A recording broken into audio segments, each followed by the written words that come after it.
Well, good morning, everyone. Welcome to the Trade Ideas live trading room for Friday, August the 27th. My name is Barry Anderson, moderator of your trading room. A couple of yeses will let me know if you can hear me and see my screen.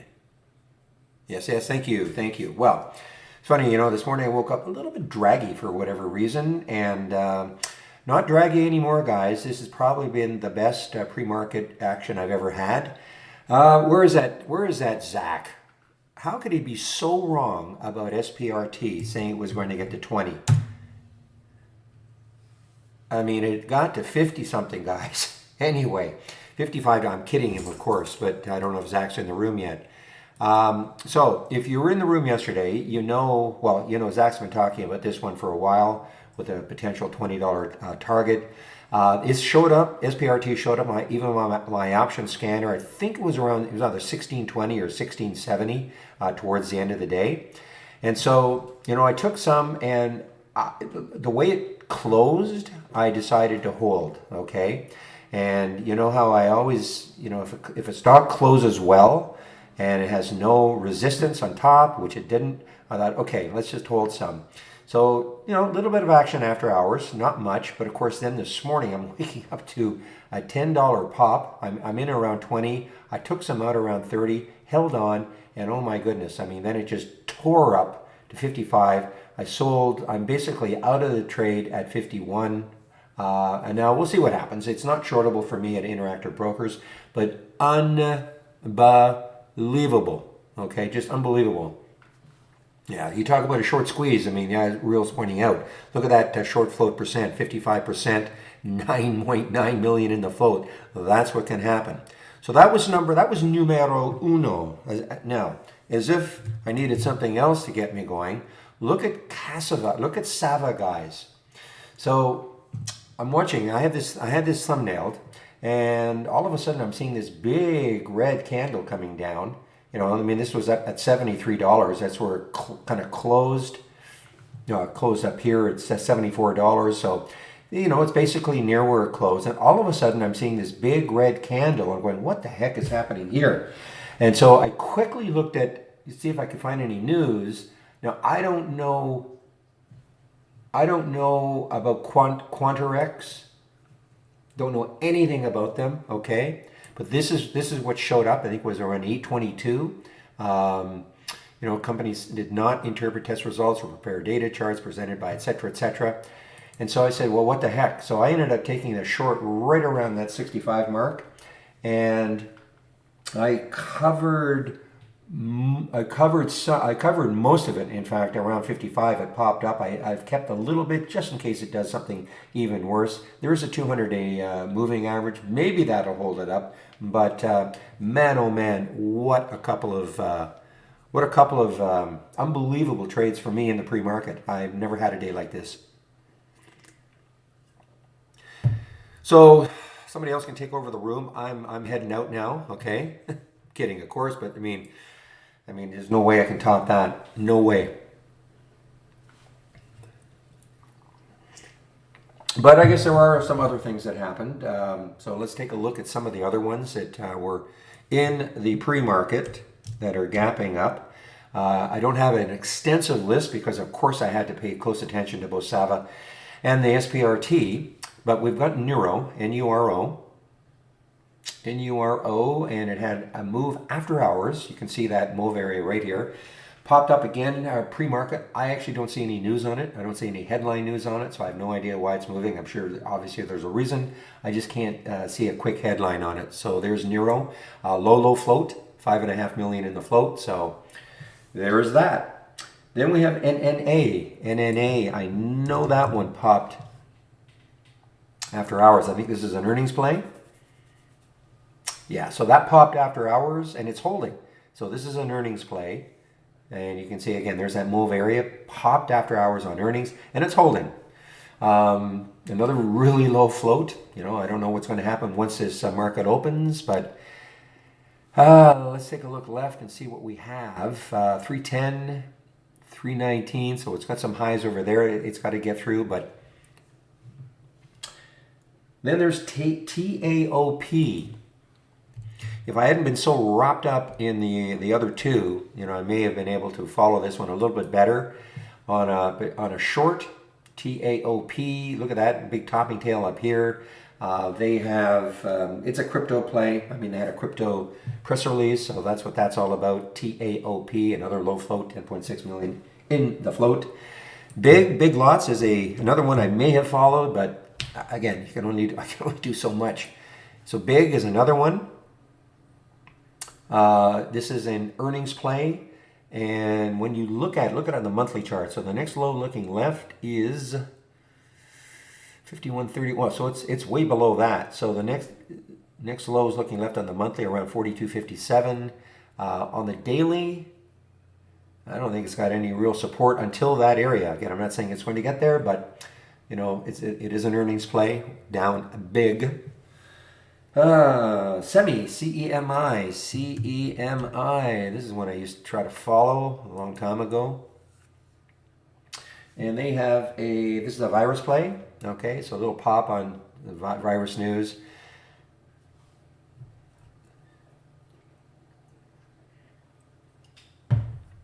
PRFX. Let's see if it's still hanging. PRFX. All right, so it popped up, and this is actually after hours. So it popped up after hours. I think their news is a business Q2 update. Okay, business Q2 update. So they don't release. I'm not sure. I mean, it looks like they're released on the 16th, but anyway, that is the news for them. Another low float. You get the drift, guys. I mean, look at all these ones that can go up huge percentages. They typically all have floats under 20 million. SBAT.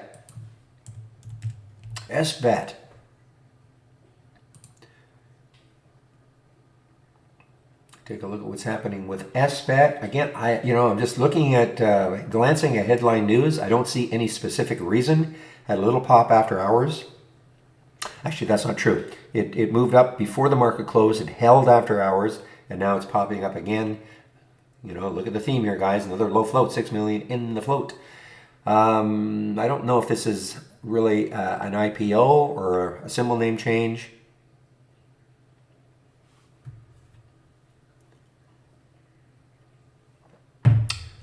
Short squeeze, that is, real hates it when people say this is going to be a short squeeze, but there is your definition of a short squeeze for SPRT. Keep an eye, this one actually wasn't too bad yesterday. This came in the option scanner a little bit later. It took a while. This is AUPH. I think it was around 1847 or so. I'm sorry, 1747 or so in the option scanner, and waited for that 50 break. What am I talking about? 1747. Waited for that 1750 break. It broke. It was a little bit choppy, but it looks like it wants to go. I mean, it's got room. Looking left on the monthly chart, we see 2050, and that's the same thing we see on a weekly chart. So, I mean, this has some room to go. Not a lot of volume yet, but, it's obviously it's going to pick up. And I don't know why we have no information there. Let me see if I can do a reset, see what the float is. There we go. So this is not a low float. They don't all have to be low float.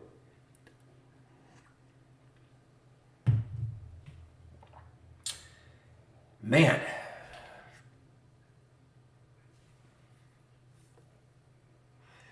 So now, I'm just looking at some of the news coming in.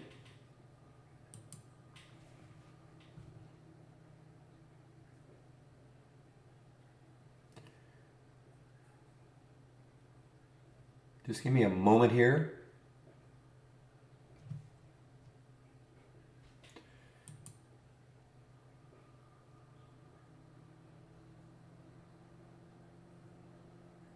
Okay, so here we go. I mean, here's the refutation occurs. Specious claims and spurious accusations are all the bear. Well, they've done a heck of a job. Okay.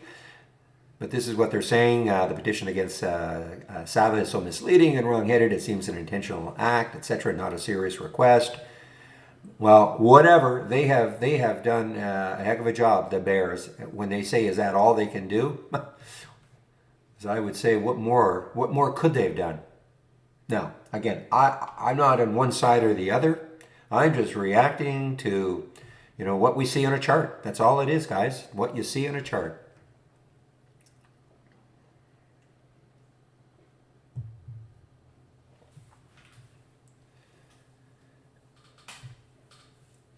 What is the formula for the ratio to change the 1 minute volume? I don't know what you mean exactly. 1 minute volume spike. I mean, I'm using a. I have it as a filter. Trying to use it as the alert. I don't know what ratio. If you're using it, I think is this what you're talking about? Let me quickly see if I can find what you're talking about. Are you talking about the 1 minute volume spike right here? Okay, well, that's up to you. Play around with it. I mean, I can't tell you what ratio to use. When you click on it, click on help. Well, it's a ratio, so it's a number. Yeah, okay, so it's a number.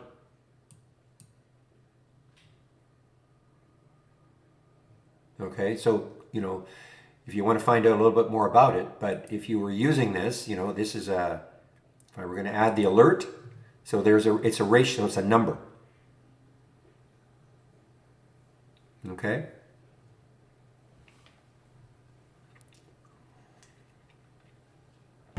And what you use, experiment. I can't tell. I don't use this alert. I don't use this alert. I use the filter version of it.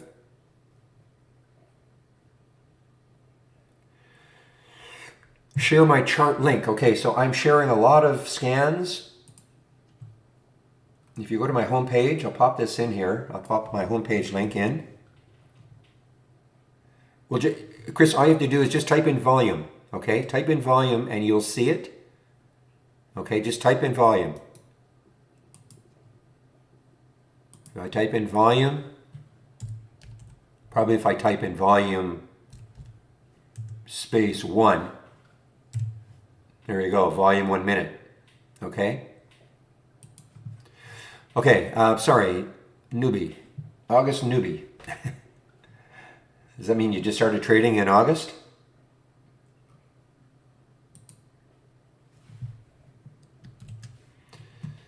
Okay, here we go. This is my homepage link, okay? So if you click on my homepage, the link there, you'll be brought to this page right here. And here are my scans that I'm sharing, okay? If you click here, this is a sample layout. It's not quite what you see, but it's very close. And all sorts of individual scans that I've prepared. This is the one I'd really pay attention to, the moving higher with unusually strong options. That's what I'm going to be staring at all day.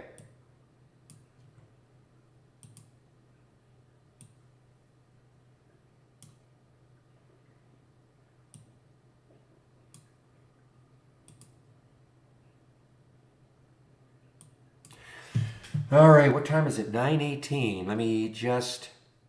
Where is Zach? He's probably throwing around all his money with SBRT.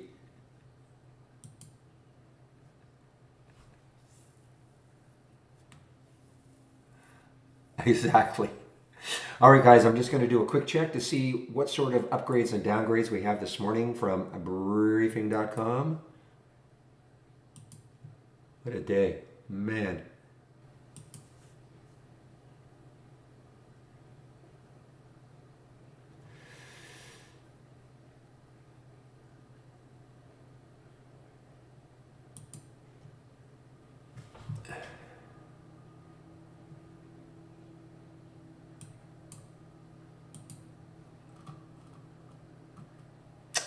Interesting. We have a few upgrades and quite a few more downgrades. So let's take a look at some of them. This is from briefing.com. Nothing to do with trade ideas. If you're wondering what these are just analysts' ideas about what may happen.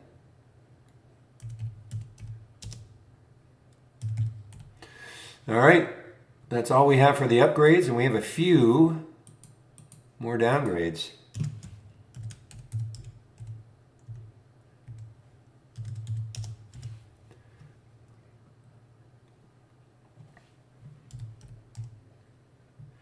I actually heard Marvel. I don't know MRVL. I'm not sure if it's an earnings play. I remember hearing it. My text to voice. Didn't really check it. Had no time to check anything else other than those two. HPQ, yeah, I met HPQ is also an earnings play, being downgraded.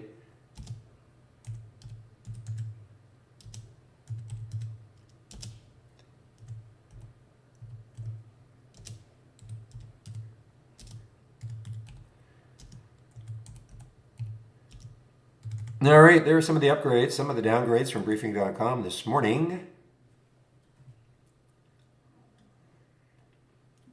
The trade of the week was terrible. INVA. Well, terrible. I mean, it didn't work. You had to stop. If you took it, you got stopped out. INVA. Okay, now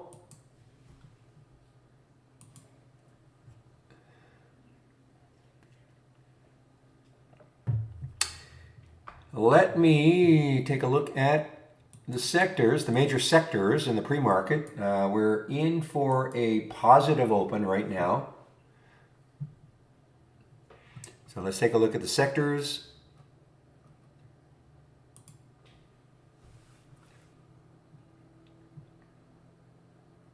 Oh, energy, everything's up. All right, so what you're seeing here, these are the major sectors. So when you see a percentage, like 100% for in the energy sector, that means that every single stock that makes up XLE is above yesterday's close. That's what that means. Technology, 83% of them are up. Financial, 77% of them up. So you can see right now, virtually all the sectors are up. The only one that's not really doing much are utilities. Okay, so, but again, this can change, of course, once the market opens. But always a good idea if you're going to get into a stock to maybe just check, especially if it's a stock that is, not trading on its own news. In other words, it didn't have a news release. It's not an earnings play. If you want to get into a stock, you should probably always check the sector just to see what its sector is doing. There you go, William. Okay, that's probably that's a good enough reason. That happens every hurricane season, doesn't it?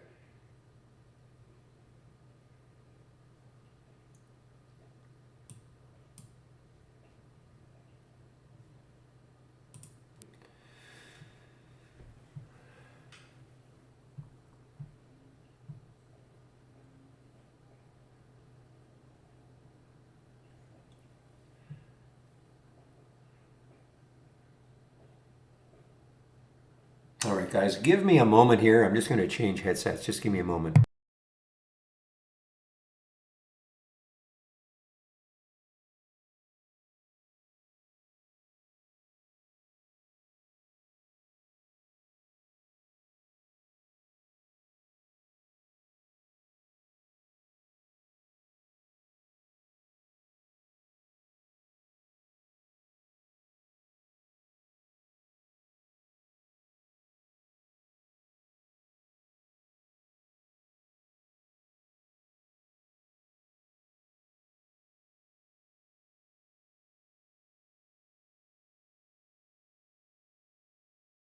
All right, guys, I'm back.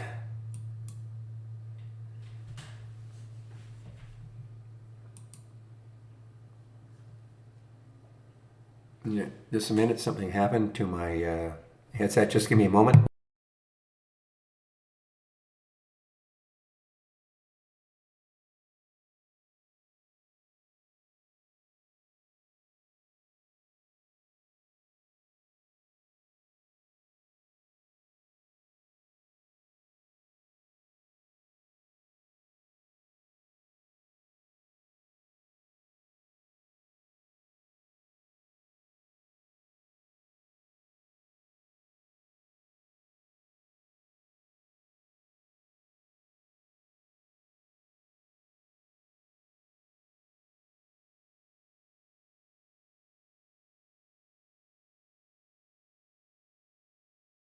All right, we're back.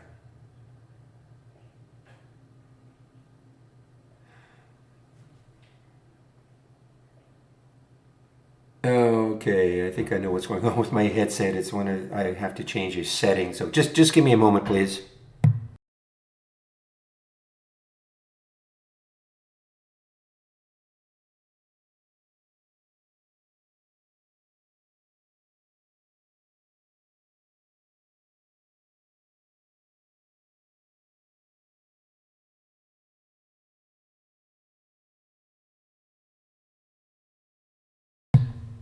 All right, back. So guys, wow, look at TCAT. Yeah, TCAT is still kicking. What is Dolphin doing? DLPN. What is Dolphin doing? Probably moving with TCAT.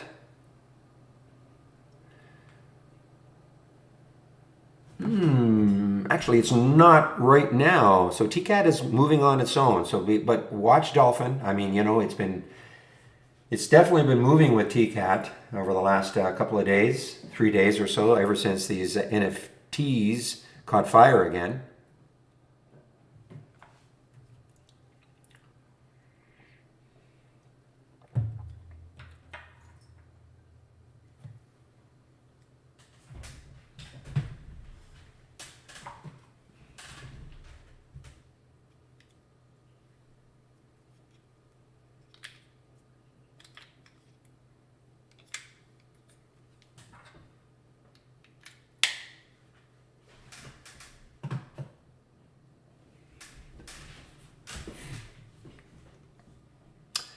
All right, there goes AUPH, guys. It is starting to move here. I mean, I'm not saying anybody to take this trade, but it definitely it's definitely looking pretty good. I mean, the reason why, I mean, look left. I mean, it's got all sorts of room. It's got room. I mean, the high over here on that monthly and the weekly chart, both the same, 2050. So, you're talking about a stock that's at 1839. So there's a couple of dollars that it could run to. Again, that is not a prediction.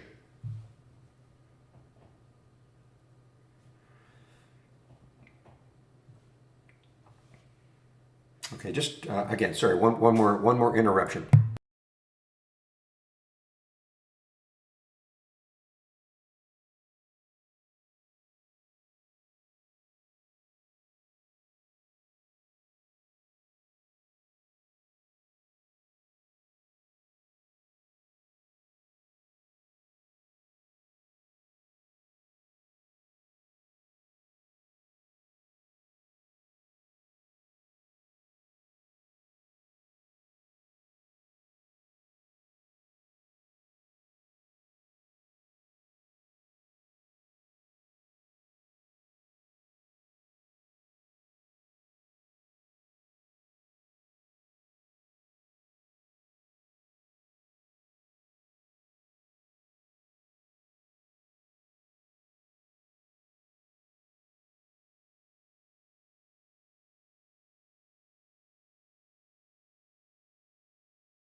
All right, guys. What time is it? It is. All right, market is going to open in less than a minute. Let's have a great end to this trading week, everybody. And again, I'll be watching my option scanner all day long.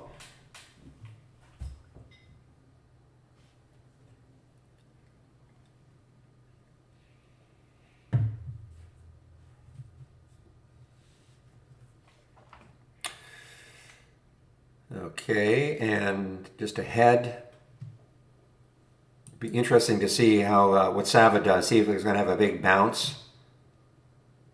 Boy, TCAT is really ripping here, guys.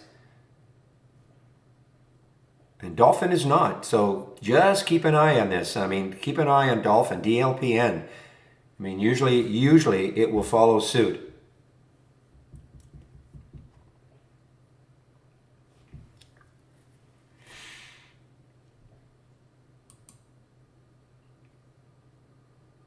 All right, Casey on the way down here. Let's see, any volume? No volume yet. Sorry, no volume yet.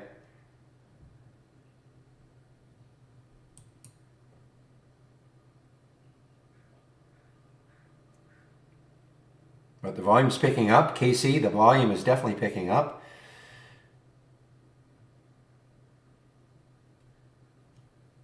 And I typically do not trade in the first 15 minutes anyway. Obviously, pre-market doesn't count, but I typically don't trade in the first 15 minutes. And now we have a halt on the way down, SPRT. Obviously, massive profit taking. I mean, this could not sustain itself.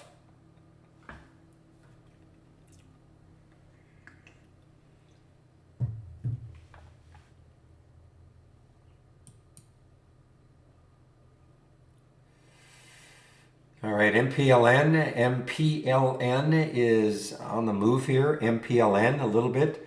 Next high looking left is 633, so it's got that to get out of its way. AUPH on the move. I'm not in it, guys. It's just too early for me to commit. Listen, it may run. It may run without me, and that's okay. I've just prepared for that.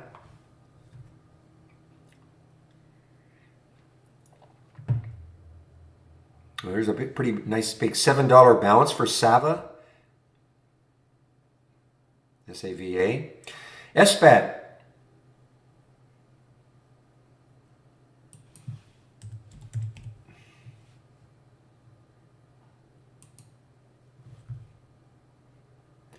So SBAT, did I see any news on it? I don't see any news on it. I don't see any specific news on it. But SBAT had a little run at the end of the day, held after hours, and a pop this morning. And again, it's a low float, 6 million in the float. SharpLink Gaming.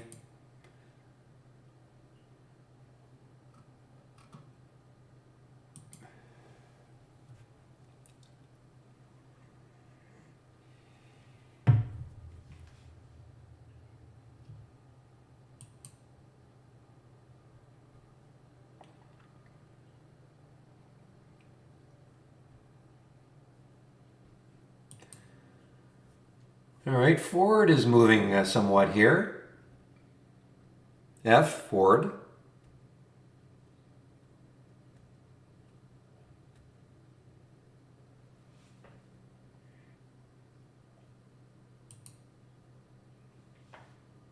And so is BBIG is real cheap one, really a cheap one. Don't see any news on it. Call sweeps.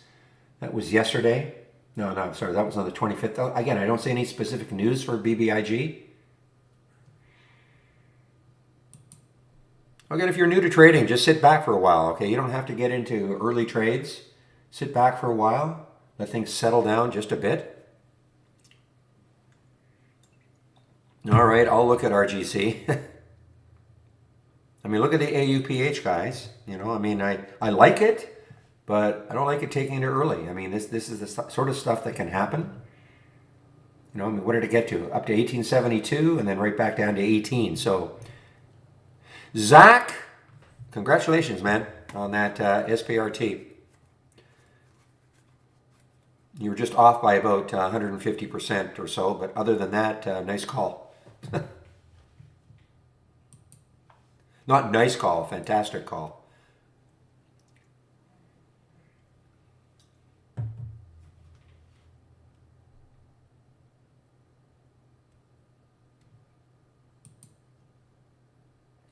So Real hopped on a short of AUPH. That's exactly what he did. That's why he's saying perfect.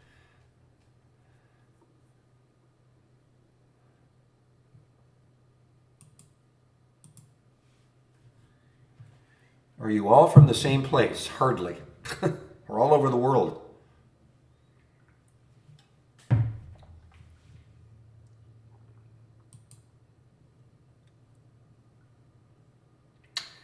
SCNS, guys, SCNS. What's the next high looking left on SCNS is 458, so it's got a little bit of room. Probably that's a big float, actually.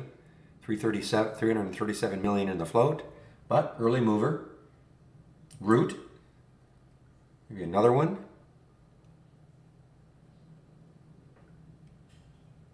again, guys. It's early. Now look at Root though. Root is interesting.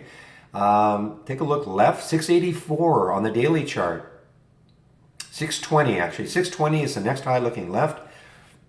You can kind of see if it can take that out. Then 680 is next area where it could get stalled. So what I'm going to do, I'm just going to stick an alert around 620 and see if it takes that out. Well, in fact, it looks like it's going to take it out now, but I don't want to take it right away. I mean, listen, if it runs and runs without me, you know, I'm prepared for that.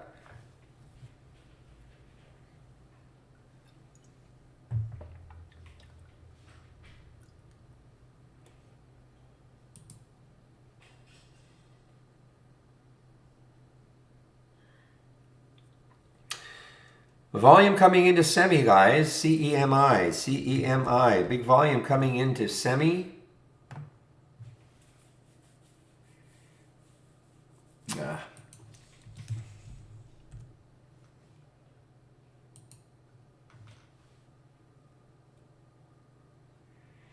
See, look at the volume.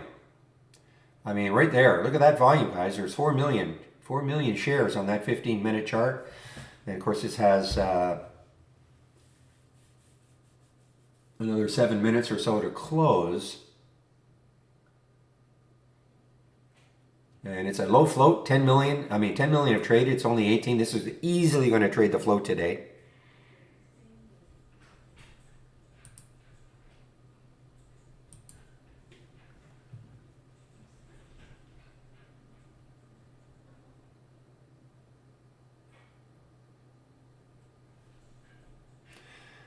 RNXT, let's see, RNXT. Okay, there's the root, guys. Yeah, okay, so now it's above that 624. You know, again, if you want to take this trade, that's up to you. I'm just, I'd like to see it base just a little bit. It's just a little too early for me to chase these, but hey.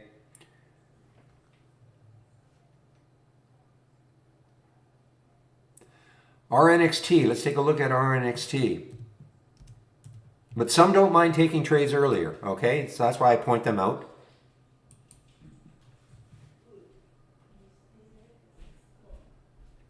Yeah, a lot of volume. I don't see a float.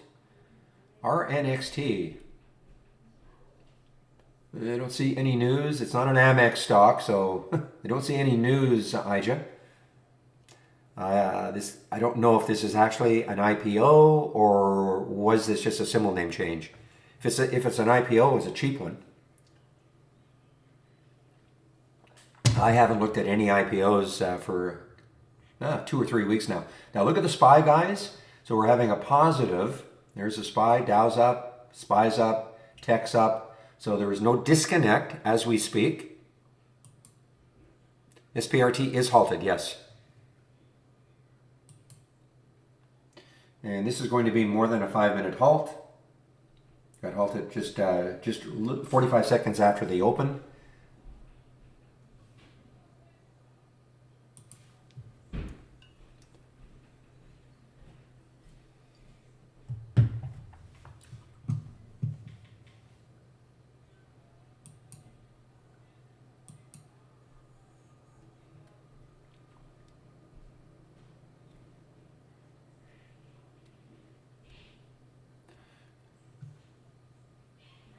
It was an IPO. Okay, thank you, Ija.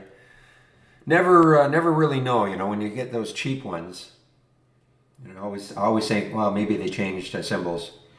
And now, RNXT just got halted, guys. Just got halted, but it got halted on the way down. Well, Jose, you're in a Trade Ideas trading room. Okay, so you know, so what you're seeing are scans. These are ideas. That's all they are right now. They're just ideas. I don't know if you have you probably don't have our program.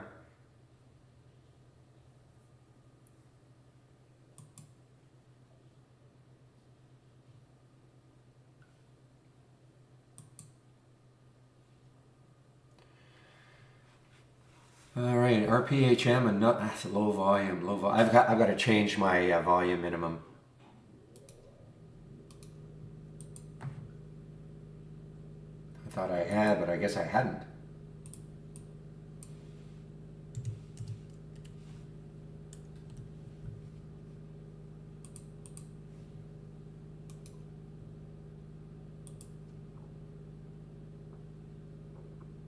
Give me a moment.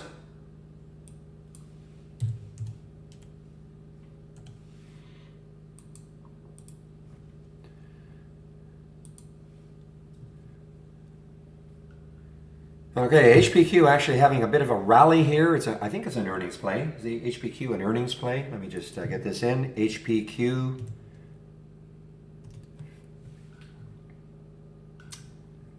Yeah, so this is an earnings play. After hours, released after hours. Moving down. There's a bit of a bounce here. Look at the volume coming in. Big float. Big float. 1.2 billion in the float. So I'm going to take a bunch to move this one.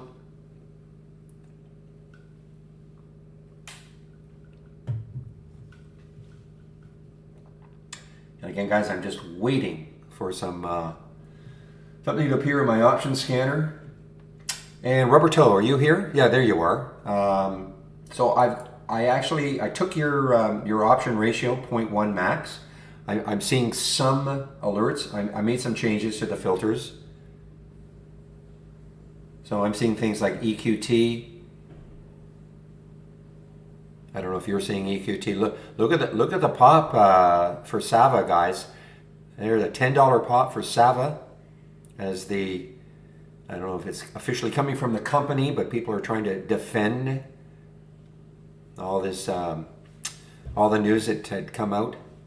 Well, I don't know if it made it better. I'm just looking at it. Shoot! In fact, one thing I have to do is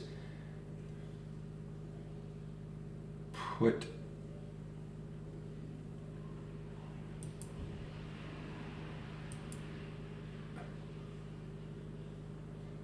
Okay. I didn't think that these ETFs had options. I guess obviously they did. Or they do. I don't want to see that though, but that's okay. So you took the route early? Yeah, I saw that. I saw it.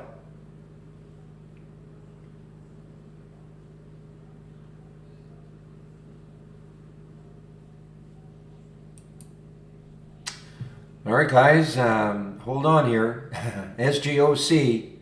So SGOC alive. Look at the volume coming in. Not a low float. It always surprises me. I don't say it every time I see this one. It is not a low float.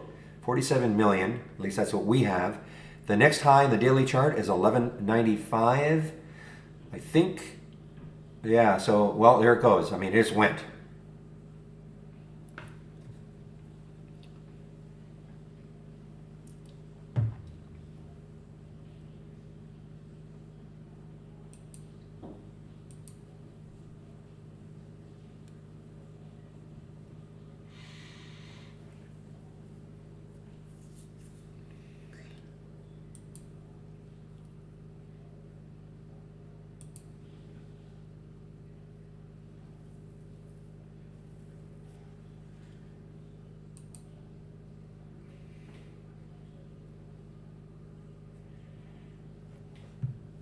Okay, now this is, again, very wild. SGOC, okay, is very wild. Up, down. So maybe a little bit early. This is coming from another option scan that I put together, but it has a custom formula in it. So I cannot share it. RNXT just resumed.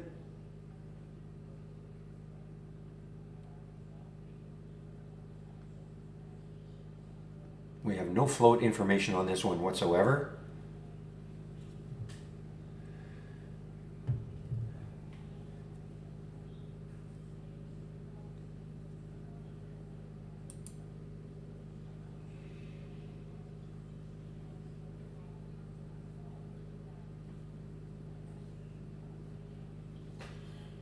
And now this got halted again. SPRT just got halted again, though, on the way up. I mean, this may have some more enthusiasm building for it. I'm not in this anymore.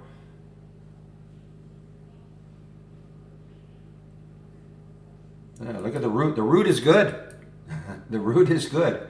Now, why it would not be showing up on mine because it's not trading abnormally in terms of option volume.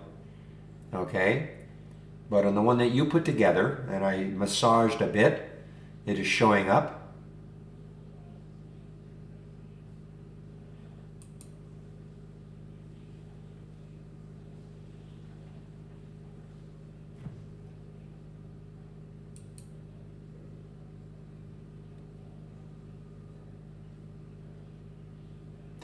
Well, Sabre, Sabre showing up for you, rubber toe, SABR.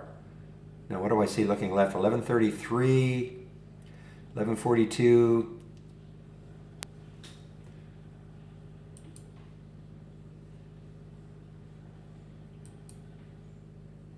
Okay, wow, okay, this one just got halted and not very much volume, but look at 10 million in the float. So RPHM just got halted, but I guess it got halted on the way down.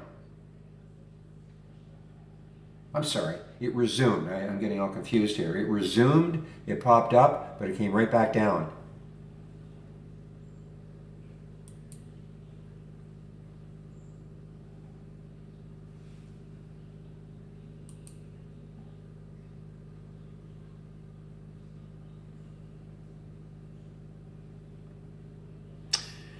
Yeah, the same with EQT. It looks like it's outside everything too. EQT.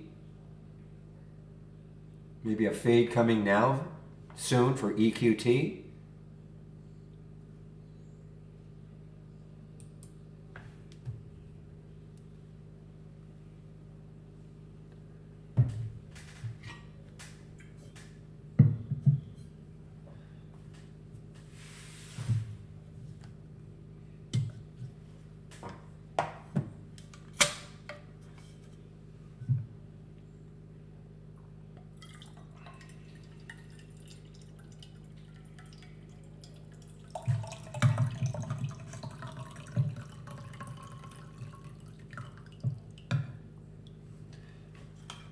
So I took out all the other alerts that you had, and I just have the new high alert. That's it. No high bid, no high anything else.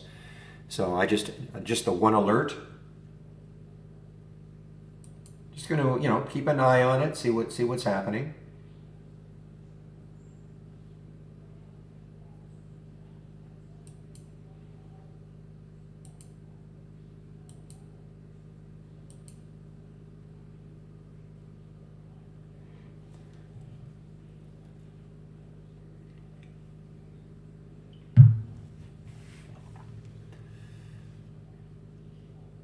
Now, as Real saying, I mean, here's the Bollinger Band. Look at the above the 5 minute, above the 15. So this could be due for a pullback. The root. And of course, that was the next high looking left is 680. So what did it get to? Got to 652.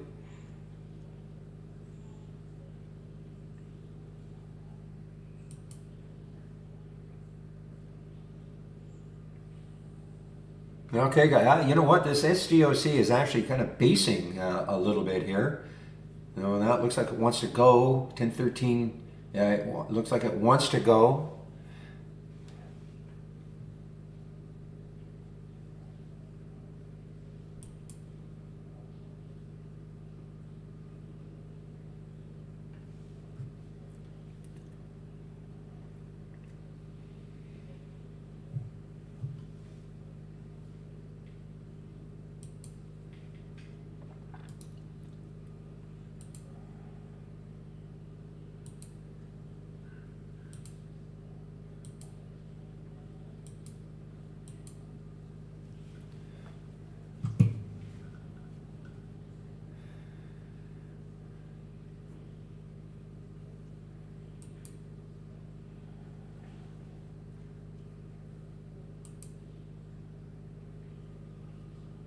Yeah.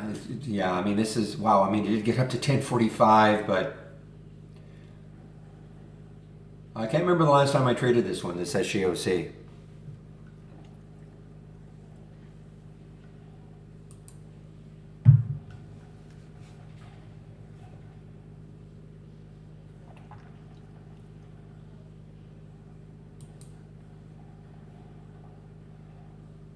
Well, the SPRT is still alive, guys. This looks like it's going to take out 40. I'm not in this anymore. I did not take this bounce.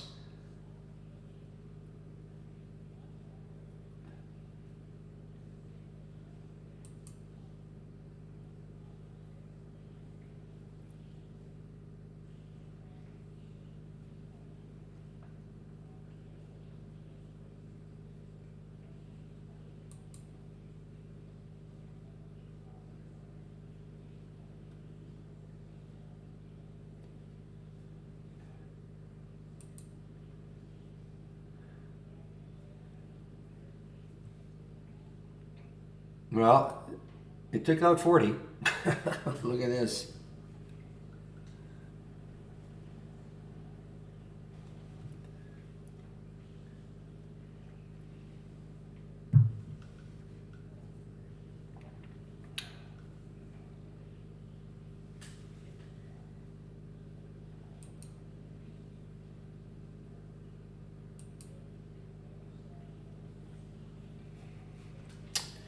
Okay, guys, I'm having headset issues today. Just give me a moment here.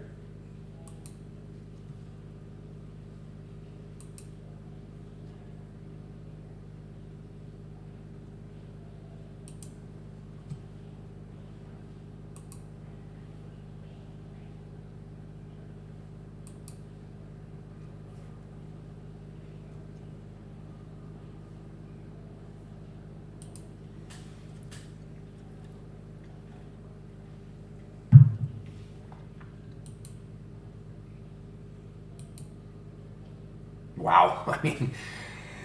Listen, guys. This SPRT is insanely whippy right now. So I'm laying off it.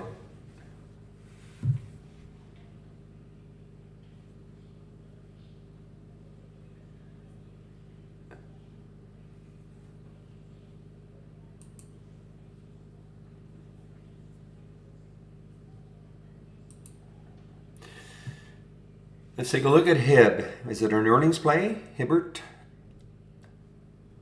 Hibbit. It is an earnings play. Oh, it's way up there though. Yeah, you're looking to short this, obviously.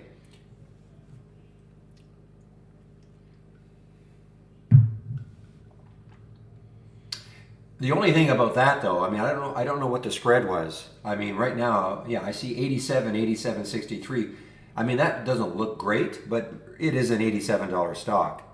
So to me, like a 60-cent spread on an $87 stock is not horrible. 60-cent spread on a $20 stock, yeah, I don't touch it.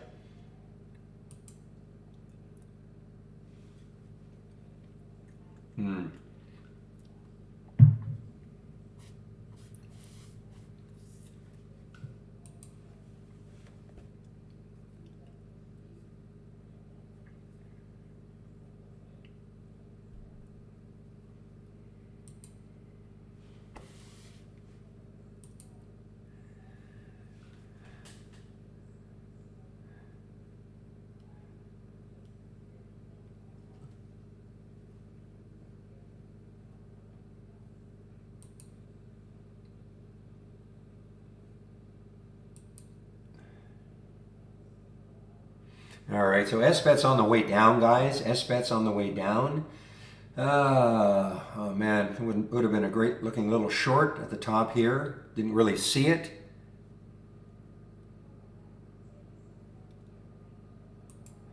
But guys, obviously I'm kind of biding my time on everything right now. It's going to be hard for me to compete with any other trade today with what I did with Sava and SPRT in the pre-market. So I'm just kind of biding my time. So it's just one of those days.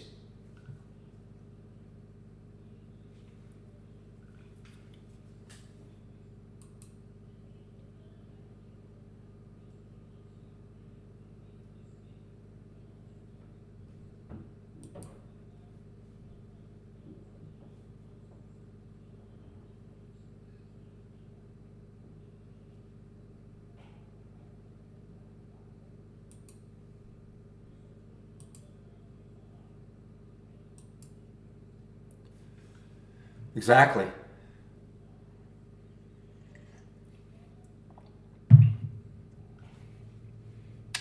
No, it won't populate with you'll get maybe the last alert and that's it. Okay, you won't see but there's hardly been anything. I have upped, by the way, I have upped the filters in these. I thought I was just getting too many alerts here, so I've really, I think I've upped the. You don't have to do the same thing. When I say you, I mean to anybody. You don't have to do the same thing. I was just getting, I thought, too many alerts, so. What did I do? I think I upped the current volume to at least 8 now. Okay, so I'm only going to see things that are really moving. You know, I'm just getting too many alerts here. But if you load my layout now, you know, you won't see any of the previous ones. You'll just, but you know, you'll see all the ones that happened from when you from when you loaded.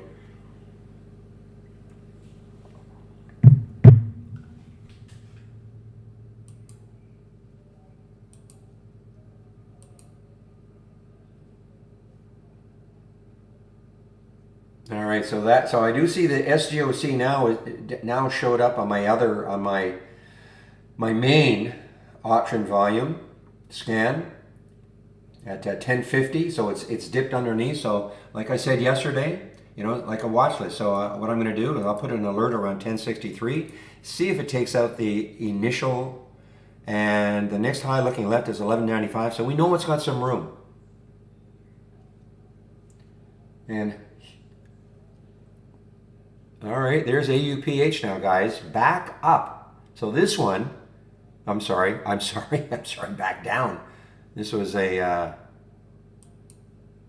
had an alert set at the bottom here. So this is actually starting to drift down badly.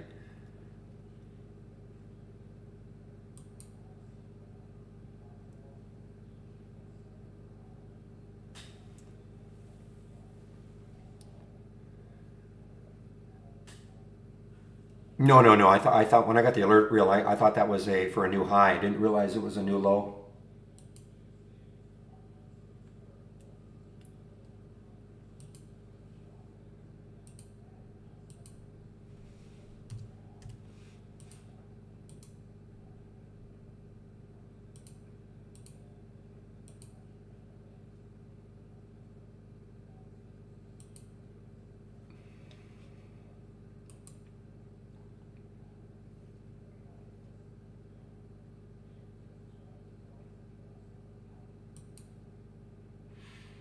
All right, guys, I'm continuing to watch this. I didn't take out my alert up here, the SGOC.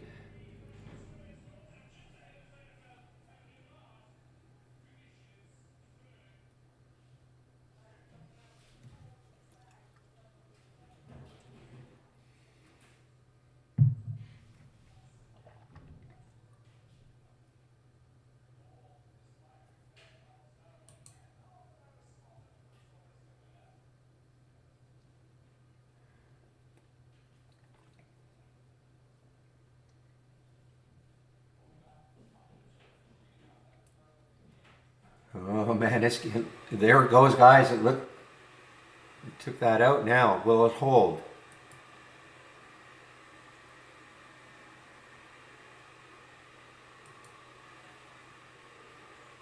It's a little bit spready too.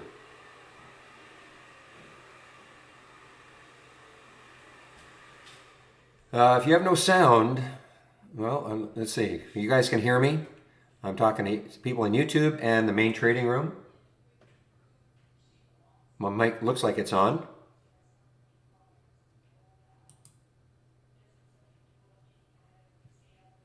Okay, so it must be on your end, Miss Janet.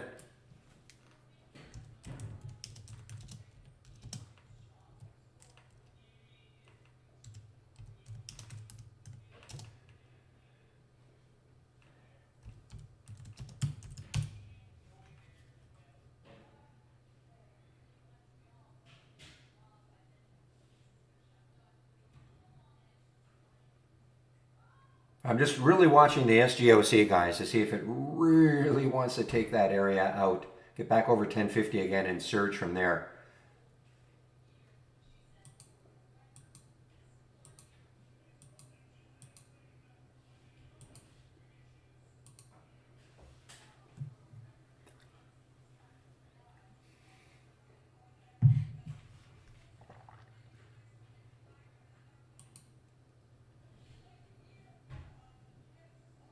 it's just teasing right around that 1050 mark. And that's the SGOC. And this is what I'm talking about, okay? So there we had an this is my test option scan. I cannot give to you because it has a custom formula in it. They don't copy. This is the, so I had an alert at 981 from there. This is the main one, we'll call it, at 1050. And this is the one that Rubber Toe gave us yesterday that I've kind of made some changes to just to see how it works. All to do with option plays. Not trading options. I'm trading the stock. It's just looking for stocks having abnormal option activity.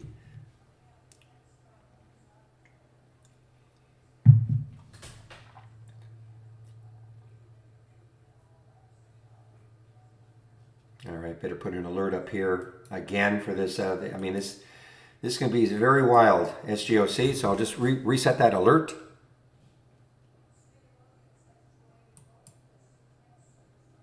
And we have a IPO, guys. I guess this is it an IPO? The IRNT. Looks like it just launched, IRNT. Reason I'm surprised because it looks like it had some pre-market activity, but IRNT.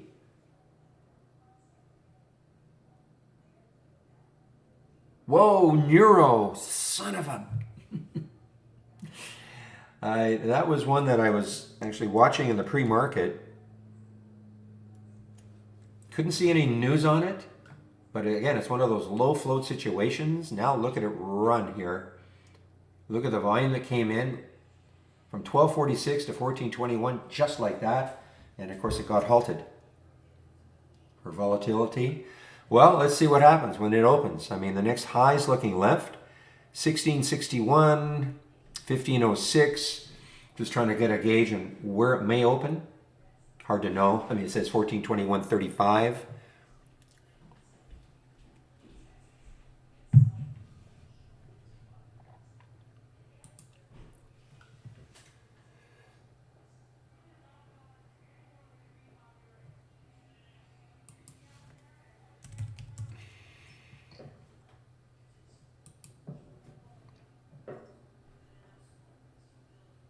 Yeah, DATS is running. I took it off my thumbnail charts, but DATS is running.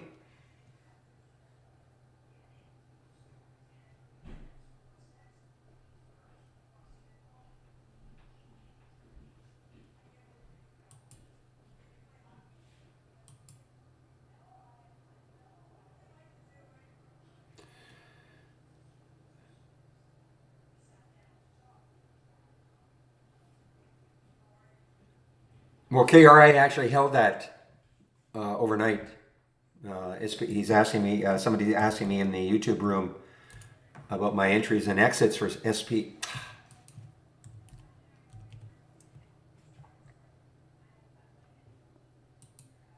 Okay, so this showed up in the option scanner late in the day. I think it was 1620 or something like that.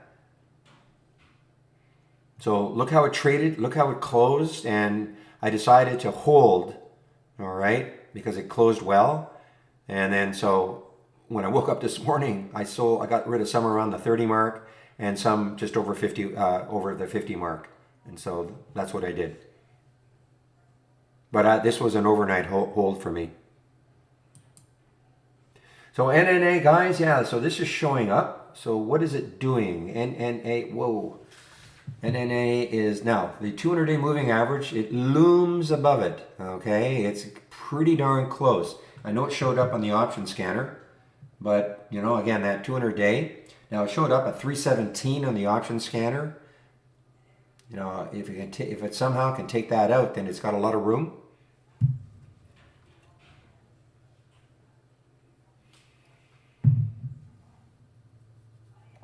Yeah, this is a major pop for the SPY, guys. Look at the pop for the SPY.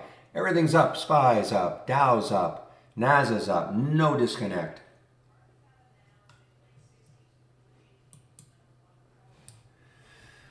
I haven't looked at my watch list at all. Look at this, though. Okay, at 10:01, 1346 for Neuro. 1421 now. Of course, it's been halted. I'm trying to get a gauge on where it may open. I haven't seen something like this in IB for a while. I mean, it says 1421.35. I mean, that's not going to last. This is what I'm talking about. So it's halted at 1421, 1421.35. No. And that is from Interactive Brokers, nothing to do with trade ideas. Your broker will have something similar if you don't have Interactive Brokers.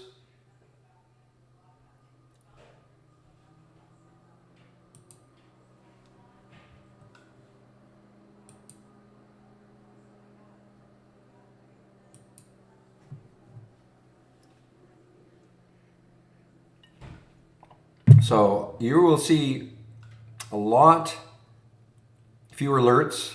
If you have this layout, if you have my basic new highs and lows, you're going to see a lot fewer alerts today because I've upped the relative volume to 8.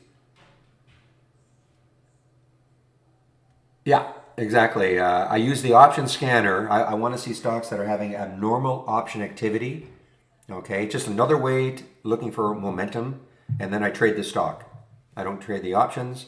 Some, in our room say, we've got our option filters, and they say, and some people say that it helps them trade the options, but I'm not trading options. It's just another way of looking for abnormal activity.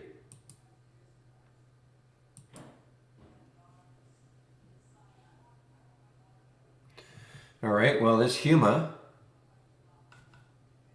man, I don't see it as an IPO. IPO names, IPO at hand, 827. Now, NURO just opened. Did it do something absolutely insane? Not really, but it's moving. Doesn't trade options, so it's not going to be in my option scanner.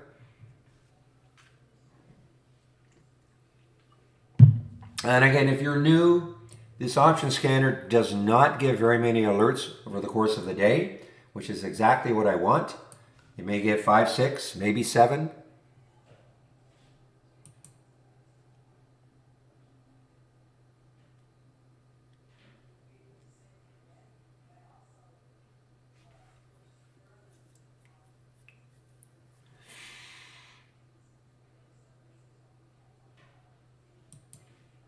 Take a look at why. Why I? What are you doing? 613 as a potential short alert. Not really doing too much. Earnings play pre-market. The initial reaction was pretty good. It was popped up to 7 and it's fallen now, so it's actually negative.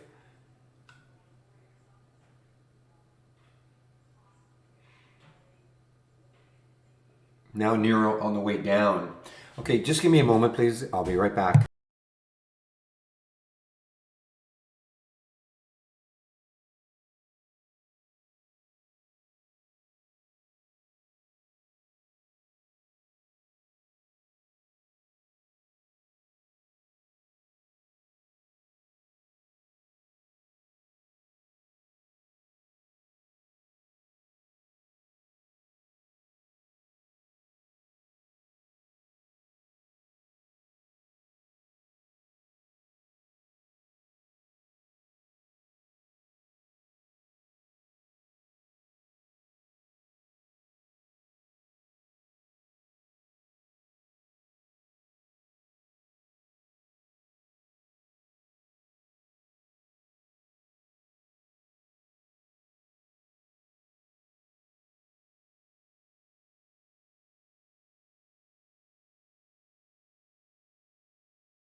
All right, guys, I'm back.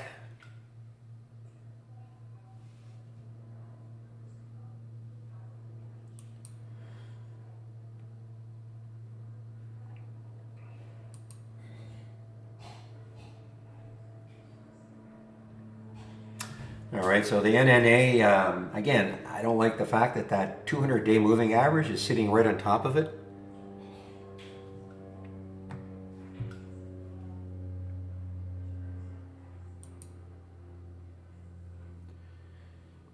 All right, TAOP.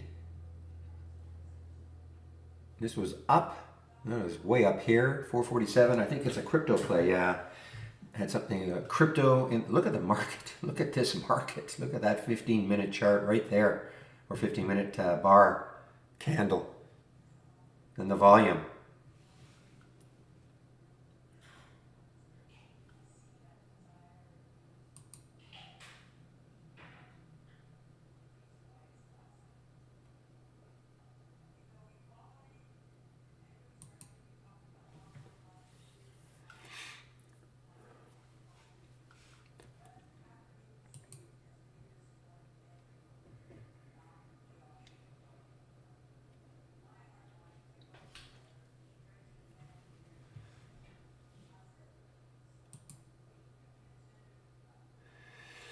Okay, let's take a look at GWAC. That was in the option scanner yesterday. To be able to type.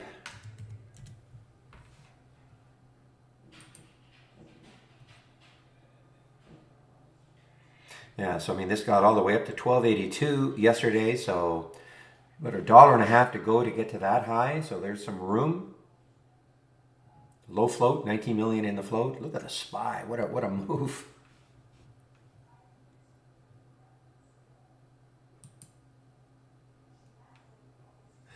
Yeah, DATS is running, yes.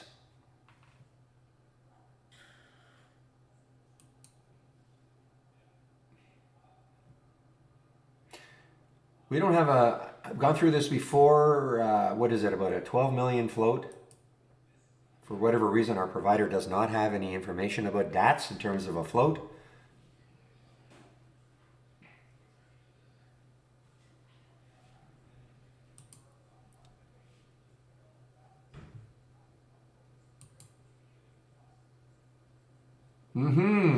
Yeah, I see it showed up at for me at 9:49. I've actually put the do not repeat on it.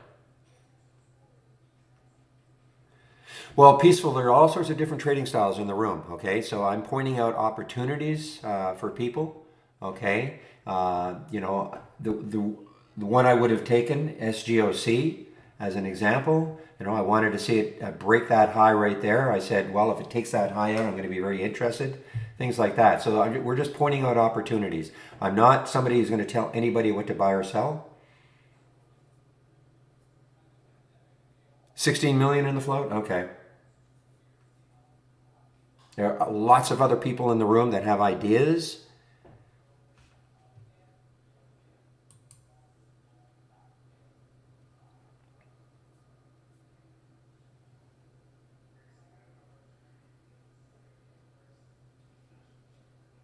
Well, and again, my style of trading, you can just see right off the bat. I mean, look at SGOC. I waited.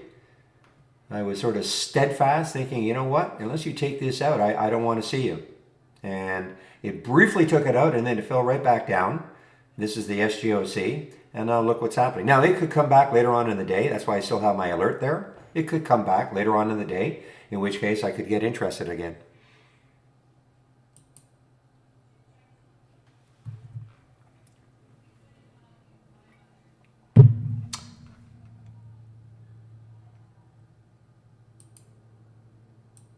All right, guys, I'm going to start my spiel a little bit earlier today, okay? First of all, if you're new to the room, welcome to the room. This is the format. Monday to Friday, between 9 a.m. and 3 p.m. Eastern Time, sharing my screen, live on the mic. We still have a good promo on if you want to take out a subscription to Trade Ideas. This is going to run out, or it'll be over 11:59 p.m. Eastern Time, Sunday night. I'll go over that in just a minute. I have to put this in our YouTube room also.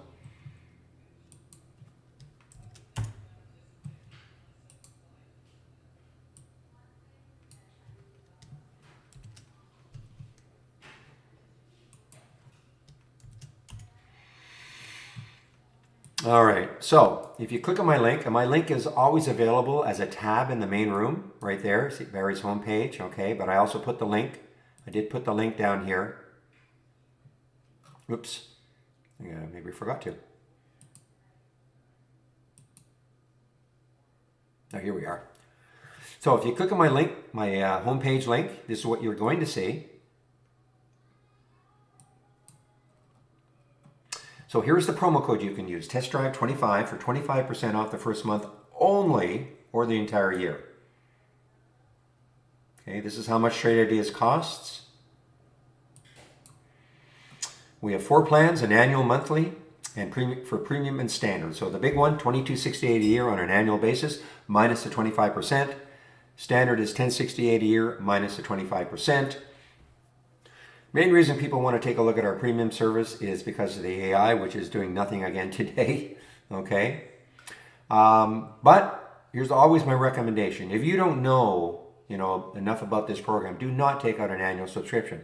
My advice would be to go to a monthly subscription. You can always start off with a standard monthly, $118 less that 25%, even the premium, $228 less the 25%. And again, that discount, that 25% discount is good for the first month only. If you maintain a monthly subscription, this is what you'll pay going forward. However, let's just say you take out a standard monthly subscription and you get that 25% off. If within 30 days of taking it, you decide, you know what, I love the program, I want to upgrade to an annual, we'll honor that 25% promo code. Okay? Now, there are some other differences, but that's the main reason. Yeah, never mind. Never mind that one. Okay? More information. So on my home page, I always say this, save my link. There is a lot of information on my home page. These are the three free sections. The trade of the week is sent to you before the market opens every Monday morning. I do a stock of the day video. I wonder what that one's going to be. At noon every day. And then we have the education section right here. So these 3 sections are all free. If you're thinking about taking Trade Ideas or you're just a new user, please take the 20 introductory lessons. They're very quick. What is a top list, building a top list, alert windows, creating them, all the way down to our Brokerage Plus and the AI, okay? So I really recommend you take a look at that before you do anything else. Daily support sessions. So I also monitor or moderate a YouTube room at the same time as the main one. I do take a break at noon. One of the other traders takes over for me between 12 and 1 in our YouTube room. Today it should be Andy. So before I do take my break, I will put the YouTube link in and you can head over there if you want to. Now, our webinars are going to be changed. We're changing them up, and I think next week is when we start the new format, okay? They will not be Monday to Thursday every week. We're going to be doing a Tuesday, Thursday one week, a Monday, Wednesday the following week, okay? So, but you can sign up for them all here. They're all free, okay? And you'll get the invite. Educational videos. So again, if you're new to Trade Ideas, creating your account, starting Trade Ideas from scratch, something about the AI, price alerts, okay? And then you are all going crazy. If you're new to trading, not just Trade Ideas, but new to trading, great little 36-part video series, okay? Starting off with what is a stock? So if you're new to trading, I really recommend you take a look at this. And then trading ebooks that we created. So obviously a lot of information in that section.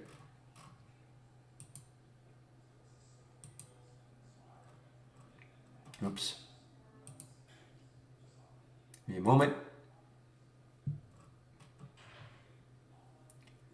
Here we go. And then here are my scans that I'm sharing, okay? So if you click here, here's a layout, a sample layout that I'm sharing, and all the individual scans that I am sharing. So you can take a look at that. And again, there's a lot of information here.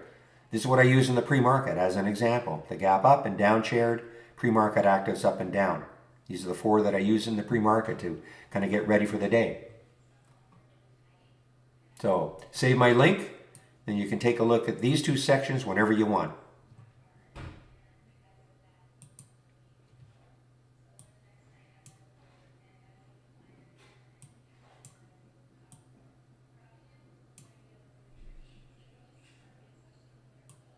Give me a moment as I size.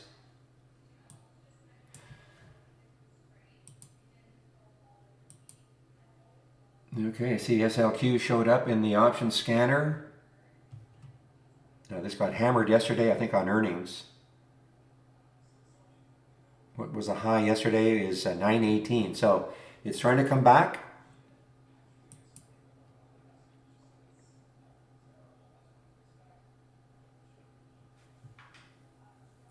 All right, guys, now let's talk about trade ideas, just in general.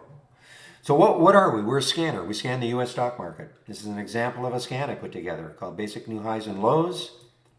If I right-click on the scan and then click on Configure and then click on Summary, I can see the filters that I'm using. Okay, you always start off with filters. So in this particular case, wow, the NURO just rippage. I'm looking for stocks between 1 and 20. So I've upped this. I really want to see stocks behaving abnormally. So that means it's trading at least 8 times normal up to this point of the day. 400,000 shares, etc. You always start off with filters, okay? Otherwise, here's my trigger. I want to see when a stock makes a new high or a new low if these filters are satisfied. That's why, and we get a real-time alert. So that's why I see these stocks today so far. Now, good news, you don't have to learn a programming language to use trade ideas. Again, if I right-click on an alert window and then click on Configure and then Search, here are all the alerts that we have. Okay, tons of alerts. And when it changes this icon, all sorts of filters. We feel we've got enough alerts and filters that for the absolute majority of our customers, they can combine them to create the scan that they're looking for. Okay? Now, the other good news, if you don't even want to create your own scans, well, as you know, I'm sharing a lot of my scans. Okay, number one, so you don't have to know how to create scans at the very beginning. Number one. And number two, in our tool, if you click on New from our toolbar and then click on the Dock Channel bar, you'll see that we have a lot of channels here. These are all themed channels. So for instance, if I look at the momentum channel, here is an example of a scan that was put together to find momentum stocks. Okay, I'll click on Paya just to see what it's doing. You can just sort of see, look at it go. Okay? So if you like this, if you thought, you know what, I don't know how they created it, I can right-click, configure, in summary, and I can see what it's looking for. Now, if you didn't like the price range, it says 1 and 50, maybe you want to make it between 10 and 50. I just changed it to 10. Click on the summary again, you see how it's changed. I'm not going to do that, but that's how you could change it if you wanted to. Look at the NURO showing up here also. But now, if you thought, you know what, I like this scan. This is something I really want to have as part of my layout. All you do is you right-click and you duplicate into a free-floating window. And here it is, okay? And then you just right-click and you save or share to cloud. You click on Save. Now it's in the cloud. I'll explain that. So you can see, here's the concept. You go through the different channels. You'll see all sorts of different scans that we've created. You might see something that you like. And you just, go through that exercise of saving it to the cloud. And then once you've done that, again, you haven't had to know how to build a scan. You just file, load from cloud. If I had saved that Momo up, you would have seen it right at the top here. I'll click on that one. Let's say that was one I saved. You just load it, and then it shows up on your desktop. And that's how you can create your own layout by either A, taking a look at the scans that I created, or B, taking a look at all the channels and extracting windows and then bringing them back from the cloud. And then you just create your layout. You just save your layout. File, save or share to cloud. You give it a name, entire, give it a name and save it. So you see how really easy it is. You don't even have to know how to build a layout or build a scan to begin with. Now, as you get used to using trade ideas, you'll probably want to tweak these things, maybe, different volumes, different price ranges, things like that. But at the beginning, we try to make it as simple as possible.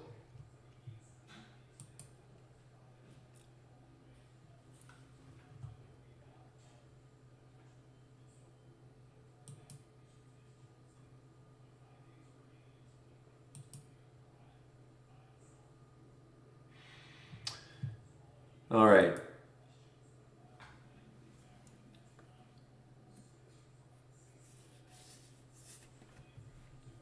So let's talk now.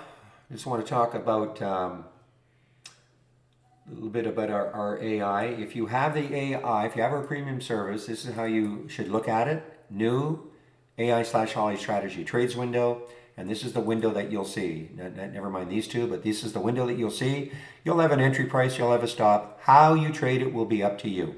Okay? There's no video on how to trade the AI. You know, it's like a watch list all day long. So right now, you know, JAMF, you know, it's modestly up.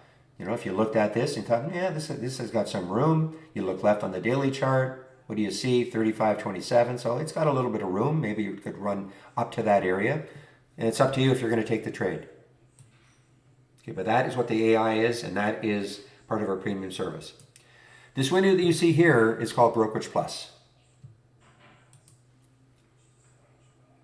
Give me a moment here.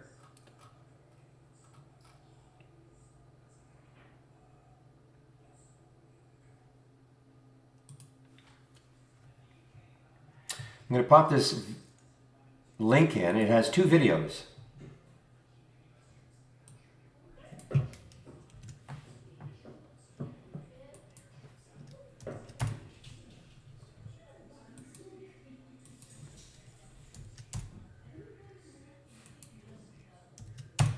Okay, and it has two videos, okay, the link, and what we just got halted, SPRT just got halted again, or resumed, I guess. So it has two videos. When you click on this link, you'll see that there are two videos. There's a short video which shows you if you happen to have an Interactive Brokers account or E-Trade account, how you can use this window that we call Brokerage Plus to trade from within Trade Ideas. You still have to have an account, of course. You have to, and then you'll click on live. You have to watch that video, the first one. It shows you how you can connect to your IB or E-Trade account. But please listen carefully. If you don't have an IB or E-Trade account, doesn't mean you can't use Trade Ideas, okay? It just means you can't use this feature that we've got called Brokerage Plus. And even if you have an IB or E-Trade account, doesn't mean you have to use it. Okay, just want to make that very, very clear. You know, we're a scanner first and foremost, so you can, doesn't matter who your broker is, you can use Trade Ideas. It's just this little feature we've got. You know, and also it's not available if you're using our web-based version. You have to be using our downloadable version. Okay? Now the second video goes into a lot more detail about how you can use this, and also it is relevant to how you can use it if you are paper trading in our simulator. That's why it says sim underneath. So, you know, if you're starting out trading, please, before you commit money to the market, like real money to the market, practice trading. Trading isn't easy, okay? So you have to practice, in my opinion anyway, you've got to practice trading. It uses our real-time data, so it doesn't matter who your broker is, it's using our real-time data.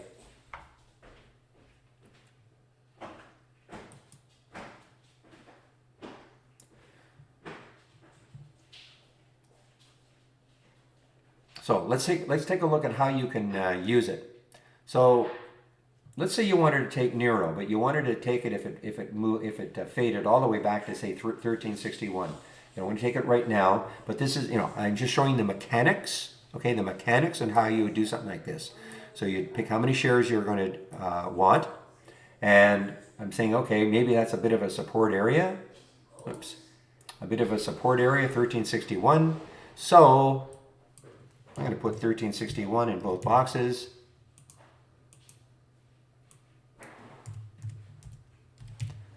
And I'm going to click the buy button. So you'll see a blue line will appear. So if Nero goes down to 1361, it'll take the trade. Okay, that's how you can do it. How you can practice, you know, pullback trades. That's what a lot of people like to do. They want to take it. You know, a lot of people don't like to take trades near the highs of the day. They want to see if it can pull back to a certain level, and then they'll get in. Okay, so that's how you can practice that.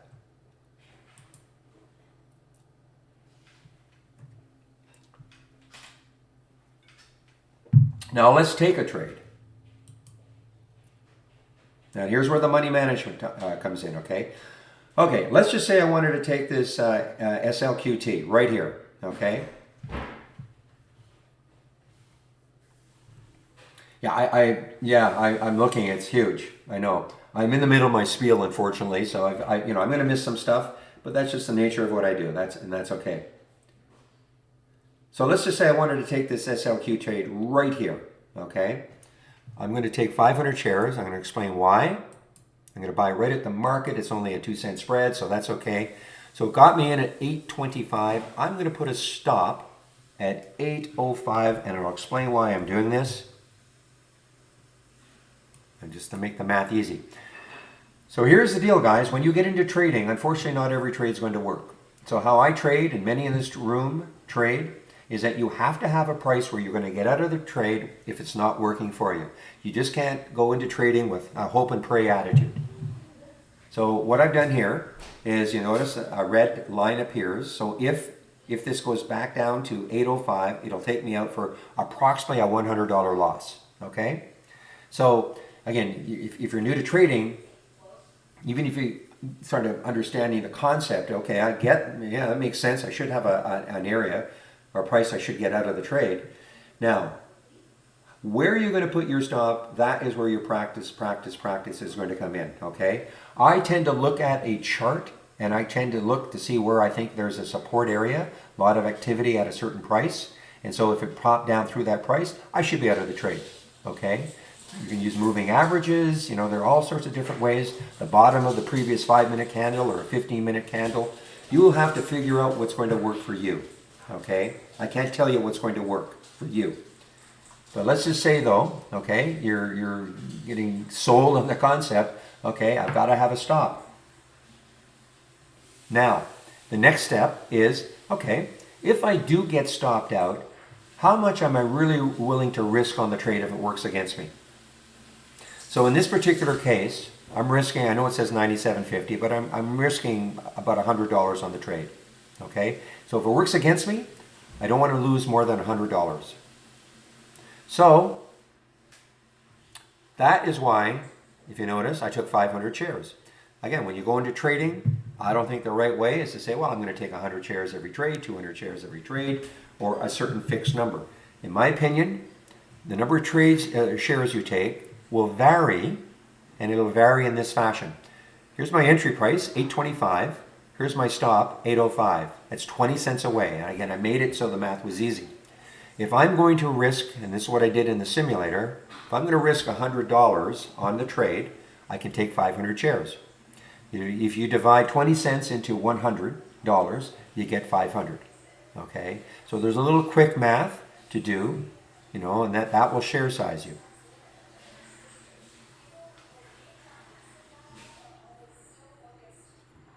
So there's that. So there's two concepts I've gone over. Placing a stop, realizing that not every trade is going to work, and then the difference between your entry and your stop will share size you. How much you're going to risk, will be up to you, of course. It should be dependent on your account size. You should not be risking $1,000 a trade if you have a $5,000 account, as an example. Okay? The other thing is, we really recommend trying to keep the amount you're risking per trade about the same. So in other words, you're not going to risk $100 one trade, $300 the next, $50 the next. Try to keep it about the same. And the other thing is, do not get into revenge trading. It's hard. It's very hard not to get into revenge trading, especially when you start out. So let's say, you get into this first trade, you lose 100, and you say, man, I can't believe that. Well, I better risk 200 the next trade so that, when I win, I'll be up 100. I'll, get back that 100 I lost, and then I'll be up 100. You lose that one, now you're down 300 total, and on and on and on. So revenge trading, really, obviously, really try to steer away from that. The other thing, next thing, is to obey your stop. It's hard. Sometimes it's really hard to obey your stop. Especially when you get into something, and maybe, even in our trading room, everybody is excited about it. Maybe it had earnings, maybe it had a news release. Everything looks so fantastic. The setup was good, the type of setup you like. And guess what? Even if all those things are checked off, sometimes the trade just doesn't work. But don't be stubborn. Don't start to say, well, it's got to bounce back, so I'm going to start reducing my stop down. So now, and you keep reducing it as it approaches your new stop. So instead of your manageable $100 loss, that can turn into $200, $300, $400, $500 before you finally give up and sell and you kick yourself. Listen, the thing is that sometimes you get into a trade and you're just early. I mean, the setup was good, okay? And it just means maybe you were a little bit early, okay? And so you can, if it sets up again the same way, you can always get back in.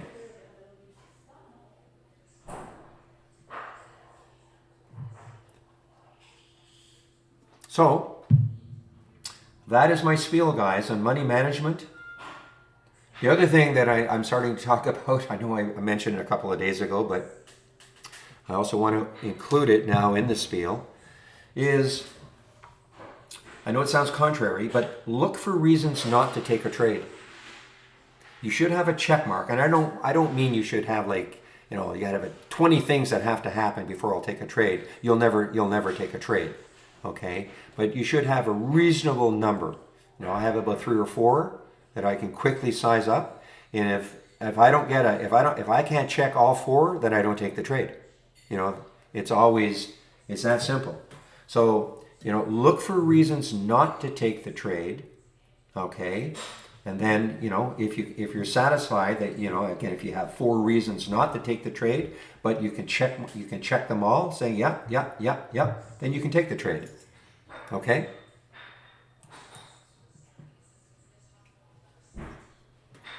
This is why, I mean, when you start out trading, it can be tough because I'm giving you a lot of information. I'm telling you how to share size. Man, I got to divide the difference between my entry and my stop into $100 or $50, whatever I'm doing.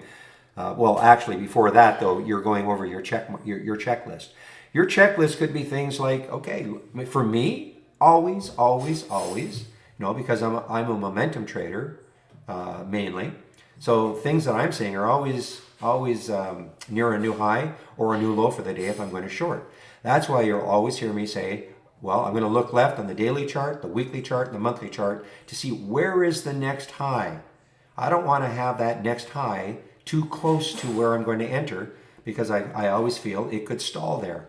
So if the next high is far enough away, and I can determine that. I mean, it depends on the price of the stock. If I get into an $8 stock and it's 50 cents away, that's probably not too bad. If I get into Apple at whatever it is and it's 50 cents away, that's not good. Okay, so that's why I'm using Apple as an example, but I'm just trying to say that it depends on the price of the stock. So for instance, don't ask me, well, how far should it be away? It really is going to depend on the price of the stock. Then I'm always looking to see where that moving average is. Remember this morning with NNA, why I didn't really like it? There's that moving average. There's the 200-day moving average. I thought it was just a little too close. Now listen, it may turn out that if it pops right through that, it might turn into a great trade. But I looked at that from the option scanners, and I just don't like the fact that moving average is too close. So that was a negative. Hence, did not take the trade.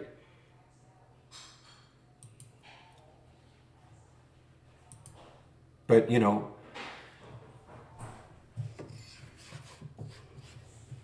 well, virtually everything I'm seeing is, obviously it's meeting a minimum volume and relative volume and all that. So I never have to worry about that. It's really now looking to see where the next highs are. Now, it doesn't mean just because if I got an alert right here, doesn't mean, I don't want to chase something either. So for me, I'd love to see this pie out. It looks interesting, but I'd like to see it base a bit. It may run right now, without me, but I'm willing to take that chance. I'd like to see it base a little bit above this whole number.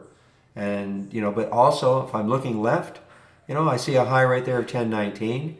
If it can get through that, look at where the next high is, way up here at 1096. So I'm a little more of a feel player, okay? So, I'm sort of sizing things up. But for sure, most of my requirements are already met when I see it because, I don't have to ever worry about low volume or it's not trading abnormally, things like that. So that's why, my first step is always looking left.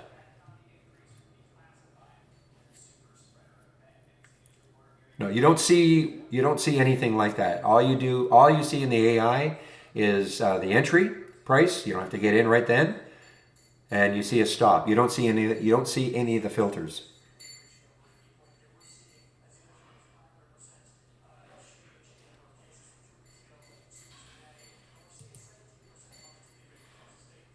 No, this is all you see. You have an entry, you have a stop. Okay. How you trade it will be up to you. So you're not seeing. They're proprietary, so that's why you're not seeing. I share all my scans. Of course, you can see all the filters, etc. But with the AI, you cannot see them. Okay, give me a moment, guys. I'll be right back.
All right.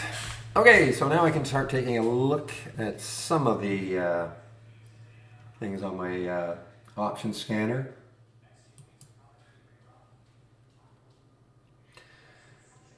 Okay, well, I mean, look, it is interesting, obviously. It's a little bit extended, but you know what? If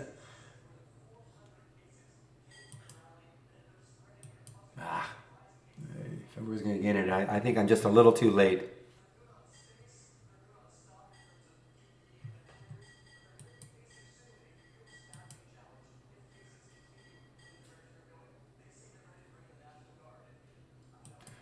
Now, guys, look at SGOC. I mean, it is coming back. Look at the volume it's coming in. Now, this is wild. This is a very whippy one. So, for instance, if I'm going to take this, I will more than likely, share size myself accordingly because it can whip up and down just like that, as an example. So, it really varies on the type of trade I'm going to take. I mean, my risk is still going to be the same in terms of the dollar amount. And that's, between me. So don't ask, okay? See, as I'm talking,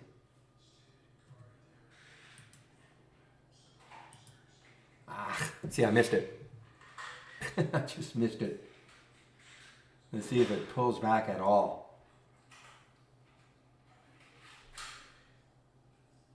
So MDB, no, I think I told you. You cannot see the filters and alerts. Okay? There's no way to do it.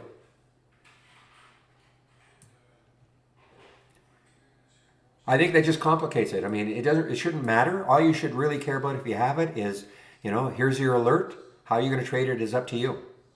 Okay? Sometimes you can figure out what it's trying to do, but there's no way, no.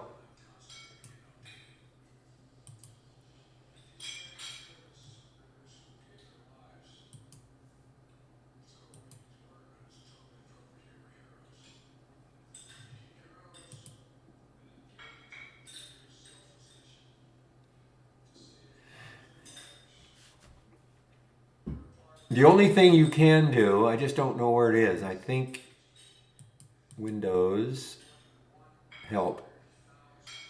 So if you click on help and channel description, no, that's the channel. I'm sorry. Yeah, there might be a PDF somewhere that, but we're changing the AI so much that I think it's irrelevant.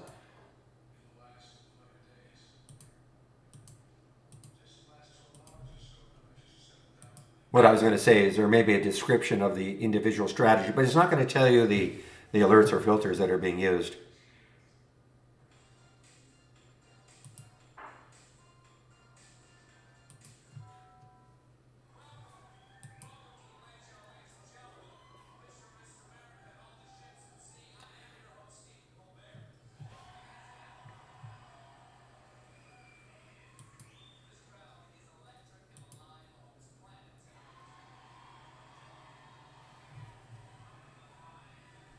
So look what happens. Okay, so we had the alert BBIG. Now I'm another, I know maybe it goes contrary, but I'm a believer that these whole numbers can be really tough to get through. I know it shouldn't matter.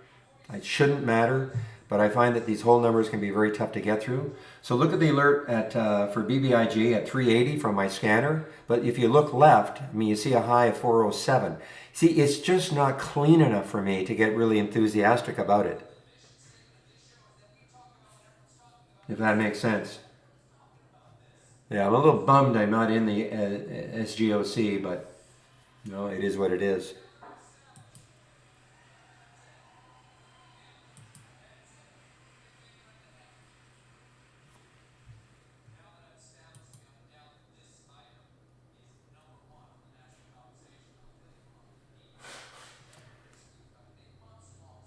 So now what I'm going to do with the SLQT is to put a price alert where the alert happened in the scanner, the option scanner, and see if it takes it out again.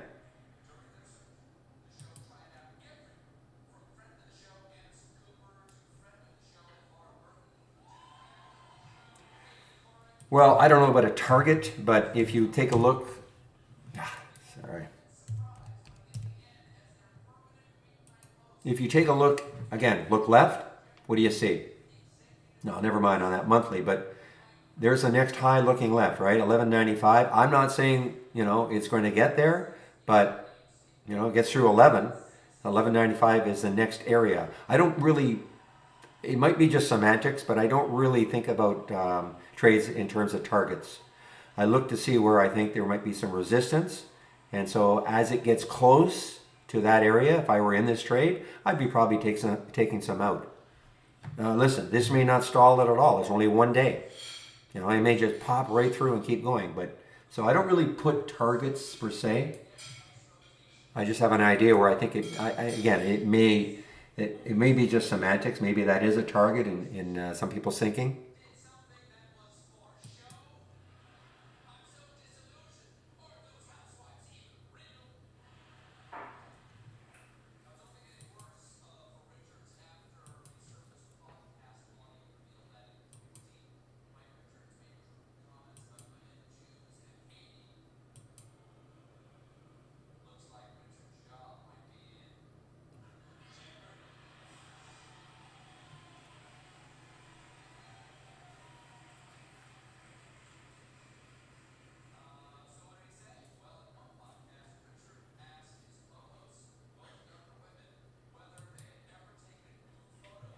Well, to me, I mean, I had to be in SGOC earlier. Okay, and I probably would trade it. Look, you got to remember this SGOC is very, very whippy. Just a second. SGOC is very, very whippy. Whippy meaning, it's up and down, up and down. Come on. I mean, look how choppy that was on a 15-minute chart. Look what's happened. It's already right back down. I mean, to me, this is a really tough trader. So if I had got my entry where I wanted, I would have probably traded most of this out by now. As a swing, I can't. First of all, understand I'm not an investment advisor, so I would never say something like, "Yes, you should take this as a swing." Or, I mean, it's so whippy, and there's usually never any news about it. It's just sort of one of these things that traders get a hold of.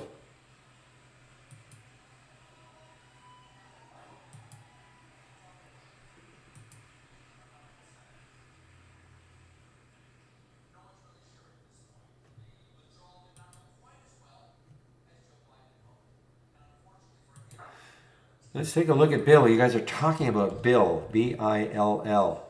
Oops. Back one.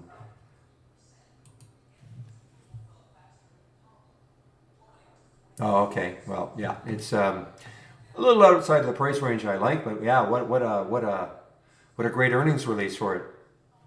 My goodness.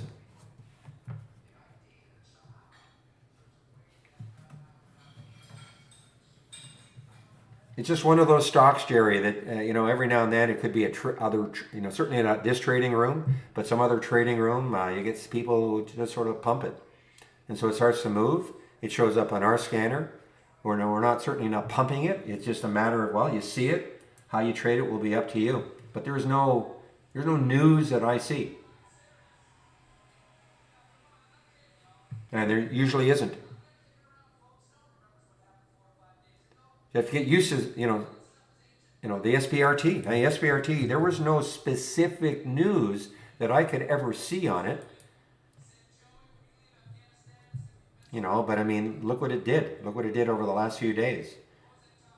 But if you check news, I don't think it's not like SPRT announced a huge contract with so and so.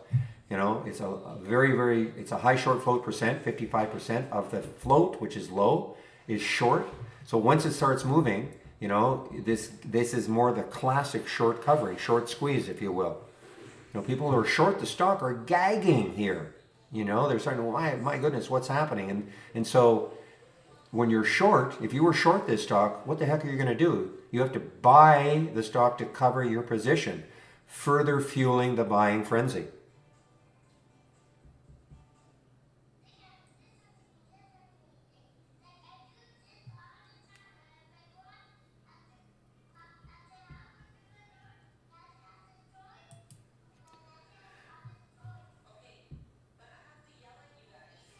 Well, it's never going to, you mean on the Trade Ideas homepage?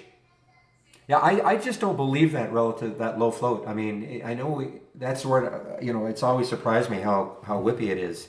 We have 46 million. I'd have to check other sources to see if that is really correct.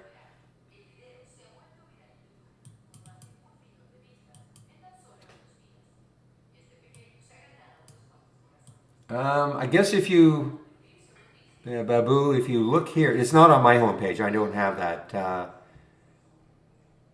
I guess I think this is based on $100, $100 risk. Okay, so if you want to see what it looks like, from the toolbar, click on New, and then AI/Holly strategy window, not the trades window. And this is the window that'll pop up. Okay, and that's based on $100 risk.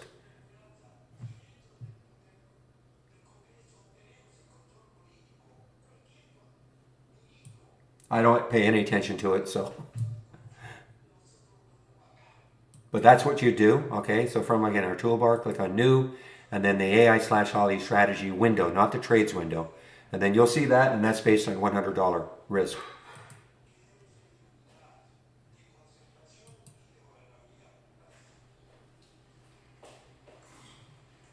No, of course not. Of course not. I wasn't trying to compare SGOC to SPRT. But I don't know how new you are to trading, but I mean this has been a crazy one in the past. I mean look what it did last month, for no reason. $30, no reason.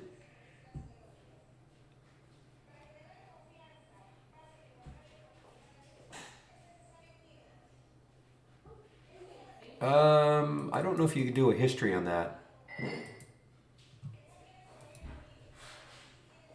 Give me a moment here. The only history you can do is in the actual AI window itself. This, you can go this. So you have to have the trades window, all. And then you can click history and you can see what happened yesterday. You can pick a time frame, okay? You can kind of see what happened. That's how you can do the history for the AI.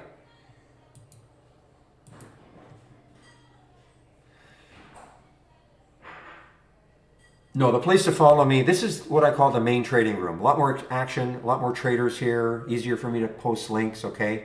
The YouTube room it's exactly the same. I mean, they see me, or they don't see me. They see my screen and they hear me. It's just not as active with traders. Okay.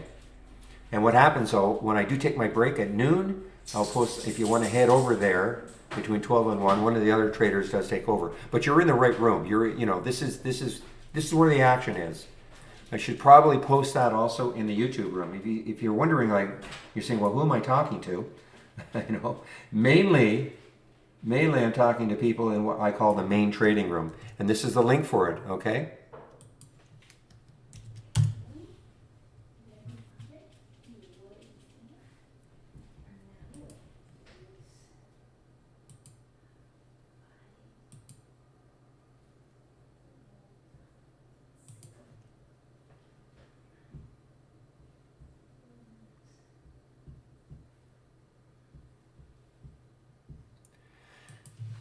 Let's take a look at Gamble or Gambit, whatever it's called.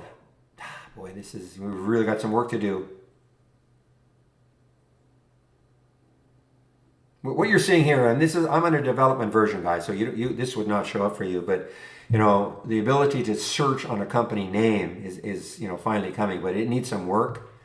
For instance, this is not even showing up. And maybe, let's see, it just show up at the bottom? No, not even at the bottom. So it just needs some work. Doesn't mean I can't load the symbol, of course, but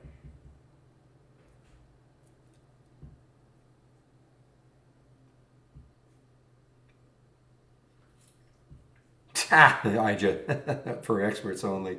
You're a funny man.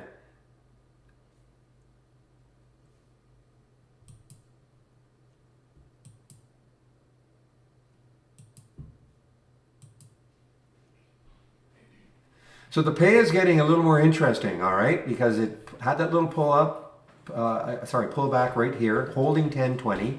I mean, again, it's got the room. 1017 is that next high looking left, so it's a little bit above that. I think that's right. 1019. So, I mean, it's right there. So if you can really, with some enthusiasm and some volume, get through, I mean, you just have to look left. I mean, the next high is way up here at 1067. So that'd be a nice little percentage move. I also noticed that Morgan Stanley initiates coverage. Just looking at some news. I wonder if it's in our news. Yeah. Our news has to be better too. I usually use my IB News, Interactive Brokers News. Well, that's kind of silly. They put a target of 11, big deal.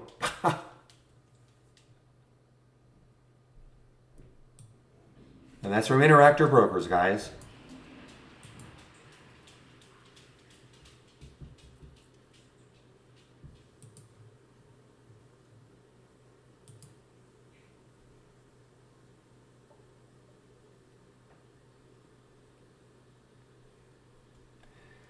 It seems to be pretty darn good. If you're talking about like the pay service that Benzinga has, probably not, but it's IB must have some kind of an arrangement with them because it is pretty darn good.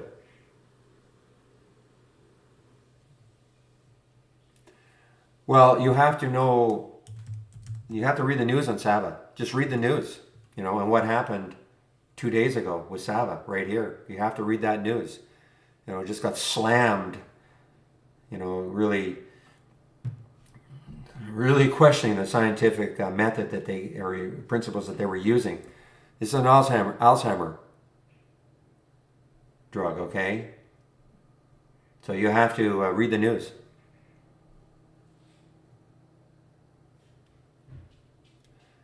I really don't know. I mean, it'd be sort of a squawk box. So, the paid version, I guess you'd hear somebody say, oh, Sava is moving right now. I don't know. I've never had the paid version. But understand, Interactive Brokers must have some kind of a deal, I think, with Benzinga.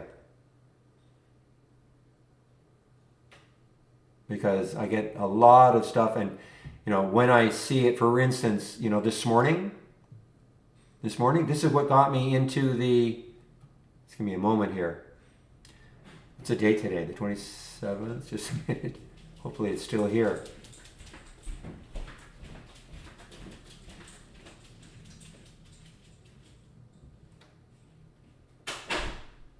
You see, it okay. That news has disappeared. But I think I cut and pasted it to somebody.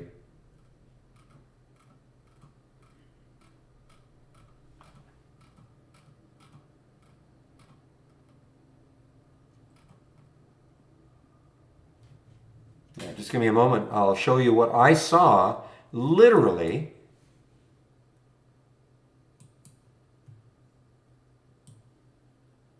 Actually, this was Reuters. This was not Benzinga. This is actually Reuters. Give me a moment.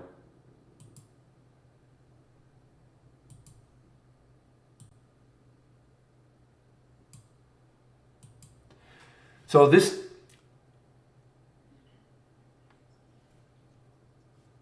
is what well, I have no idea, Pete. Institutions pulling, I don't know. I mean, can I do this? Ah.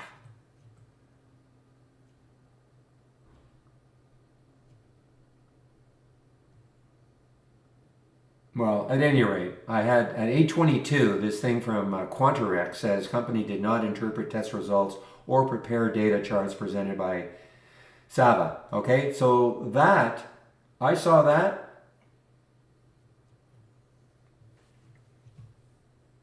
Give me a moment. So you don't think I'm just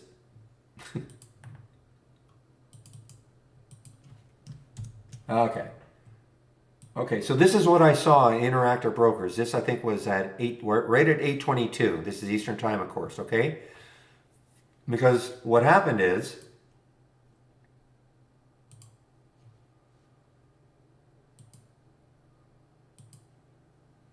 I had Sava thumbnailed because it was so active. Why, this is another thing, you should do, in my opinion. I mean, the stocks have been active for several days.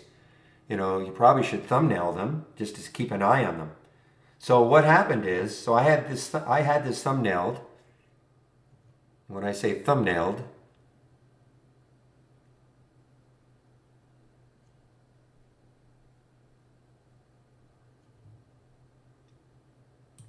so here's some of the charts that I've got thumbnailed. So this is one. So I saw this, okay, and I saw that big down red candle. I thought, wow, okay, what's happened? I quickly looked to see when I clicked on the alert, clicked on it. I quickly looked and I saw that headline.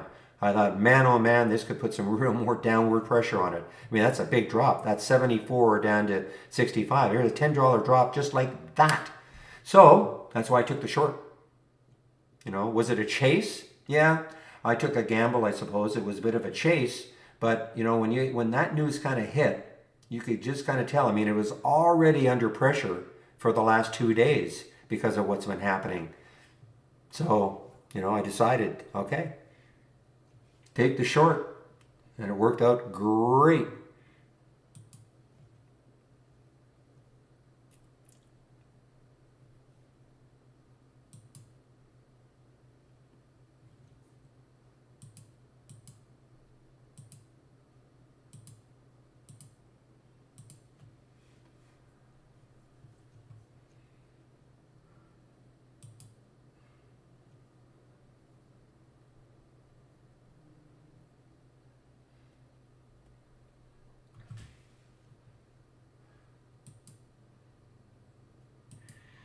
Yeah, I'd be a little more enthused about this one if Morgan had put like a $30 price target on it.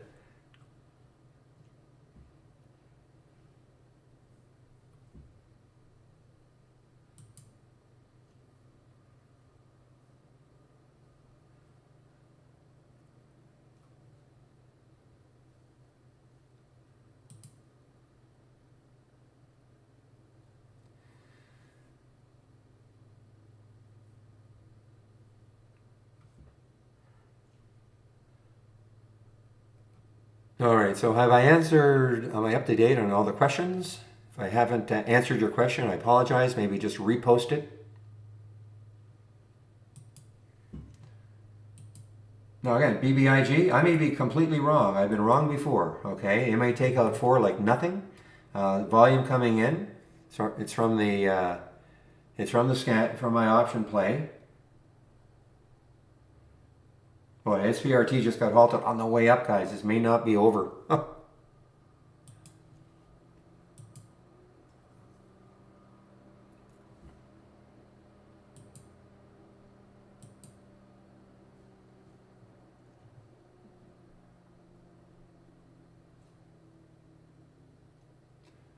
Okay, I don't see any specific news for this one. I'm just checking my headline. I see no specific news, for this to be up 36%.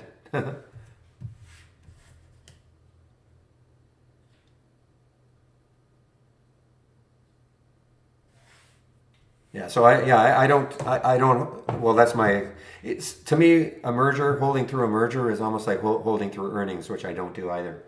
Yeah, you listen, it may work out spectacularly well. I just don't like to gamble like that. So that's my experience or my opinion.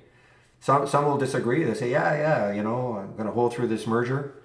Should be good. I've heard good things about the company that they're merging with. You're talking about usually a SPAC maybe or something else. But to me, it's like earnings. I just don't do it. I guess short, yeah, short. So I just saying 20% short float.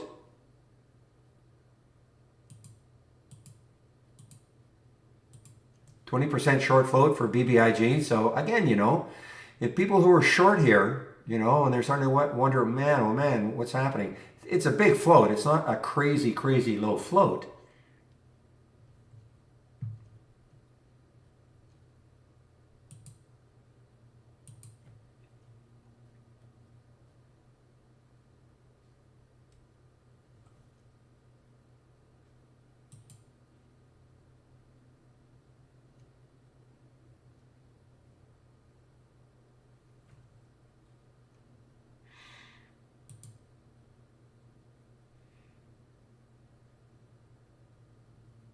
So Jerry, I can't answer a question like that, okay? I mean, understand, what's happened to SPRT? It has been on an insane run. Yes, it is starting to come back a bit, and I know it got up to 50 something pre-market, right up here, and it could start to run, but as far as a swing goes, I can't answer that. The stock was $8 1, 2, 3, 4, 5, 6 days ago.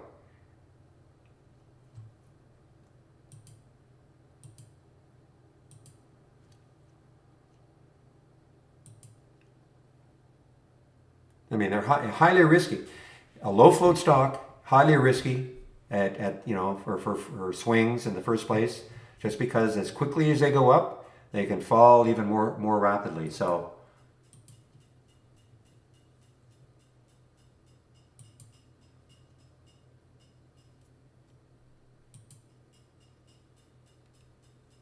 so I see BBIG. So what I'm going to do with the BBIG is stick that alert above 4 again. See if it takes it out later on in the day.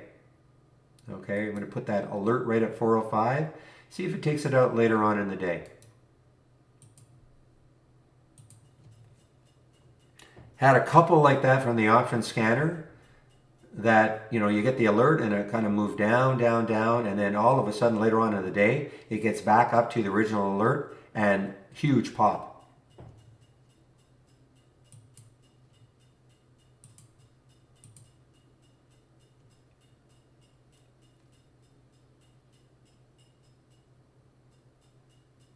I haven't even looked at the cryptos today. GBTC. Oh man, got to get that fixed.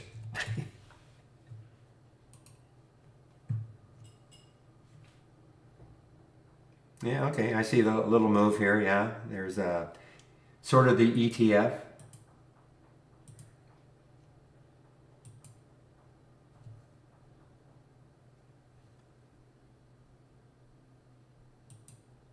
Well, if it's a 5-minute halt, it'll come on at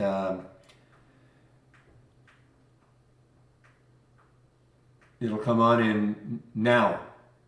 There it is. Okay, it just unhalted. Typically, they're 5-minute halts. Guys, I mean, I'm sharing this. So you guys should get used to understanding what a halt is, okay? Halt because of volatility. If you don't have, I mean, if you're not a subscriber, I can't really help you, but you see where the halt is. Typically, they're 5-minute halts.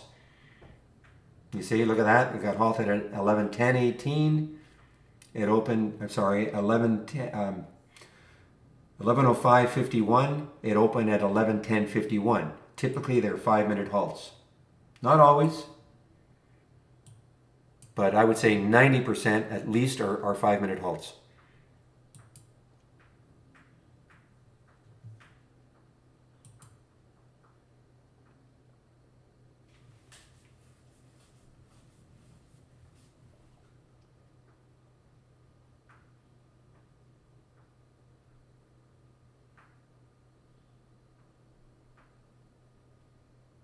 Well, it's not just a matter of pushing to a new high. I mean, if it pushed to a new high on, five-minute candles in a row, thereby being extended, I wouldn't take the trade.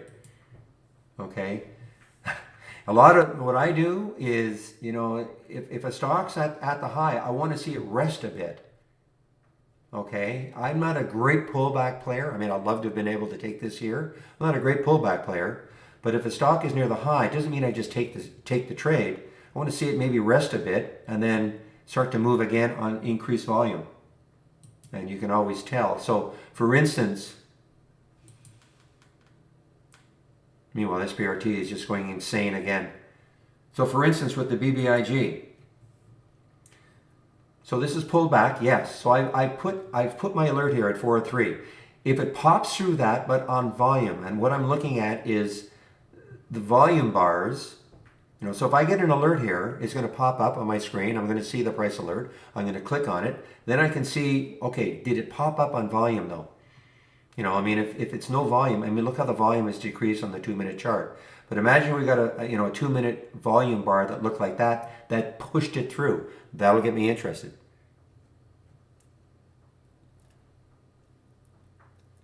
So Benji, are you a subscriber to Trade Ideas? I think you are, right?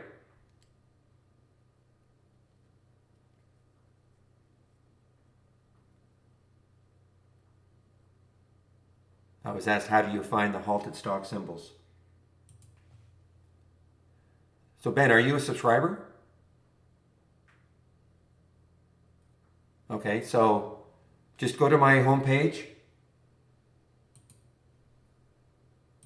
And it's one of the scans I'm sharing.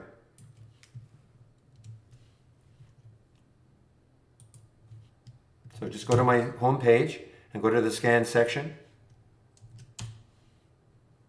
I don't know, Ben or, okay, so I'm just pointing, Martin, for you too. So go to my home page, and this is what you'll see. Here are my scans. Click here, and right here, halts, it's somewhere here. Halts resumes, okay? So there's the scan. Lots of information on my home page, including all the scans I'm sharing.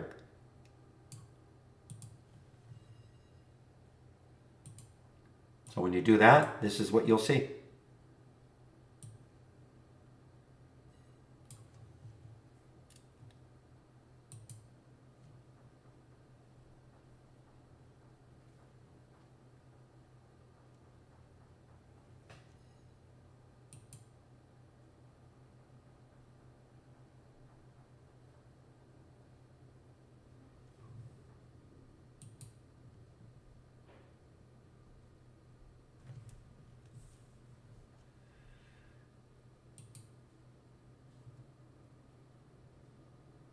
Now, by the way, you see how it took that trade?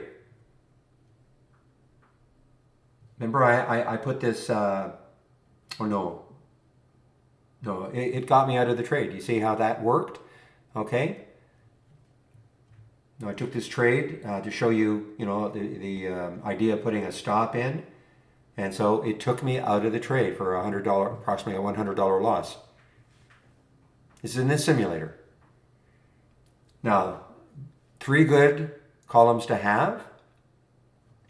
Today's profit, well, that's telling me that I lost, 105, okay?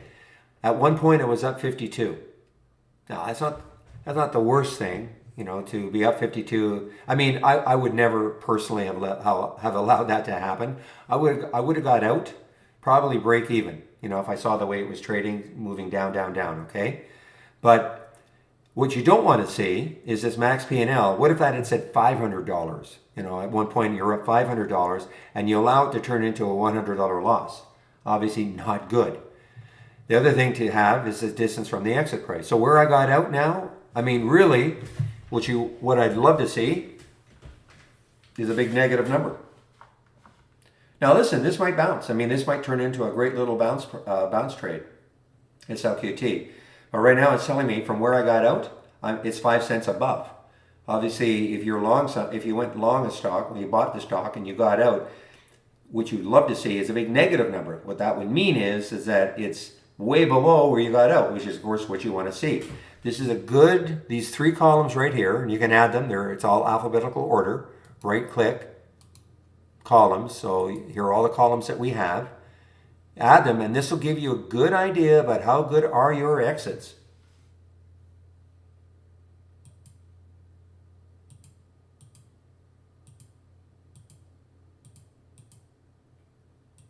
Okay, that'll give you an idea about how good are your exits. Because that's the other, of course, with trading, the common refrain. How do I keep in a trade? Why didn't I get out earlier? All this sort of stuff, okay? Well, this is what you can do. You can practice, and just sort of get a gauge about, well, how good are my exits? The other thing here is that if I didn't get out of this trade, if it didn't stop me out, and I didn't get out by the end of the day, then this carries forward. So this is a way in which you can practice swing trading also. Okay?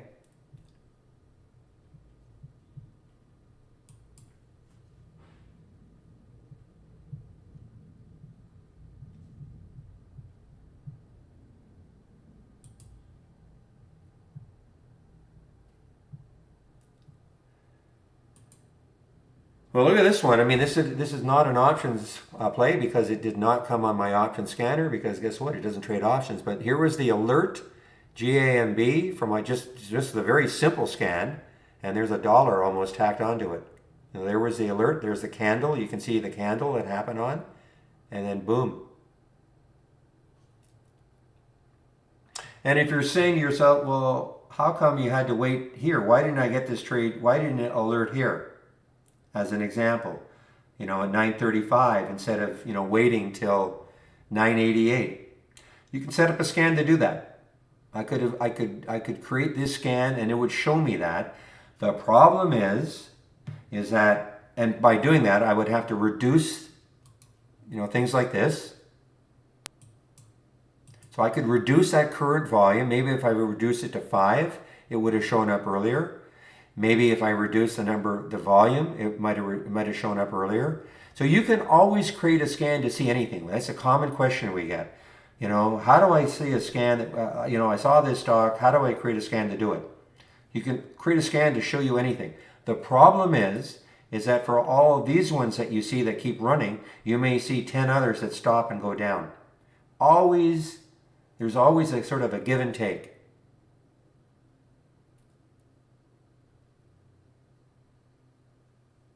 If that makes sense.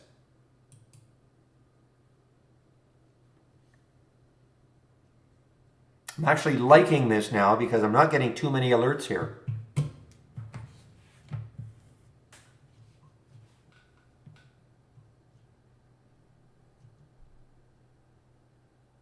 Let's take a look at my watch list. So Nero, there was the alert right here at 1346. Pretty good, got up to 17, so that's pretty good. Was it a little bit choppy? Yeah, but okay. I don't know what the RDHL did. 775. Yeah, I mean it's holding the area, and of course I think this one, obviously it's at 45 now or so. It popped up to 43 before it pulled back. Awfully whippy, of course.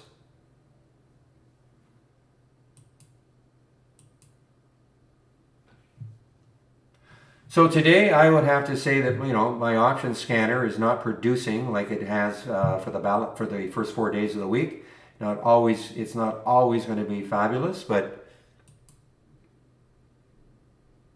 you know, the SGOC is still interesting though.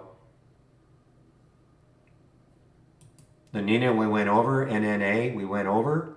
Not liking that 200-day moving average, that was pretty close. The SLQT, you know, I mean, it gave, really, I mean, 821, it got up to 835. I wouldn't call that a big winner, but it's starting to come back. Now, remember, this got absolutely pummeled yesterday on earnings. This was a great short for us. I think this was the one I shorted pre-market, and, you know, this was a great short for us. For all the reasons it got hammered yesterday, they are still in effect. It's not like all of a sudden, you know, this is all forgotten.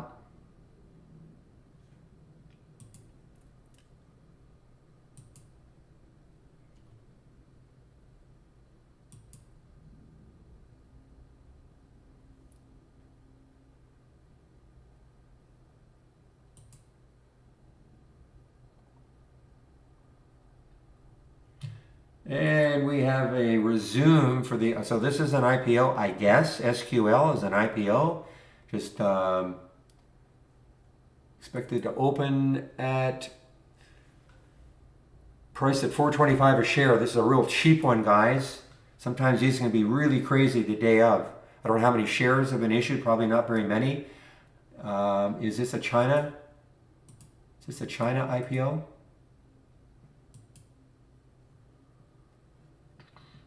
So only 3 million shares. That's why these can be very, very whippy.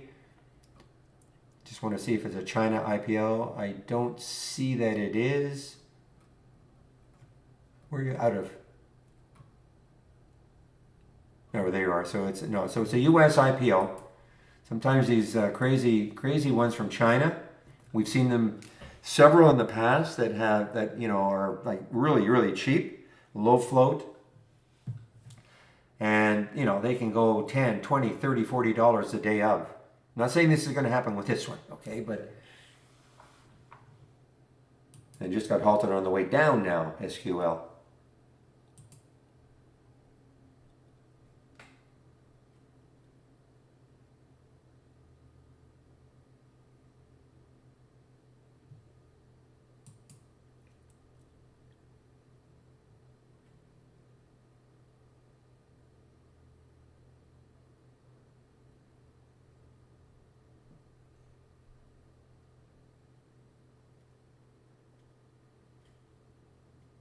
Meanwhile,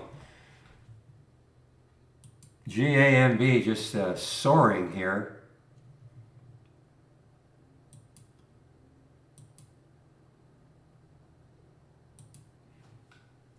And you can see the news on it.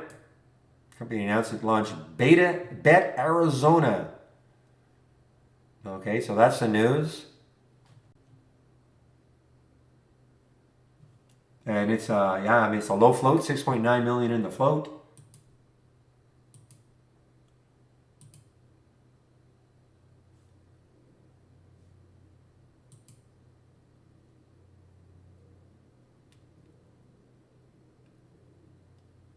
Yeah, so the top list is it's every 30 seconds. That's the function of a top list, okay? That is the function of a top list, to update every 30 seconds. Is the real-time, you're talking about the alerts that you see unknown? Yes. These are real-time alerts that you see. At the time, okay, Neuro at 10:01 was a real-time alert at 13:46.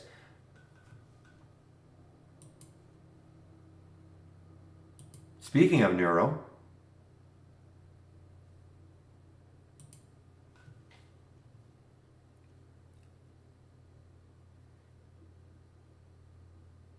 well, in YouTube, I don't know. I mean, I can only tell you that if you're in the trading room, this is all, when I get an alert, I don't know when you're seeing it in YouTube. It shouldn't be a big delay though.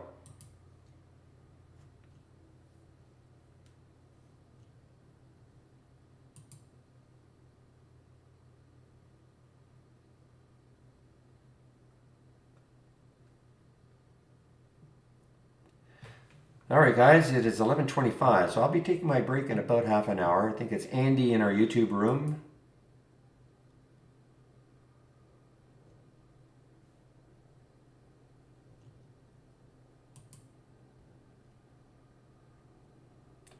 Well, until now. Until now. I guess there's some sellers now.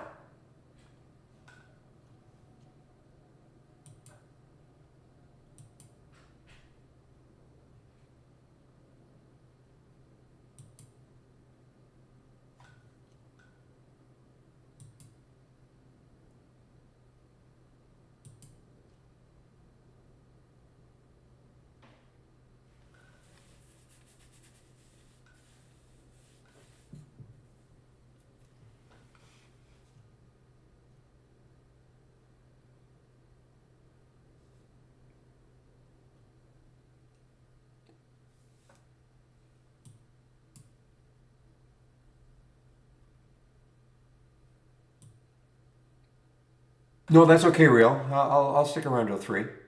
But thank you for that.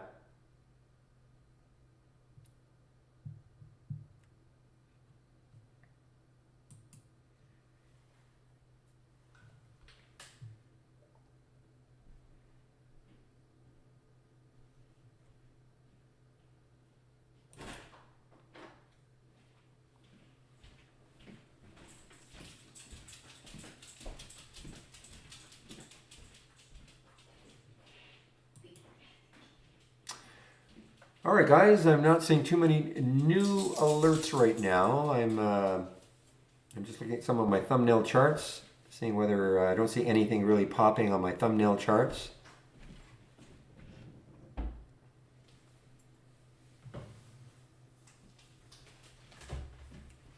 Just one moment, please.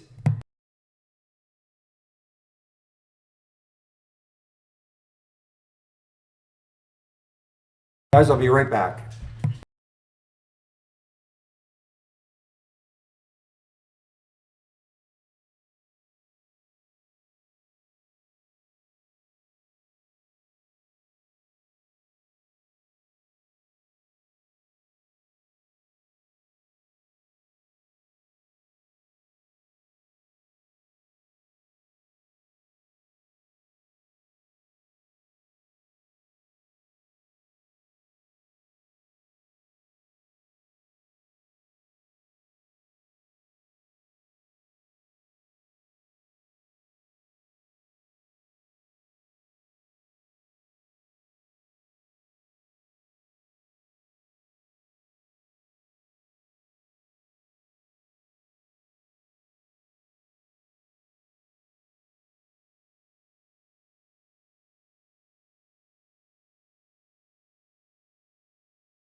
right, guys, I'm back.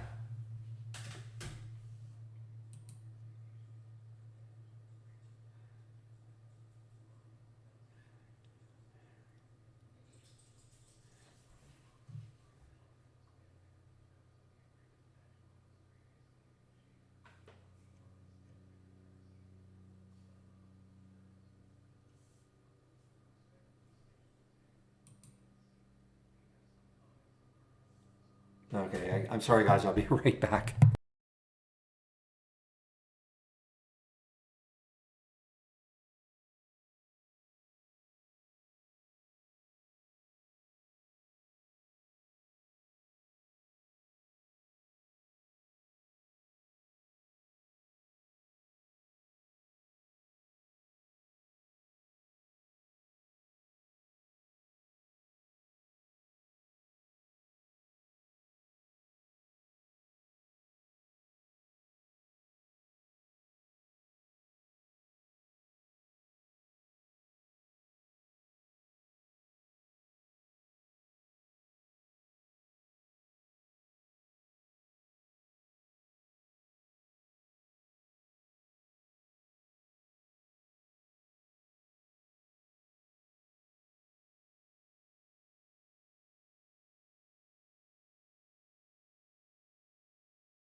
All right, now I'm back again.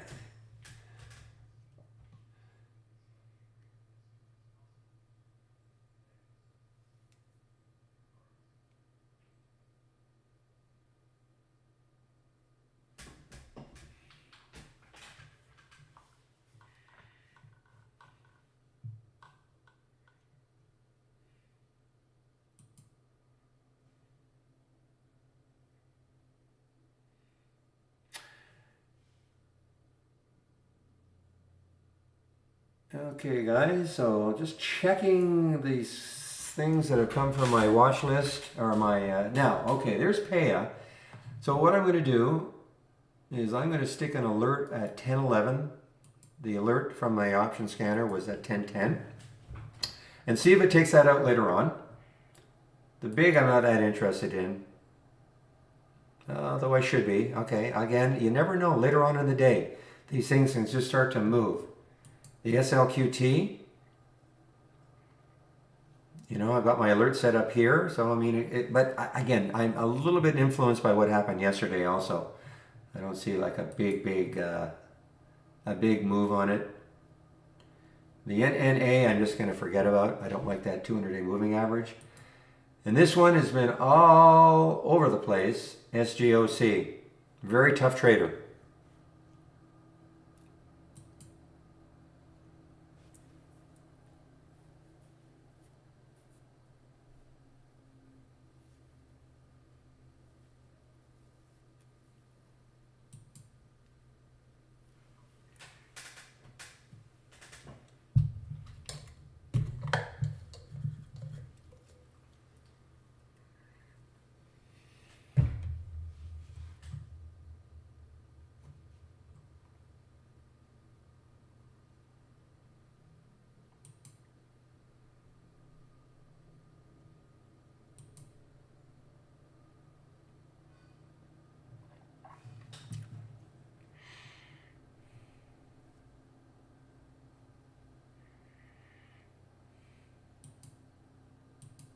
Okay, so this is a crypto play. HUT is a crypto play. Okay, so, you know, and it's pulling back a little bit.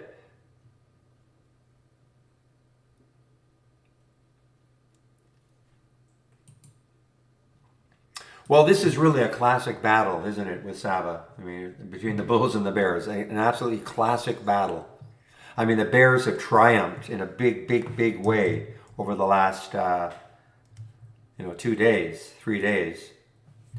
Doesn't mean that within the days you can't play bounces, but I mean, the Bears are winning.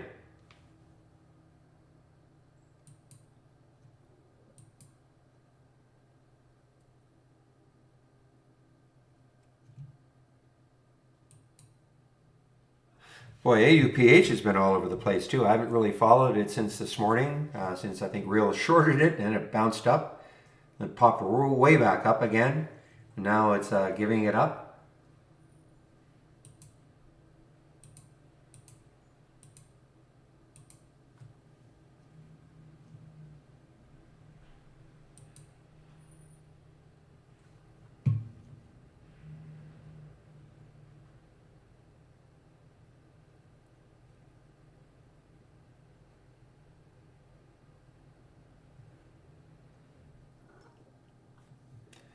All right. Where's Becca?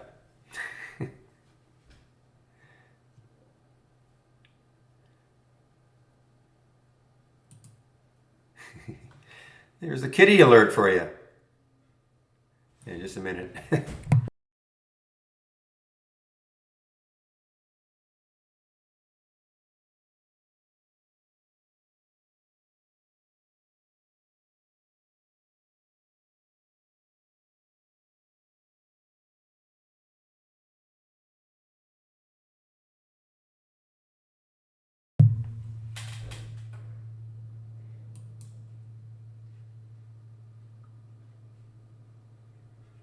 Okay, so this just showed up on the option scanner, the PXLW. Now, look left. What do we see? Well, we got some room. I mean, we have some room. I think 621. We have some room. 705 is the next high. So, I mean, I think 7 will stall it. There's a bit of a red bar ignored on the 5-minute chart. Pretty extended though on the 15. And I'm sure that what Real would say, I mean, it's above the Bollinger Band. So this is a little iffy. I mean, it's just too extended right now. I mean, it isn't. It could keep moving, but it is pretty extended.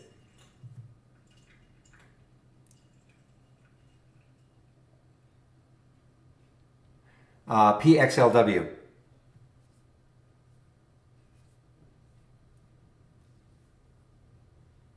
Oh, well, obviously extended on the 15-minute chart. I'm looking at the Bollinger Band here, the 15-minute, and it's above, quite a bit above it. It just showed up on my option scanner, that's all, but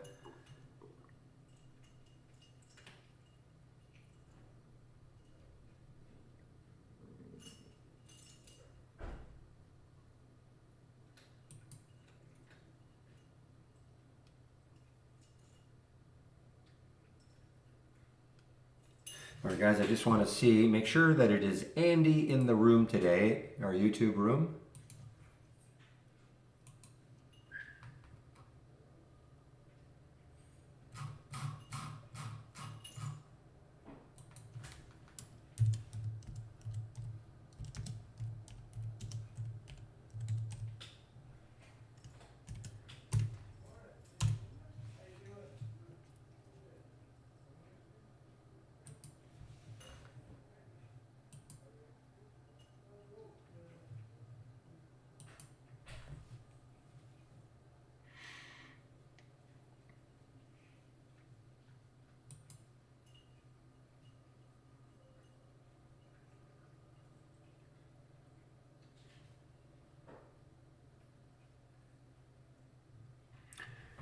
How?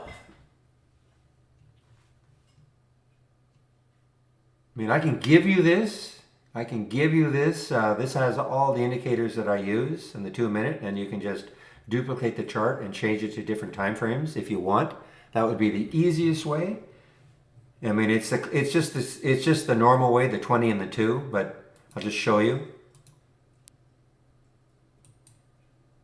So the Bollinger Bands, 20 period, 2 standard deviations, okay?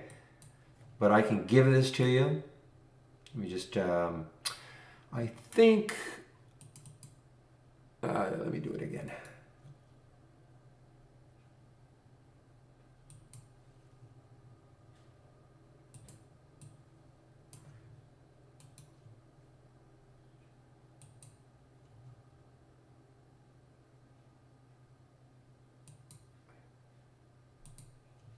Okay, so there is the 2-minute chart.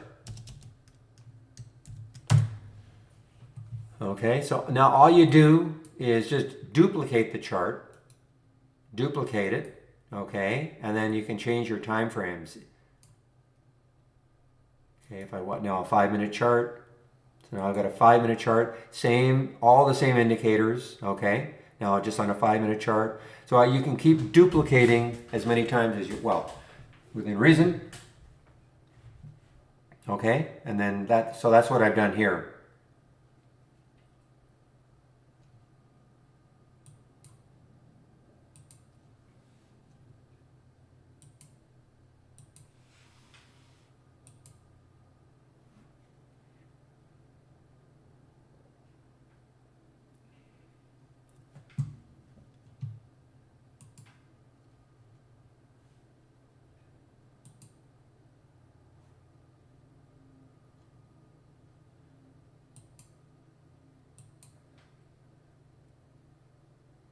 I don't know, this AUPH looks like it wants to come back a little bit here, real. Let's see what happens right there. There's a fail right here.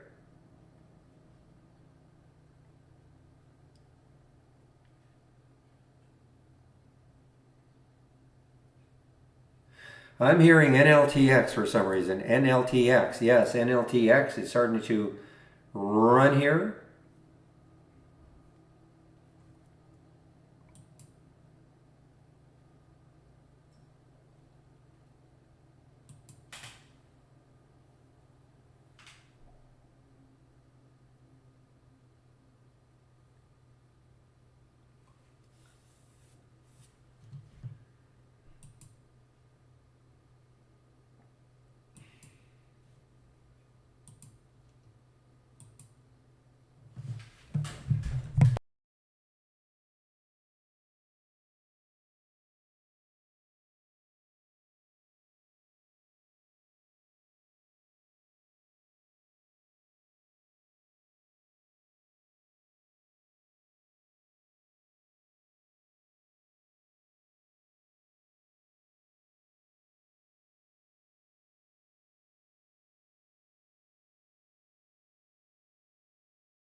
Second one always, okay? The moving higher with unusually strong options.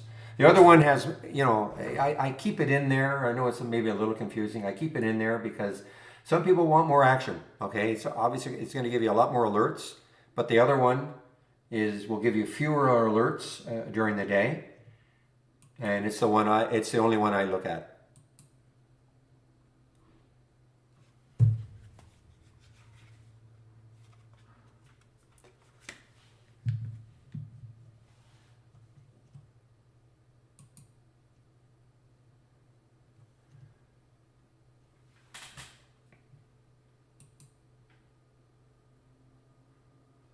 Well, I mean, I'd probably wait for that 4 break, William. That's what I would be doing. See if it can take out that high again.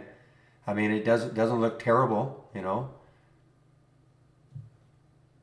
And there's your Bollinger Bands. I mean, it's close, but on the 15, it's far enough away, I guess.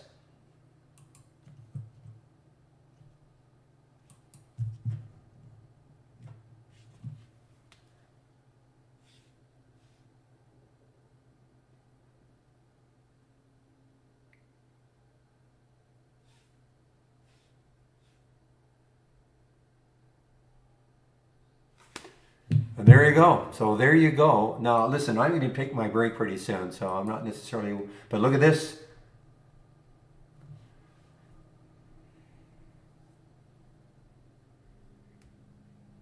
Now, this is a crypto play, right? Is it a crypto play? Or not? I don't know what they do. I mean, I can read it, but I don't know if this is a crypto play now.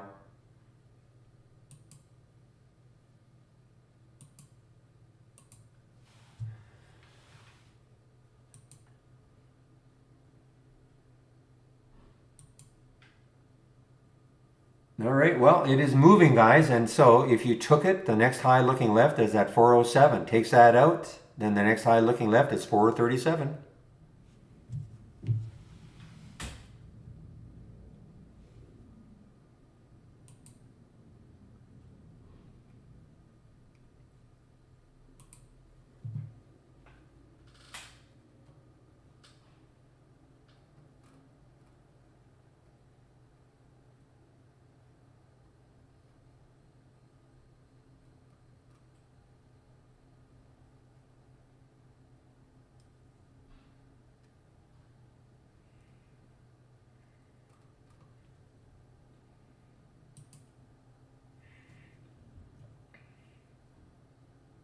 All right, well, BBIG on the move. I did not take it, so, but again, mainly because I'm taking my break pretty soon, and I'm pretty steadfast about taking a break.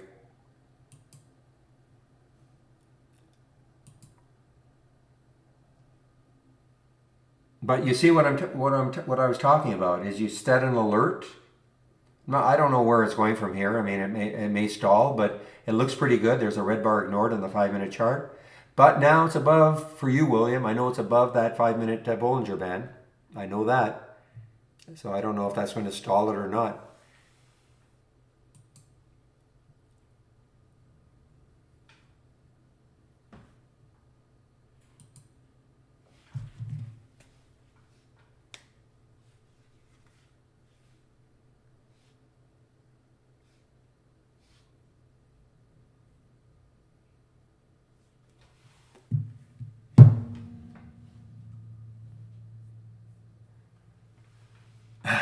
You looked at the clock, okay.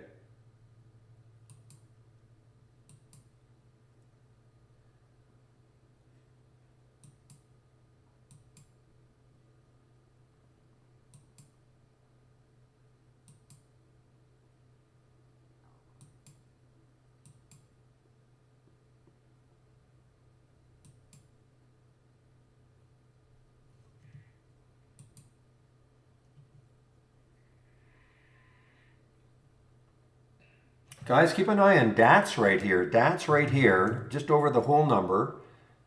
Wait for some volume.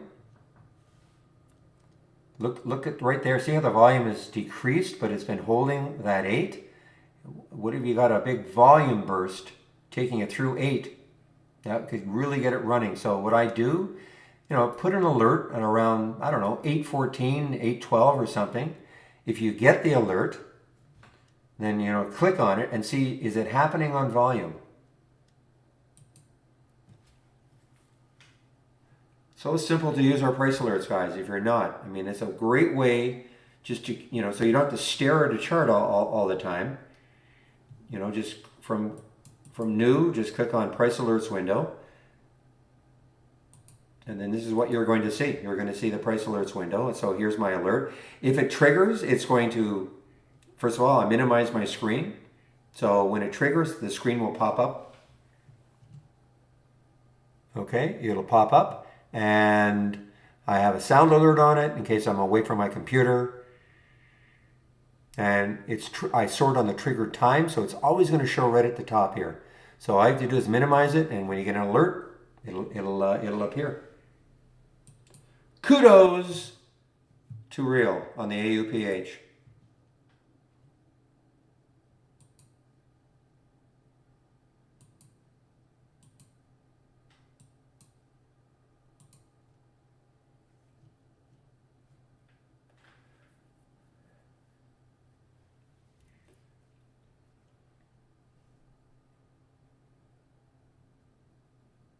Oh yeah, you can put a sound alert on any alert window, Fast Johnny. Any alert window, price alerts window, the AI if you have it. It's very simple. Just right click, properties, actions, and then just follow this. You click that play sound and set up the sound, and then you can have one window text to speech if you want. You can't have them all. The whole idea of sound alerts is you put a different sound alert on the different windows. So when you hear an alert, you know which window to look at. Okay? And then Otherwise, use custom sound, select, and here are some, each one of those 3 folders that we have got some sound alerts in them. So you can click on one of them, you can open it, play it. If you like it, then you just say okay, and it gets attached to your window.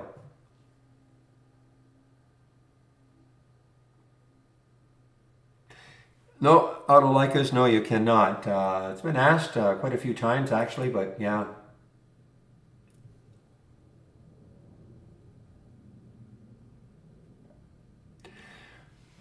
Well, if you minimize the alert window, okay, then it will pop up. Like, typically I don't minimize any alert windows, but if I do minimize the window, yes, it would pop up. Depends how many alerts you're getting, all right? I mean, you don't want to have something, you know, you're getting a lot of alerts in an alert window, it's going to pop, pop, pop, pop constantly.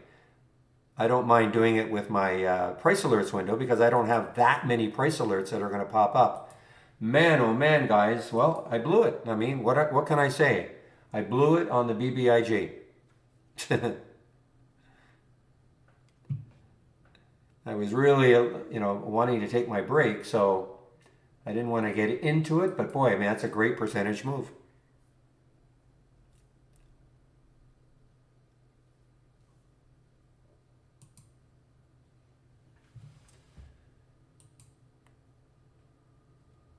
So now, even the PEA, guys, the PEA is interesting. I mean, it pulled right back. It's back up to that original alert price of 10.10. Let's see if it keeps moving.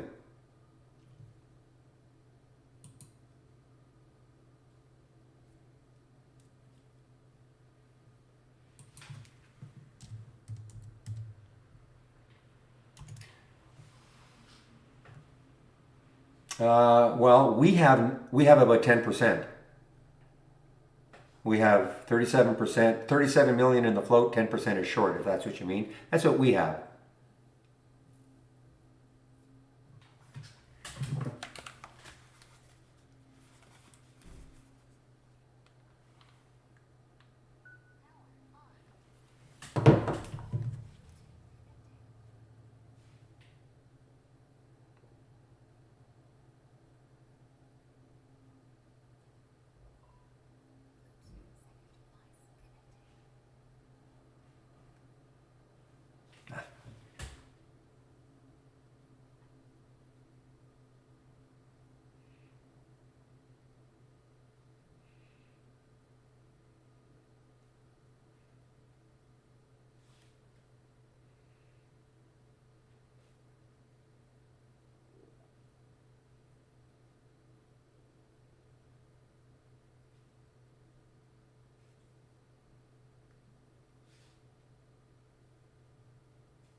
Okay, guys, sorry about that. I am done. Just waiting for Andy to show up.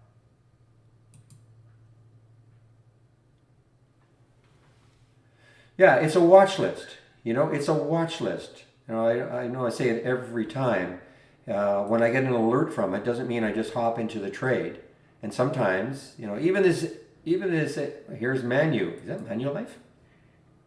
No, that's Man United, Manchester United. Interesting. I don't think I've ever seen this one. It's just sneaking in here. MANU. Interesting. Man U just showed up. But let's take a look. Look left. What do we see? 1795. We see 2022 is the next high looking left. But, okay, again, look what happened. It pulled right back down. So the alert was at 1831. I'd be maybe sticking an alert. Well, it's right back up again. Yeah, that's exactly right. To sign Ronaldo, I was watching that on some sports program last night.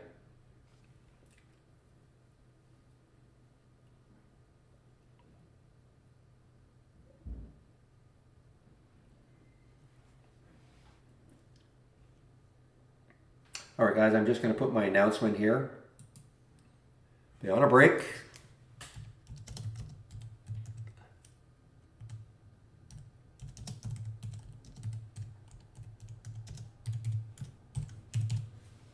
Back around 12:45. And I'll put the YouTube link in one more time. You want to head over there. Andy will be there pretty soon. He'll take over for me in the YouTube room for between 12 and 1.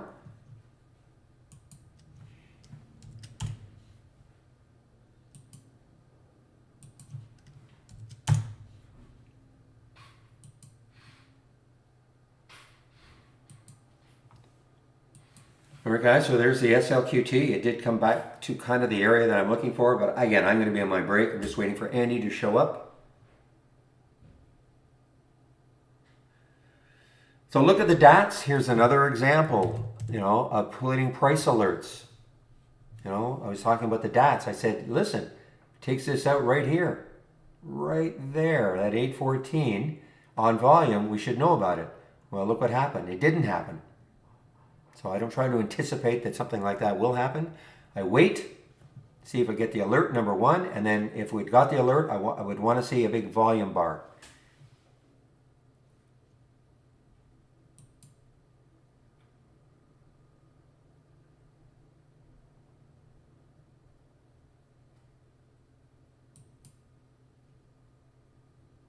Boy, this Marin, I think I believe, I may be wrong, this might have been one of those stupid WSB plays, moving higher here, and then it just, fell. However, this is coming from the... Testing, testing.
Hey, Kev.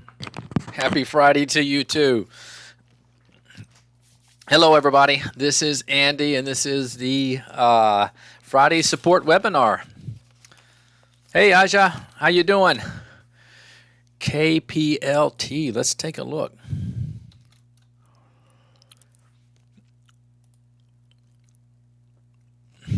Yeah, interesting there. That's worth an alert set up there. Set it up there around that, right below that high there.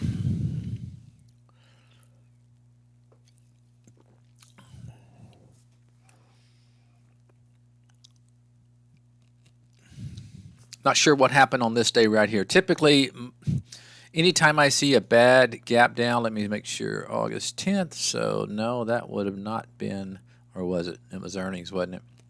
Yeah. Typically, when I see a big gap down on earnings like that, it takes a little more time than this, but not always. So, what I would do would be stick an alert right there, and if you see it going through with volume, some good 5-minute volume, maybe worth a shot there. Hi, Sahar. How are you, buddy?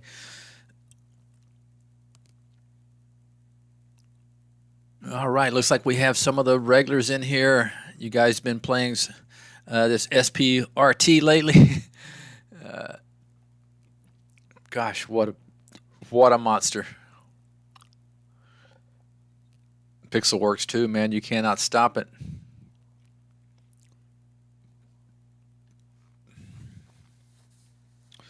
All right, for those of you who may be in here for the first time, this is the support webinar. We take over Barry's live stream for an hour for you to come in and ask questions.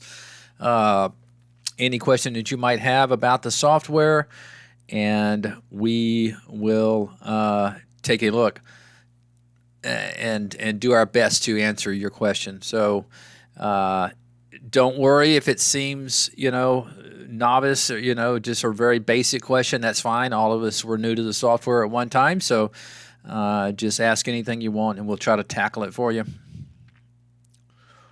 If not, you have questions about charts, anything that you're looking at, or any strategy you're working on or something like that, that'll be fine too. We can go there.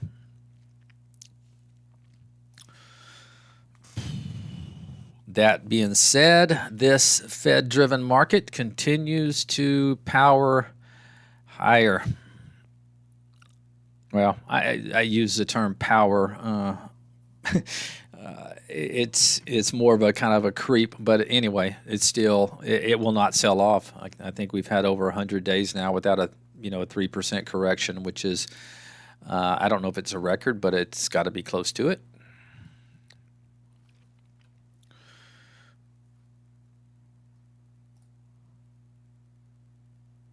Gosh, it was a powerful move right there in Manu.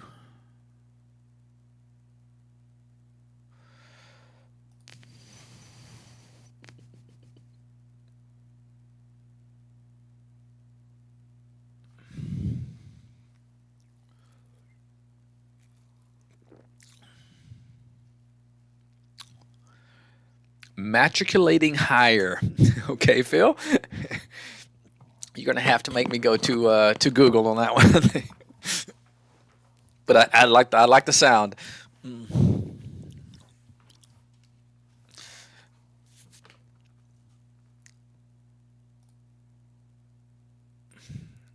Root, for those of you bottom fishers out there, had a nice little basing pattern for a while, and nice little pop there in ORRT.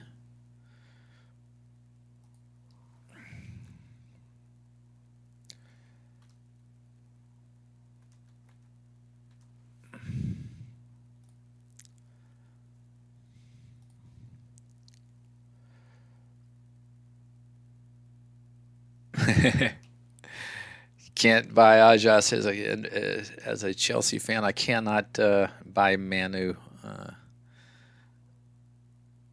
under no circumstances.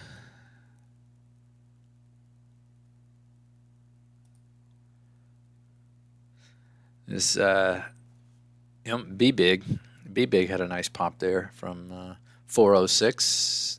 Wait, actually that came through sooner. I think I may have had to reset my software, so I know that came through around right over here in the 373 range or something. I'm referring to Barry's option scanner. Gold and silver having a nice little pop today for a change with the weakness in the dollar. Haven't seen a green bar like that in a while. We'll see if it continues. Gold is actually driving pretty good right now. Somebody in our webinar, I can't remember who it was, actually his price alert. I do this price alert contest every day, and his was a pullback to the 409. Anyway, got hit this morning, and that was a nice pickup in nuggets. So I imagine he's probably doing pretty good in that competition. It's just a pride competition. There's no prizes or anything. How do you show all windows after minimizing? All right, let me show you here. You minimize, right, by just clicking on the little minimize right here in the toolbar. Drops everything down. To pull it back up, just go to your, find your toolbar. Okay, go down to the taskbar, click on it, find your toolbar, and then pop on that, and it's going to pull everything back up for you.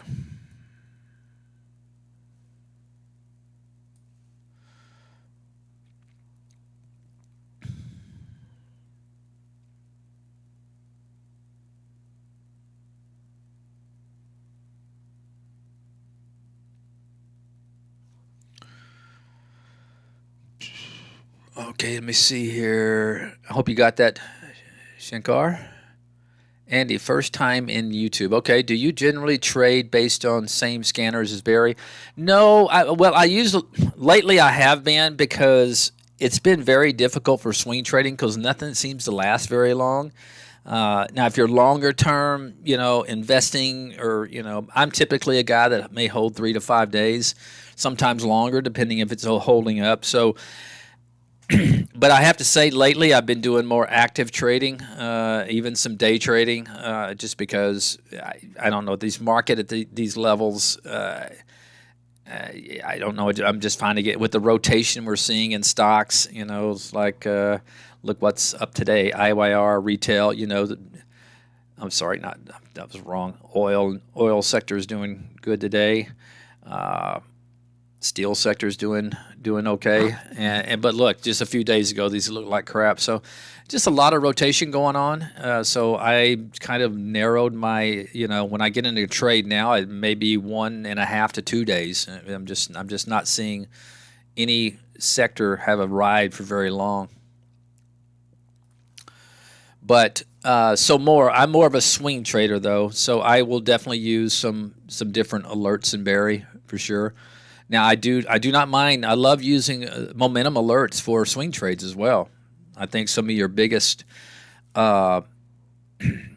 gainers, or your best swing trades, can come from alert windows. A prime example is Pixelworks. This is the one right here. Look at this breakthrough $4. Okay, on big volume, the day after earnings. I'm pretty sure there's August 10th, or maybe no. That was August 20th. So it must have been news. Whatever the reason was, it did it on huge volume, and it broke out of that $4 pivot level was pretty big. And there you go. There's something where you could have bought this at $4 as a swing trade instead of, I can promise you, a lot of day traders jumped in and took maybe 30 or 40 cents out of this trade, and they're out, and they haven't touched it since because it's getting away from whatever reason. But there's a great example of a momentum trade being a great swing trade, and you find them all the time. So in essence, I will trade a lot of the and Pistolworks was coming through Barry's on this day right here. So a lot of people will come to me and say, Andy, this is great. There's a lot of good momentum trades in here, but I'm looking for swing trades. Well, I tell them, first of all, those momentum trading windows can be the best swing traders, because typically your first day of a big move could have massive volume and a breakout, and then it just continues after that. But I do some other stuff too. Here's one that I use: pull back above 50 SMA long swing, and it's looking for stocks that had a pullback on the 5-day time frame, and then they're having a bar reversal. So something like this I might use to find good swing trades. So this works better though when you've had kind of a pullback in the market. I like when you've had a pullback for 3 or 4 days in the market, and then this thing starts firing off after that. because a lot of times you'll get things that just not pulling back too far when the market's, levitating up here at highs like it is. And then this revenue growth fishing, and you can find these guys. I don't have this in the doc window because there's just too many windows, and the docs kind of scrunches everything up. But if you go to the Traders Vault and just say normal channel bar, not the docked channel bar, and click on it, you're going to find these alerts in there. As a matter of fact, all these right here are going to be in there. So if you're looking for them, just go there and you can grab them.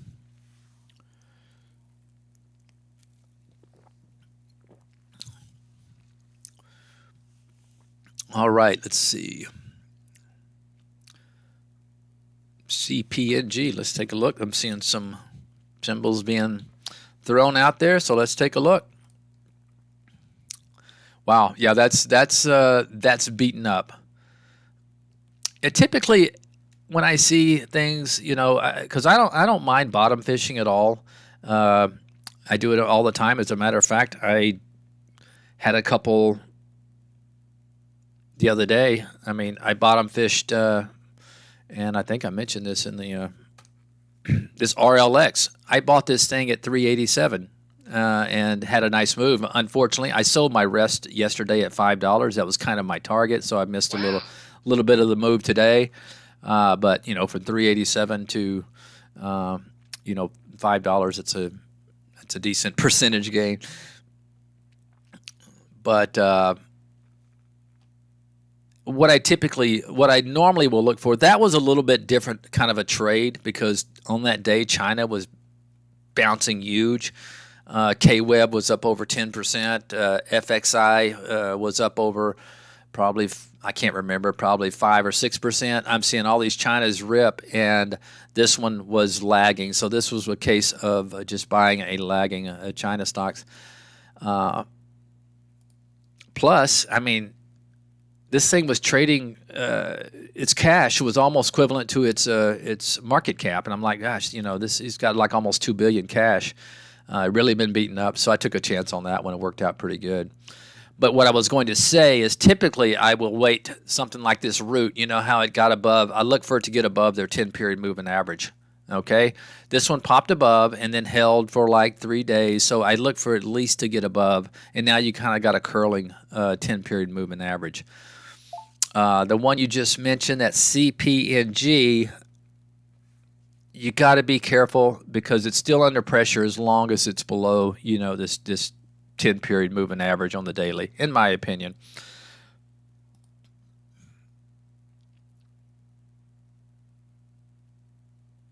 And what is this? South Korean stock.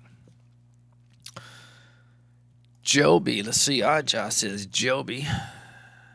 Take a look. Yeah, having a nice day. New issue. Looks like it's really, before I start doing a whole lot of technical analysis on IPOs, I'd like at least typically a couple of months worth of data. But that being the case, there's nothing to stop it, no resistance until you get up here to this 1340 level. So that one may have some more oomph to it there.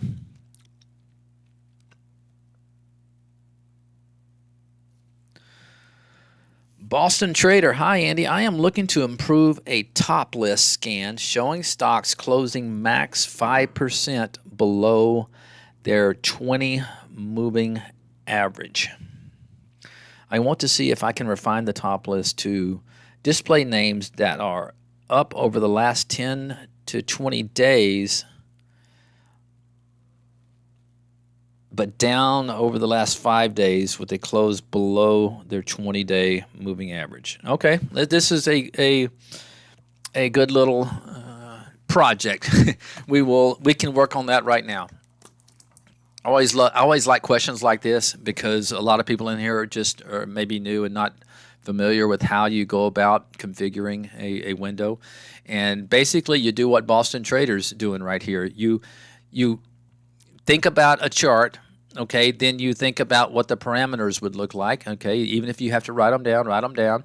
And then you go into configuration, and he's working on a top list. So we'll go to new, and we'll go to top list. Always want to double click, start from scratch. That little orange arrow will tell you that everything's been wiped clean and you're ready to go. And then you start basically just putting in your parameters in the filters. Okay, remember that with the top list, there's no alert. It's just a combination of filters.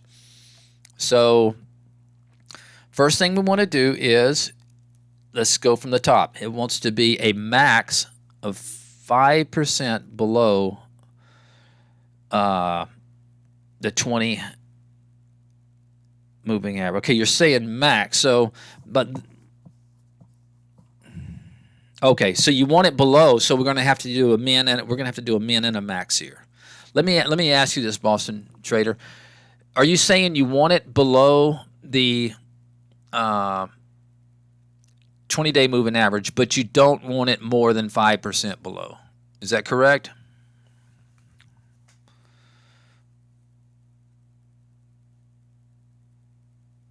I just want to make sure I'm not misinterpreting your logic that you dropped in there. Okay, I guess if you say you're closing max 5% below the moving average, you definitely want it, and you say it down there that you want it below the 20. So, all right, so let's just do this. Let's go with search. Okay. Okay, gotcha. Perfect. Yeah, that just wanted to make sure. Okay, so let's do change 20-day moving average. Add filter. And we are going to put 0.01.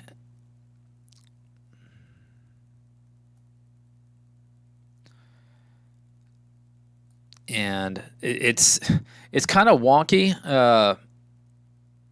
Let me just put this in here. Hold on just a minute. It's kind of confusing when you start using these negatives, but I think this is the correct way. The stock is no more than 1% above its moving average. The price is no more than 5% below its moving average. Okay, that's correct. So that's the way you want to write it.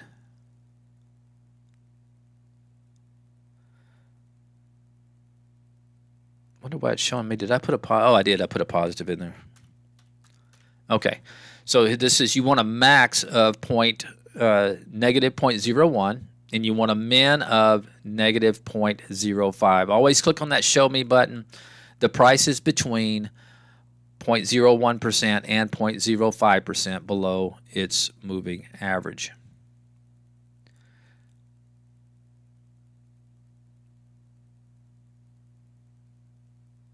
Did you mean for it to be 5% or 0.05%? So in other words, would you rather see it like this, a -5? That would be 5%. So you don't mind if it's 4.5% below the moving average, or did you want to put the negative 0.05 or negative 0.5?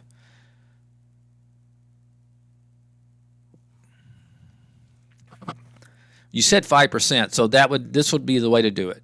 Okay. Okay. All right, so let's look at what else you have here, okay?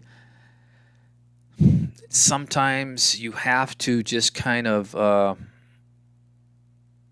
improvise here. I want to see if I can refine the top list.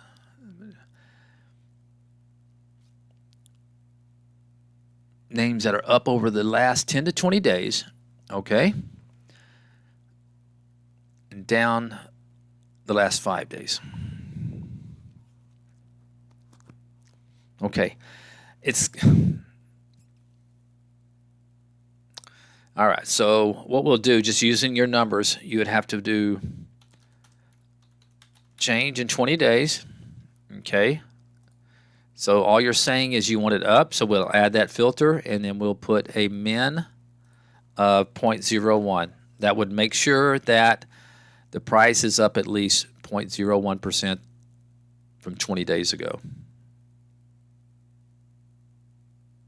Okay, You didn't specify how much you wanted it up, so we're just going to go with that.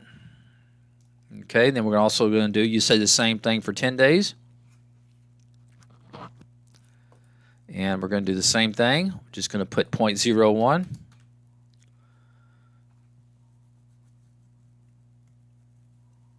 Okay, now let me read in here. But down over the last 5 days with the close below its 20 moving average. Okay, so change in 5 days. Add filter. And you want it down, so we're going to do a max of negative 0.01 to make sure that it is down over the last 5 days. All right, let's see what we got here. Let me add some columns and see if we got anything. Definitely want price, change from close. Relative volume would be nice, and we can do, we'll do change in 20 days, change in 10 days, and change in 5 days.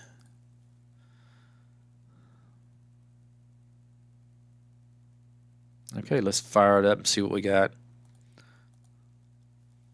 All right, we definitely have some data in here, so let's take a look and see if it's working here. Yeah, not too much. TMTS.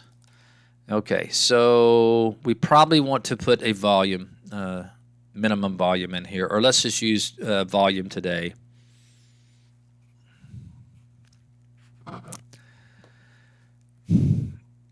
Yeah, let me look at it before we do anything. I got to look, so because we're going to get messed like this all the time because we're only specifying it to be.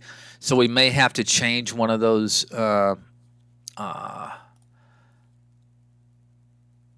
Okay, there you go. I don't know if that's something that you're looking for. Of course, this is a low volume. Let me do this.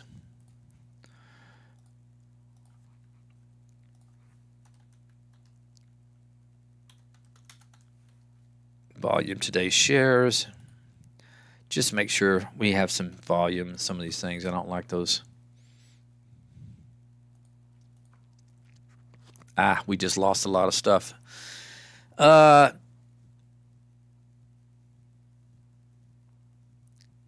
Here's an issue I think we're having here, okay?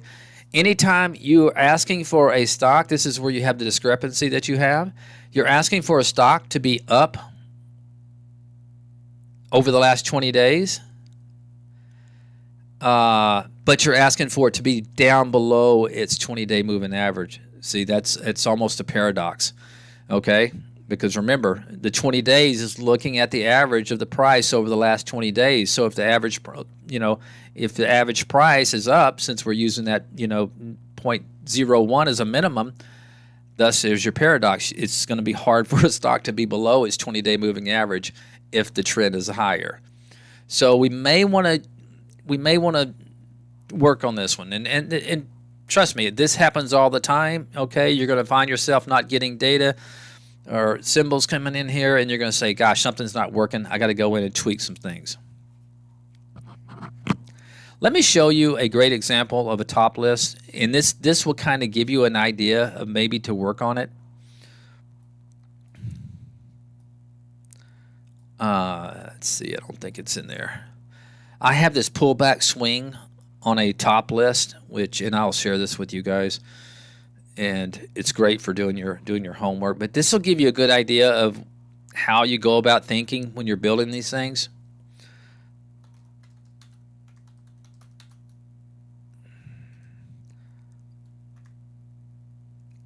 Let's see. I may just put, hold on. I know what I did. I put a comma in these. There we go. Okay, this is the pullback above 50 SMA Pro. And the reason I want to show it to you is kind of what you're thinking. I'm looking for stocks that are pulling back on the 5-day time frame, okay? But they're putting in what I call a bullish candle, which means they're up on the day. at INVA. This was actually the trade of the week. It's actually finally putting in a bullish candle there. But you can see what's happening here. The stock, most of these stocks, you're going to find them up over the last, maybe not 20 days, but over the last month, and they're pulling back.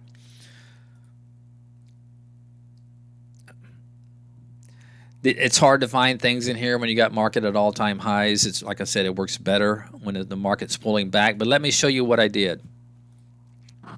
Let's take a look at the configuration. All right.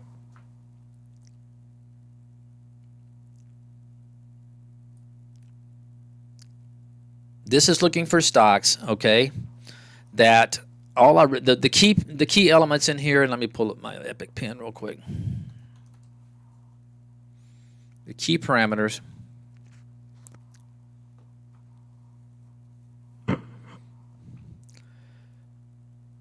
are going to be change from SMA the 50-day SMA. It has to be above its 50-day SMA, okay?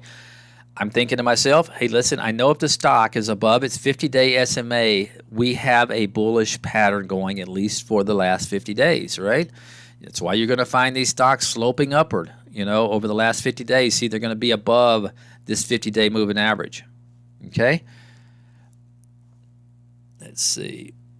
The next one is going to be this right here. Check out this position in 5-day range, and this is what you're looking for. This is kind of the idea you're looking for. You're looking for things to pull back on the 5-day time frame.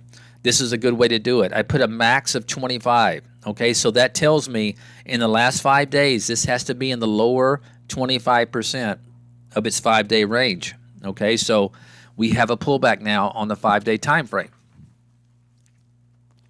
Now here's the kicker.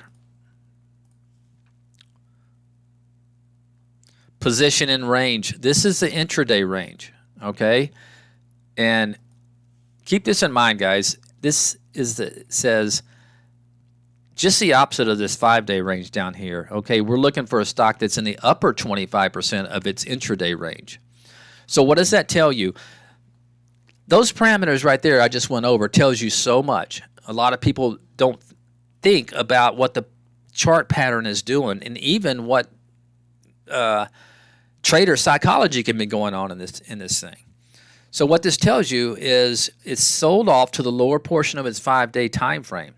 It tried to sell off more today. Why do I say that? Because it's now bounced back and it's in the upper 25% of its. So basically that tells you it tried to sell off. Buyers came in, pushed this to the upper portion of its 25%. There's a great example right there. You have a tail, and now it is pushed back. Buyers are coming in, and it's in the upper 25% of its intraday time frame. So if you start thinking like that, if you start thinking about what's actually happening in the stock pattern, remember stocks, candlestick charting is just kind of an image of crowd psychology. So it tells you so much just by thinking of these things instead of numbers. What's going on in the chart? What's happening? What are people doing? Are they buying? Are they selling? So this right here has been a great scan for me at night, when I'm doing my homework. And like I said, when things are at all-time highs, I don't trust it that much. But when I get a few days of pullback in the market and I see this thing filling up, boy, I start marking up charts really quick. All right, let me see if there's anything else in here those are the key elements for sure. Let me clear the colors off. Now, the rest is just price over $5. Stocks have to do an average of 500. I'm looking for thicker stocks when I'm swing trading. So that's about it. I mean, it's a very simple pattern, but it can show you so much. See if there's anything else look appealing in here. There you go. Here's one that uptrend, pulled back 5 days. Now you're putting in what I call the setup bar. Now, typically, I won't buy on this day. Okay, because I need this bar to close. Okay, what if the market rolls over and this thing rolls over and goes to lows? But if it sets up like this, what I'll do is I'll mark it up. I'll put a little price alert in here. And on Monday, if this thing triggers, I'll evaluate this, what the chart looks like. Is there volume coming in? What does the market look like? And then I'll decide whether I want to take the trade or not.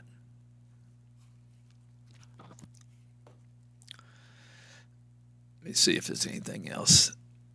INVA, this is one that was, once again, nice bullish pattern over the last 50 days. Look how it held that 50-day moving average. As a matter of fact, I put an alert here. I wanted to buy this thing on the 50 this morning, never got down there to it. But that's okay. It's putting in a bullish candle. So let's say this closes like that, and I come in here and I put an alert right there. Maybe I want to buy that if it takes out that high the next day. I would rather see it come down and hit the 50 because that's where it's been kind of tagging lately. But so don't know if I'll take that one. I'll have to see if there's any volume or what. But anyway, I'm hoping that's helping you, Boston Trader, because I think you're on the right path. I know what you're doing. I just make sure you don't use filters that may cause difficult circumstances, almost like a paradox where. So in your case, maybe you want to use above the 50. Okay, let's try that. We're going to get a lot more symbols coming through. I can guarantee you that. So let's just try this.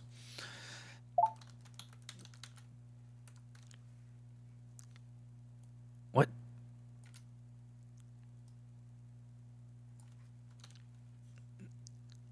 Maybe it's distance. No, there it is. Change from 50-day SMA. Add filter. So let's try doing this and see what happens. 0.01. 0.01, and we'll take out the 10 and the 20. Look how much more stuff we got now.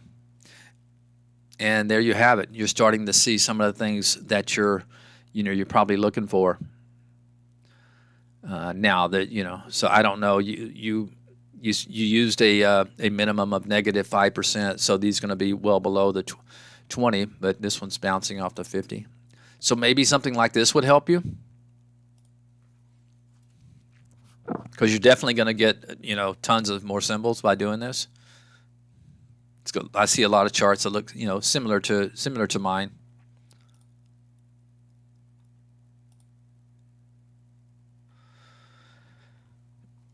Okay, you did. I'm sorry, I missed that while I was talking. What about position in range 75% min, position in 5-day range 25% max?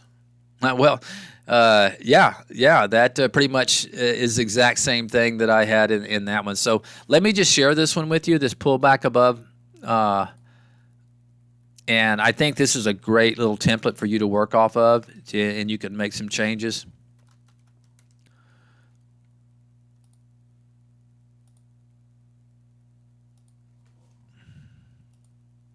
I'm going to drop it in the chat window. I'm just going to pull back above 50 SMA.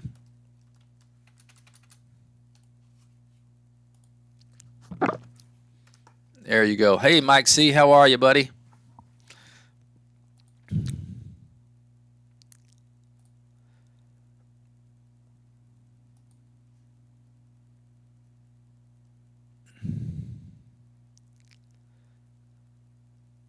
Yes, doing good. One stock that I've been in for a while, and it's maybe making a little noise today, is this NAUT. It's a little biotech, kind of a new issue. This, I didn't chase that day. I bought it, got about a 780 average, but keeping an eye on this one. On this day right here, I think they announced, Amazon invested like $15 million in the company or something like that. So that kind of, Amazon doesn't do too many things wrong. So that kind of got my attention. But anyway, had a little volume spurt this morning. May want to keep an eye on that if it can break above, this these wicks here.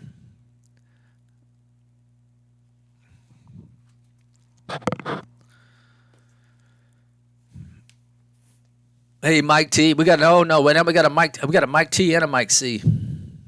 You're welcome, Boston Trader. Yeah, I think that that will help you, give you some ideas of how you can use those filters. And guys, the position and range filters are just really. I use so many of them, and change and just the range filters. If you want to limit, let me show you a little alert that I have. And it's called bull flag. A lot of people used to come ask me, how do you get a bull flag? And bull flag daily setup. This is another nice little, now there's only a couple of things in here. That's okay.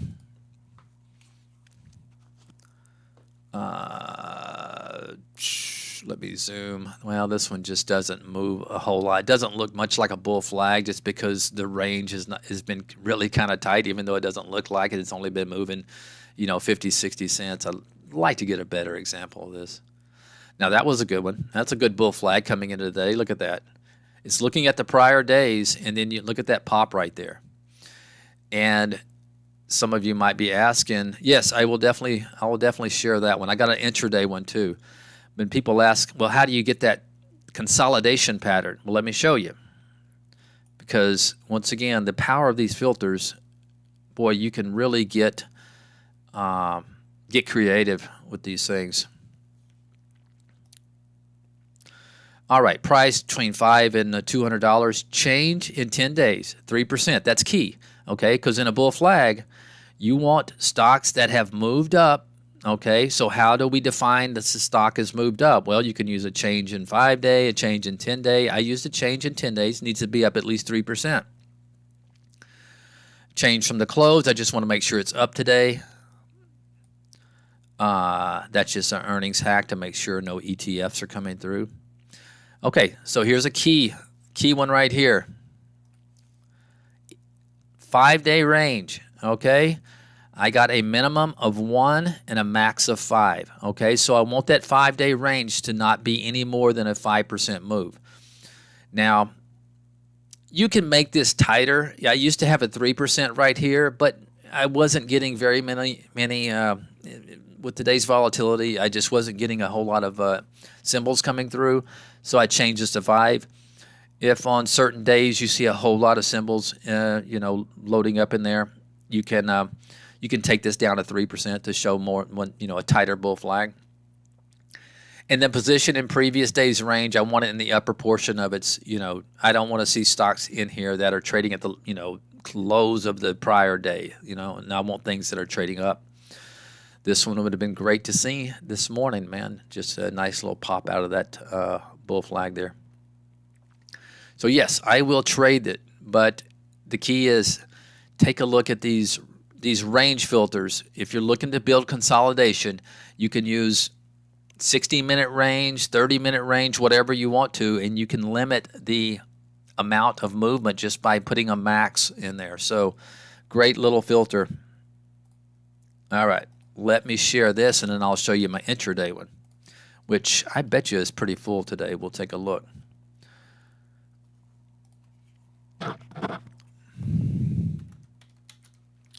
Okay, bull flag daily setup coming over.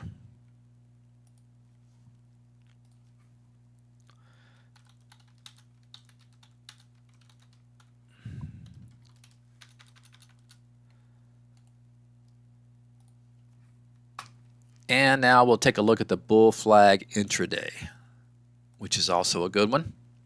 And like I thought, pretty full today. You got a market that's this strong. You're gonna see a lot of stuff in here. Now, like I was saying, there's Yandex. There's your move up. Look at that bull flag. Now this would have been telling you earlier too.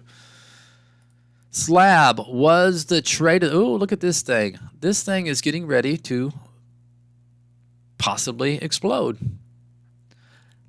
Friday afternoon, I have a hard time trusting things, but man, that's pretty. And okay, so let me show you this. So we have tons of data in here. You're saying, well, maybe I want to consolidate, make these things tighter. Let me show you what you can do. First, we'll take a look at the configuration, and you're going to see a lot of filters in there. The same as the other ones, except they're going to be on the intraday time frame. Okay, price above $3. Change from the close. I want them up at least 0.5% today. That's what's going to create the move higher. We have to have a move higher to have a bull flag. Position in previous day's range. I want it near the high of the previous day's range. Change from 10-period SMA. Okay, I want it. This one I built. I want it close to the 10-period SMA. So in other words, kind of gives you that launching pad. I don't want it, too far away from it. 30-minute range. I got 0.3%. That's what's kind of causing the flag portion. Now you can do a 60-minute if you want to. Position and range. I only want to see it if it's near the upper portion near the high of its intraday range.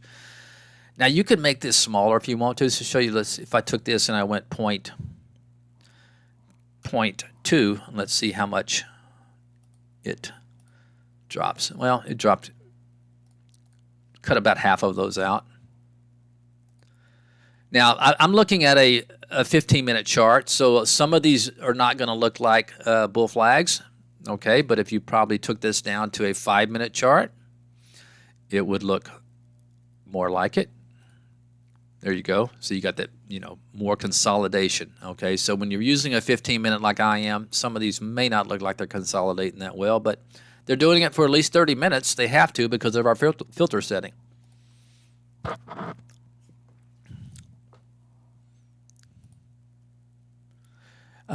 You know what? I'd like this better once again. I mean, look at the market, guys. There's going to be a lot of stocks in here that are doing this, but when you find the market that's not, maybe flat to down on the day, and you see some stocks coming in here, that's when it's really impressive because they're definitely showing some very strong relative strength. So anyway, I will share this one as well. And I'm going to need to get a drink of water. Get dry here. Intraday.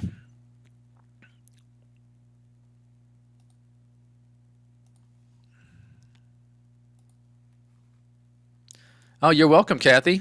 Yeah, that I always, about every month or so, I try to always have a little session on things like this, how you can use those intraday filters or daily filters in those range and position and range. I like to tell people, if you could imagine a chart in your head, you can pretty much create it using our position and range filters and things that I just showed you.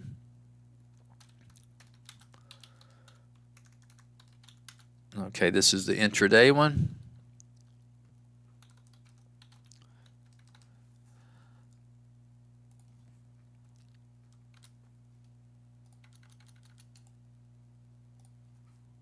And there you go. And I need to get a drink of water, so bear with me just a sec.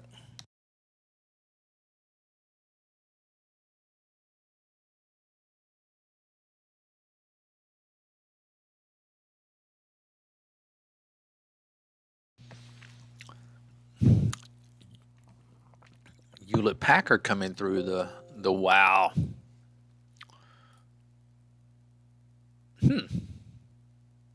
No, I'm sorry. I said Hewlett Packard. That's not Hewlett Packard. It's HPQ. All right. There's a Playboy alert. Interesting pattern here. Trying to break out of this two highs. I may have to rush over here and buy that. I don't know. I don't feel like doing it on Friday.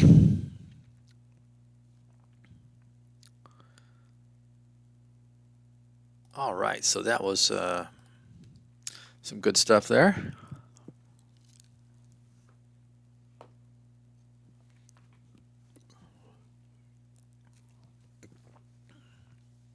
All right, let me just make sure I go back here and make sure I did not miss any questions. Are you familiar with Turbo Family Up No Resistance Scan? If so, please define the strategy terms. I think that's looking for a range break. That's Jamie's scan. So if you want to send he could probably define it better. It's not one that I use, but they're good. So if you want to send it to Jamie, send it to info. I'll put the email in there. at Trade Dash and just ask for James put Jamie somewhere in the email, because those are his scans, so he uses them a lot more, and he can be able to tell you more about it.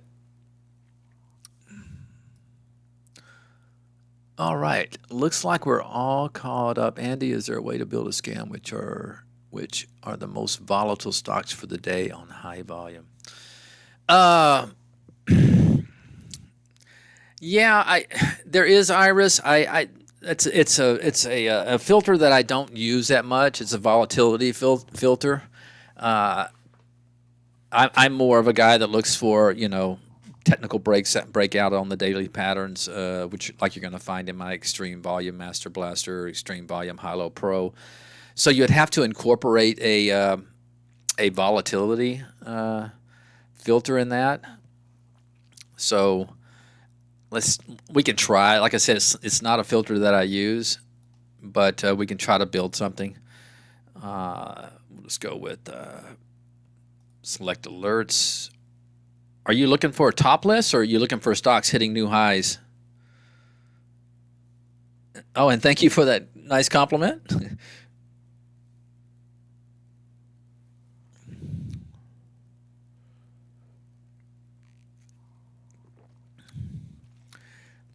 Well, it looks like to me, if you're looking for volatility, okay, you probably just want to build a top list. So let's do a top list and start from scratch, and let's go to our volatility filter. All right, and I would definitely recommend percentage over dollar. I always recommend percentage over dollar, typically because it's more relative to the price of the stock versus, I always tell people, if you're trading a $5 stock versus a $100 stock, okay, a 50-cent move in a $5 stock is much more than a 50-cent move in a $100 stock. So you definitely want to go with the percentage. And here's what you do a lot of times, guys. If you don't know exactly what this is, how it's calculated, just go to our help menu, and it's going to read volatility is a measure of how quickly a stock's price typically changes. These filters allow you to seek or to avoid stocks which typically move very quickly. We always express volatility as the normal amount that stock moves in a 15-minute period. Set the min filter to 10 cents to only see stocks which typically move at least 10 cents every 15 minutes. Okay, so we're going to use a percentage. Looks like we're using a 15-minute time period. So let's do this. Let's go in here and set our volatility filter at a min of, what do you want to use, Iris? You want to use stocks maybe a 15-minute period. You want to do a 0.5%, or that would be pretty volatile, I would think, on average. We can always adjust it. So let's just put 0.5 in there. Click on our Show Me button. The volatility is at least 0.5%, which is exactly what we want. And then you could just come in and start, putting some prices in there. Price over $3. Of course, you're going to get more lower price stocks because if they're volatile, they're going to move. Just a few cents would be 0.5%. Relative volume, let's do 1.5. And let's do volume in the 5-minute just to make sure we're getting some stuff coming in. All right, let's keep it simple. And then we got to put some sort of volumes. But volume today, where's our volume today? There it is. We'll put volume today, 200,000. Add some columns. Price. Change from the close. Relative volume. Volume in the 5-minute. Where's she at? There it is. Volume in the 5-minute. And that should be enough. We'll call this volatility. Did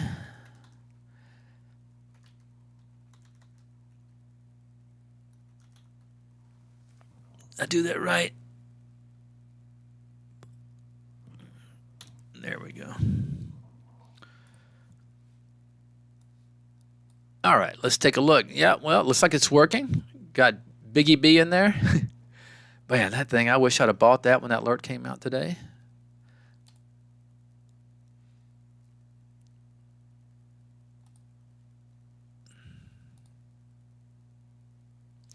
So, looks like it's working.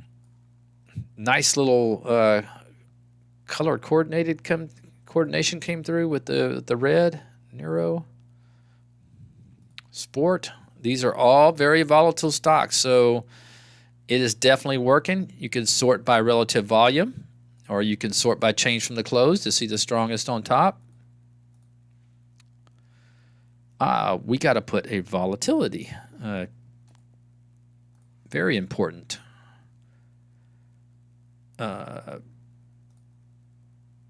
Column to have.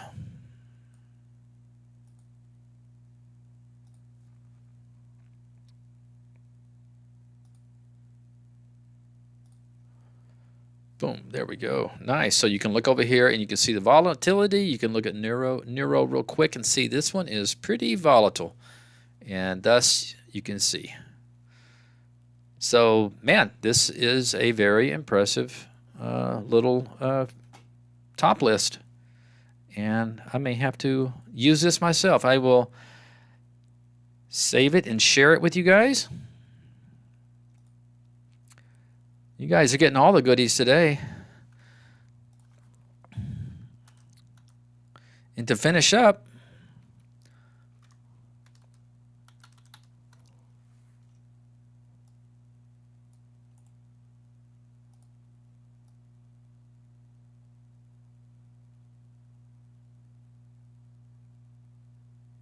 hold on here. Somebody was typing to me.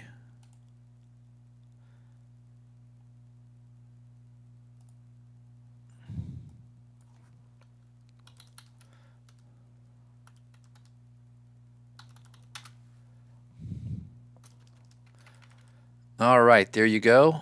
And to finish up, let's convert this. If you want to catch these, thank you, Mike C.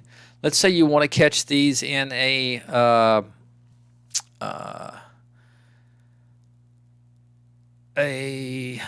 high window. So we're going to convert this into an alert window using a new high. So all you got to do is right-click, go collaborate, copy all.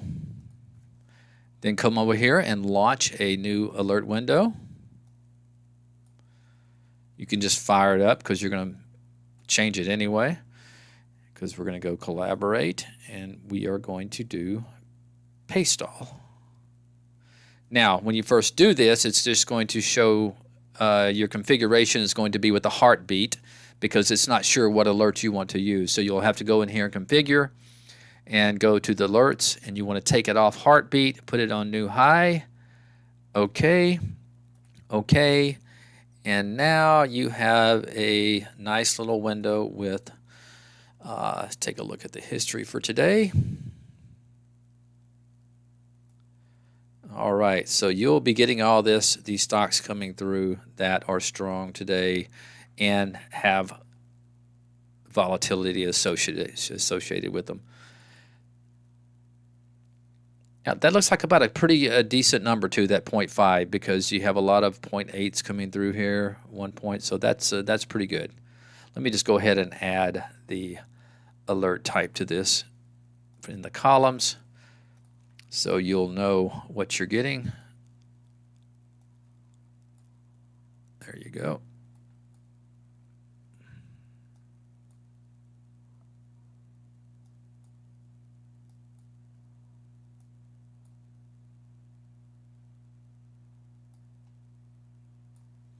All right, I'll share this with you guys. Boy, you guys had me, you working me today.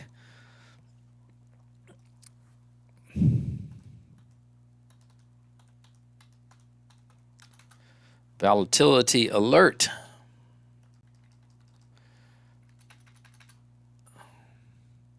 You guys, I'm sending it over with the same name as that top list, so you probably want to change the name. Just go in there and go to configuration and just go to the summary, and you could be able to change the name in there. You're welcome. You're welcome, Aja. Yeah, okay, Kathy, welcome aboard. I'm glad you are enjoying this session. Yeah, you actually got a pretty good array of alerts sent over to you today. So if you're new to this, probably the best thing to do is just kind of go through these alerts, and you get a real good idea how you can use the filter sets to kind of build configurations that might suit your liking. Good for the gray cells, Andy. Yeah, good for the gray cells, sure. Yes, I need to keep that mind going. All right, market, as we kind of head to the close here, we still got another 4 or 5 minutes. It's still powering. Well, you got to quit using that powering word. It's advancing. It is advancing higher.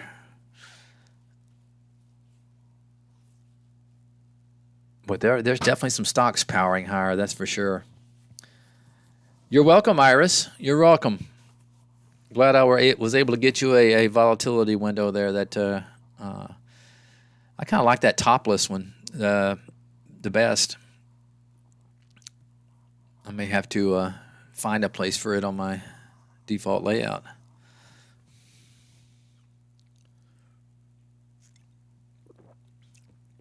Uh-oh, Holly is shorting SGOC, looking for some profit taking.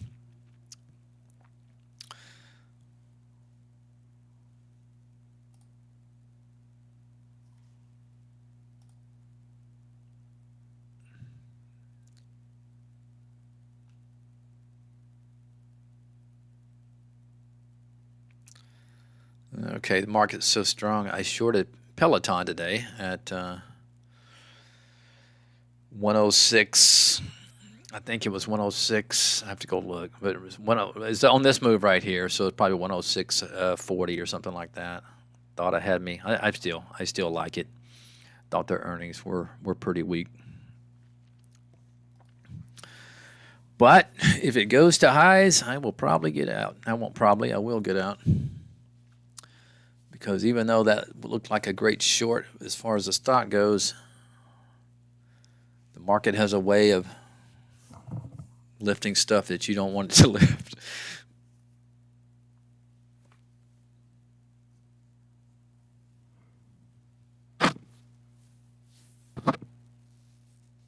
Oh, you're welcome. You're welcome, Mike C. You have a great weekend. You all have a great weekend.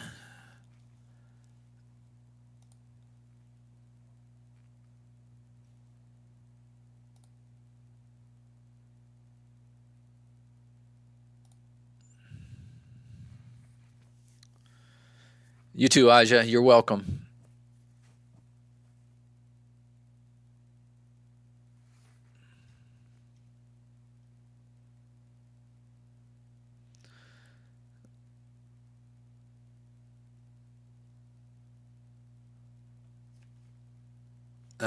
Sorry, I missed your comment. Fast Johnny talking about it looks so familiar what E-Trade used to have. I assume we're referring to the volatility window we were working on.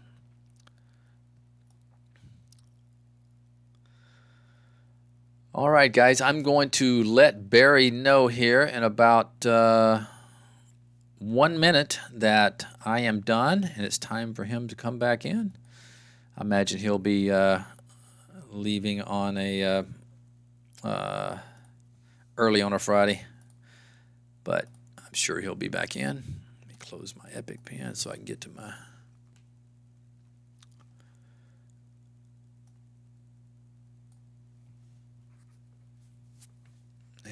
Where's my Slack?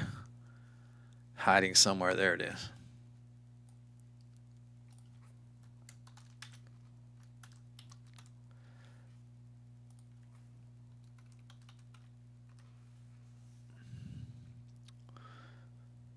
Once again, everybody, have a great weekend. Take care. We'll see you next week.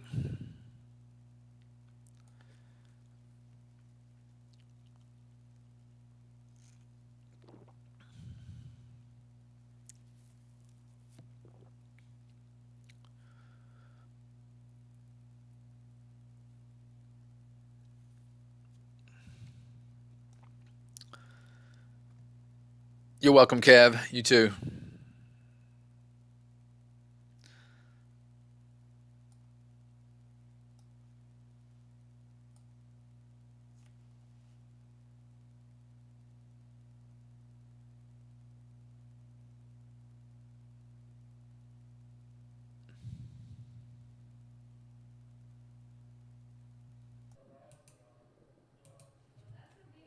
Guys, so we are just going over, some of the, quite frankly, awesome alerts from the option scanner.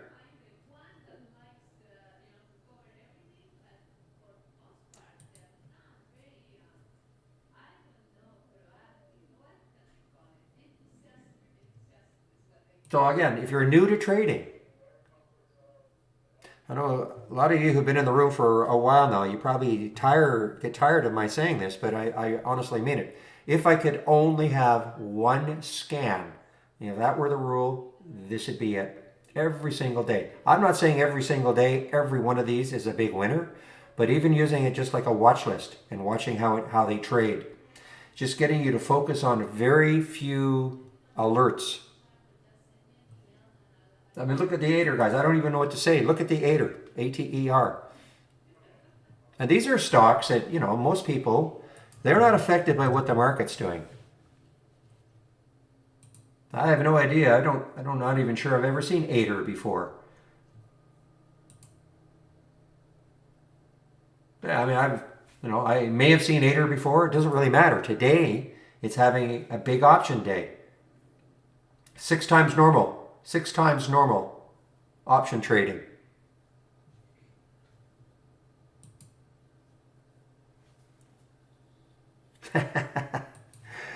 Oh, I don't know who mentioned BB. I think it was Ori. I'm sure it's up. Hallelujah, there it is. But again, on no volume. I mean, look, you want to take these on no volume? I don't even see a bid and ask. I don't even see a bid and ask for. I see 779, 1050. And 6,000 shares. So hey, listen. I guess you want to have some fun. You take 10, 20 shares and see what happens. But understand that you could never get out at that price right now, okay? The bid is 779, the ask is 1050. So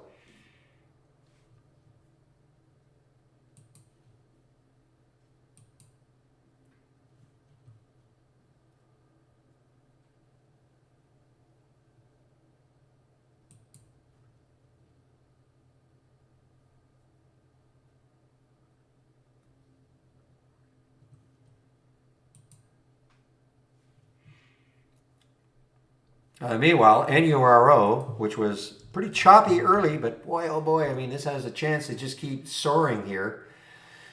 I mean, look at the gap it's got on the daily. Let's take a look left and what's the next high? 1661, so that's past that. 1621, that's past that. And 2230, I think. No, 1849 is the next high looking left for NURO.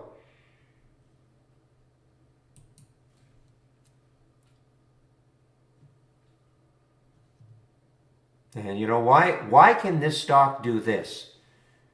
Especially, I'm just looking, I don't see any news on it. I mean, sure, there must be something somewhere, but I don't see any news on it. But it's because of the float, guys. If you don't know about the float, I mean, that's because of the float. 5.5 million in the float is very, very low. I consider anything under 20 million very low. So the lower, and when a stock is in play, meaning, well, a lot of times you'll see some news, maybe it's an earnings play. In this particular case, I don't see any news. I'm sure maybe somebody can dig up something, but look at the volume, 62 million, 5.5 in the float. That is traded over 11 times the float.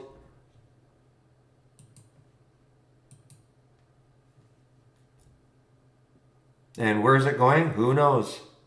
Next high again is that 2230 or now Marin, MRIN, on the way up also.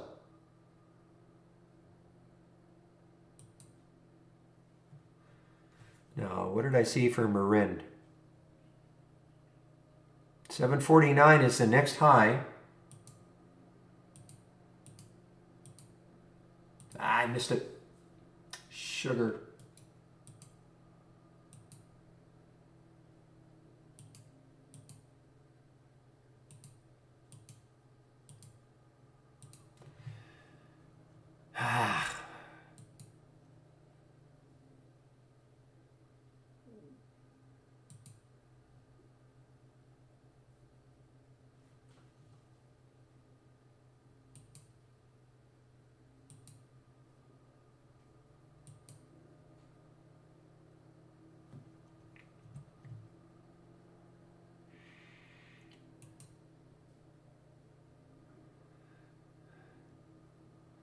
All right, so next on the scanner. Now look at this one though. Okay, there's a 200-day moving average. Why I wouldn't take this? I mean, we would have to take that out.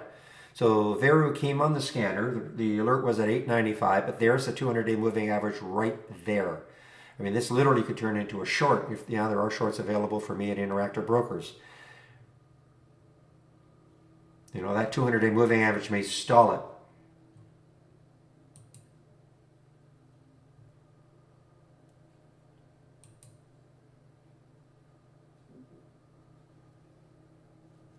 Well, again, just, get in the habit of looking left. Okay, I don't know how many times, I'm not just picking on you, roast beef, just get in the habit of looking left. Okay, so the next high on the daily, I don't know if it's going to get to 749, I don't know if that'll stall it, but that's the next high looking left. There's no magic to this. Just have the daily, weekly, and monthly charts up and running.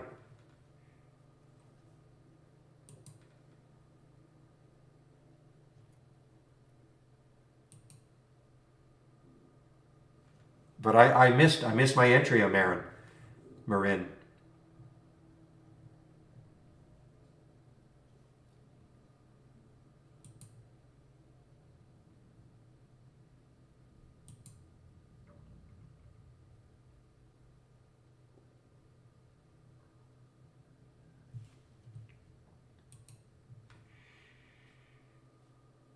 Yeah, so I mean, real is looking at, listen, lots of styles of trading, guys. So the real specialty is really shorting these ones that go parabolic.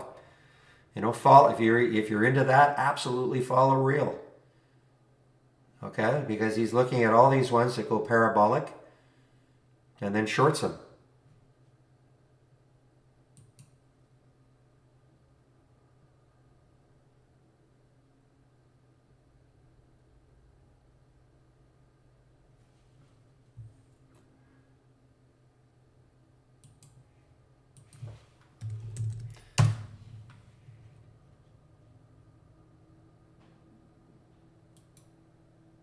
Going to reset my alert for 8er, see if it gets back up. I traded out of it, guys, basically made nothing on it. I just want to see if it gets back up and continues the run after the pullback.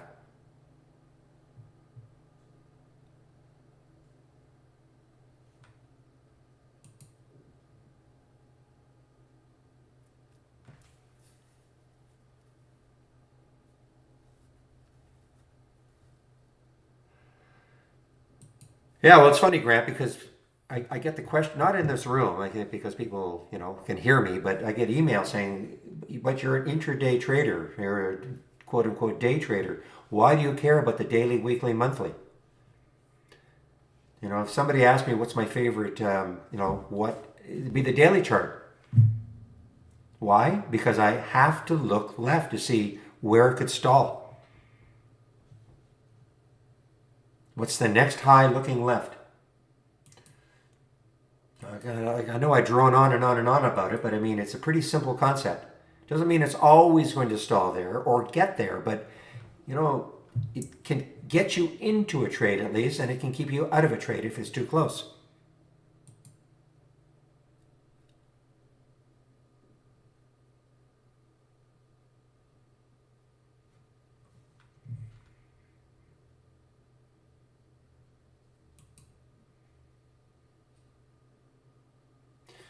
And again, a word about the option scanner. It doesn't necessarily mean that you stay in the trade all day also. A lot of these are quick hitters.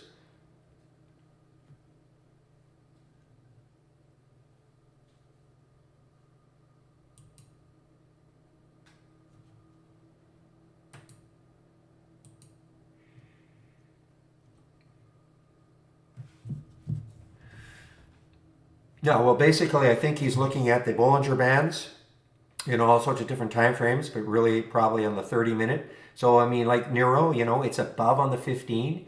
It has a chance to turn here. Not shortable for me at IB. But again, you're looking at something that is really wild. It's got a low float. So you got to be a little bit more careful, perhaps. But, when something gets above the Bollinger Bands, which that's that brown line you see right there, there's a good chance that it could, it's going to stall. Just one moment, please.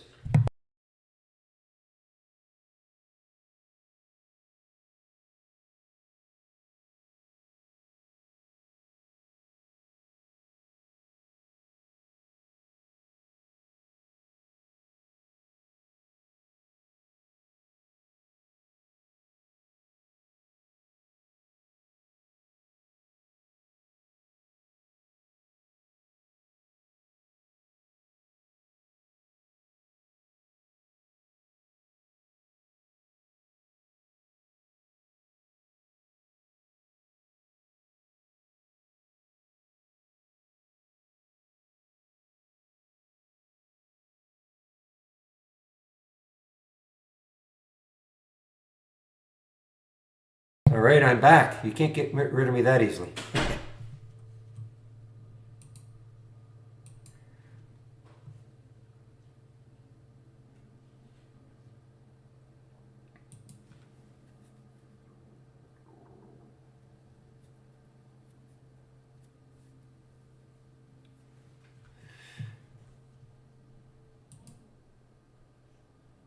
Yeah, what, Grumpy, if you don't like the way real, I mean, you don't have to listen. I mean, I think his track record is incredibly impressive on his calls, okay?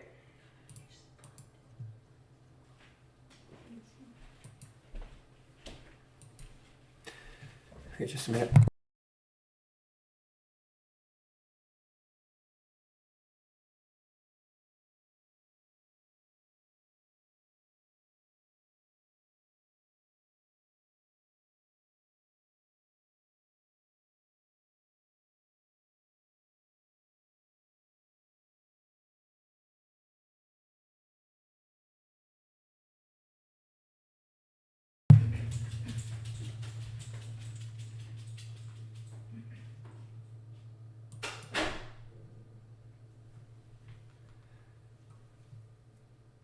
No, and I don't believe it, guys. Now look at NNA.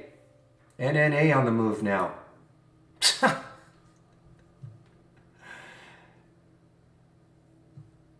The alert was at 317, but it's getting close to that Bollinger Band.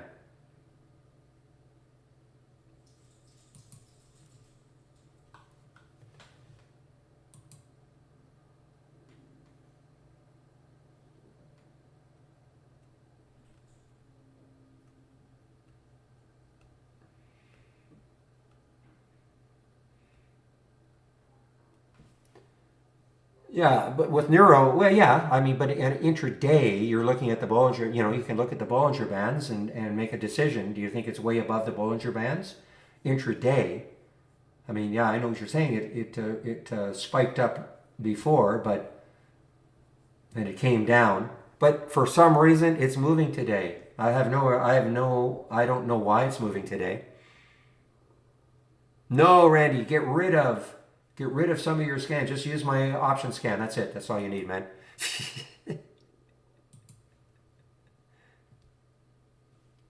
Keep an eye on the 8er, guys. It's right back up.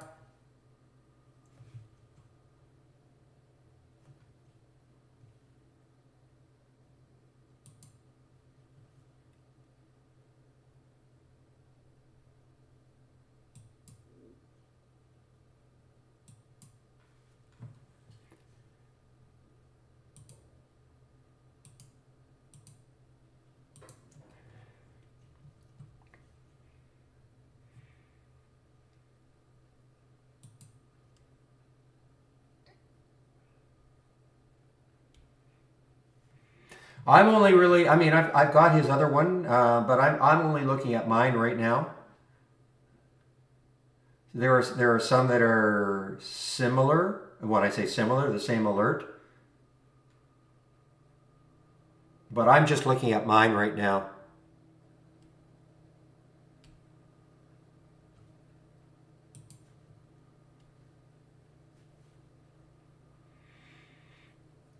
I think the reason I was looking at, I wanted to see his was in case I had a really slow day on mine, but this is anything but slow. I mean, 1, 2, 3, 4, 5, 6, 7, 8, 9. So I've got 10. That's a lot in that scan.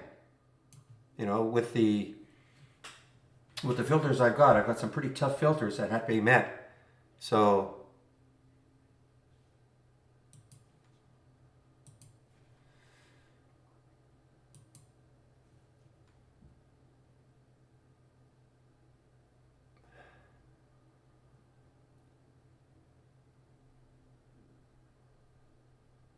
okay, we may have put a stamp on that SPRT now. It didn't quite get to 60, 59.69.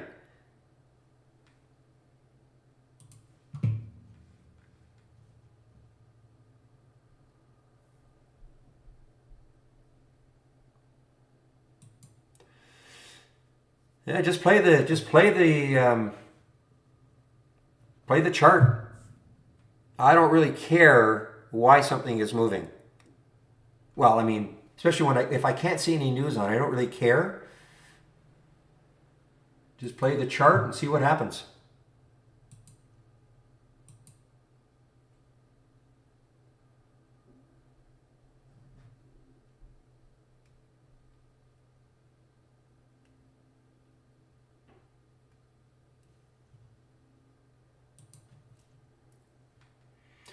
You know, I mean, if this somehow Nina takes out that 200-day moving average, I mean, I have my doubts, but hey, anything is possible. To take a look at the monthly chart, what could happen? High there is 350, so I mean, the 200-day is 344, and then there's a high of 350, and then after that, there's a high of 4. So, you know, I mean, I guess in theory, if it took out 350, it could have a run to 4. I just have my doubts it's going to take that 200-day out.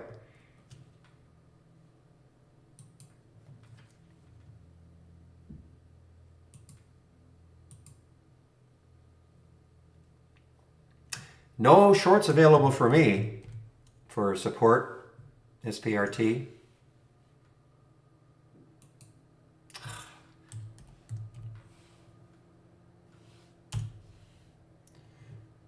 And not only not, I mean, it's not that. I mean, this, we get the big red, not available for short sale, not available.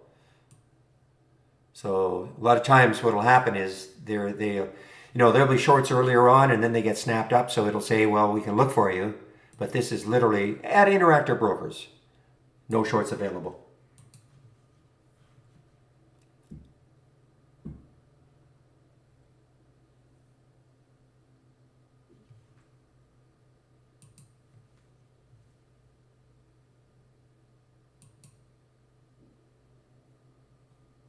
Huh.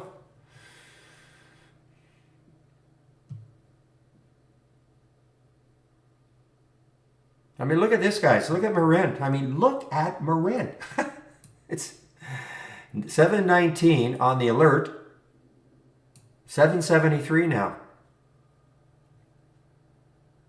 The next high looking left was 749. That's taken that out like nothing. The next high is 950. I'm not saying it's getting there, but I mean, now you don't have any real chart resistance. Oh, I'm sure he is. I am 100% sure he is, and that's fine. You know?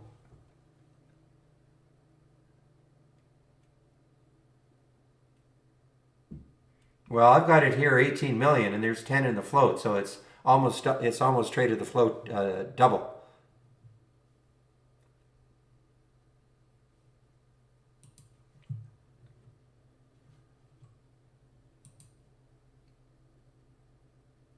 Telling you, you know, having a scan that you can rely on day in, day out, it's gold, Jerry. It really is.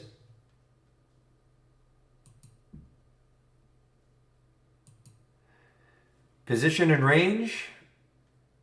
Well, we have a lot of positions. So the position and range right there, as you see, 89.7%. That means that it is within, right now, at 91%, it's within 10% of the high of the day. There's the high of the day for Marin at 780.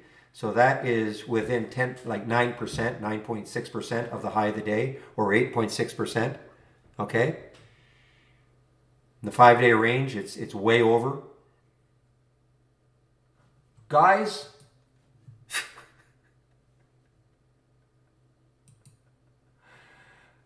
oh my goodness. Look at Ader, guys. I mean, look at it. Fed up being the humble Canadian. Look at it. 486 on the alert, 538 now. I'm sure Real is going to try to short this at some point, but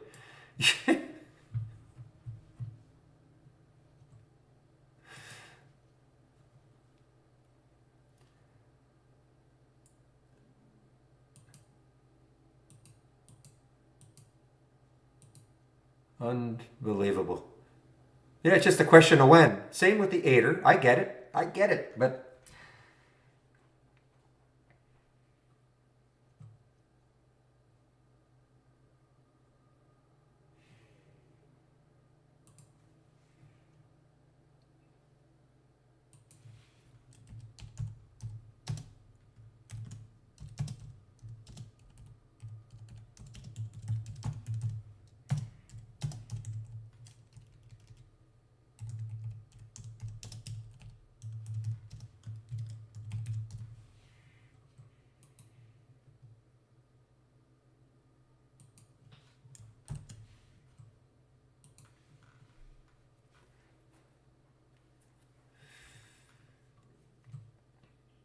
of course I'll share it. Just go to my homepage and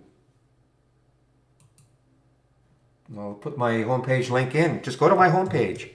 Fast Johnny, I know you've been in this in the YouTube room a million times, so just go to my homepage and go to this is what you'll see, and just click on my scan section, and here it is, moving higher with unusually strong options.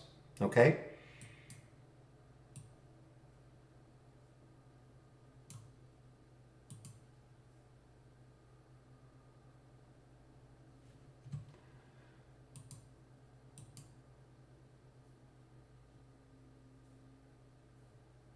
Oh, I've traded some out, guys. I mean, listen, I trade these, okay? I don't look at the volume that came in on that 5-minute chart. I trade these. I'm looking. I think what you're saying is, there's 891. I'm not thinking it's going to get up here. But I mean, if it keeps going, then I do know where the next high looking left is. But yeah.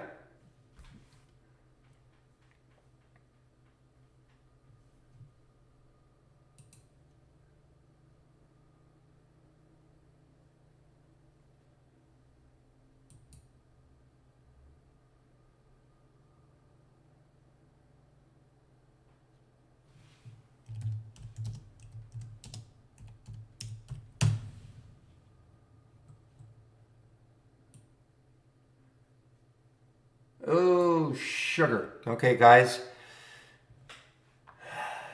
Okay, just a minute.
All right, guys, just a minute. I've got to now. I got to find where you guys went.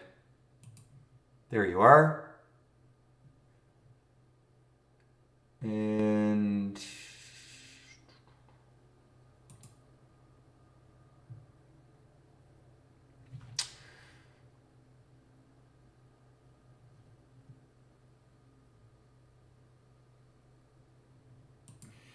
Just give me a moment, guys. I have to load all my windows again.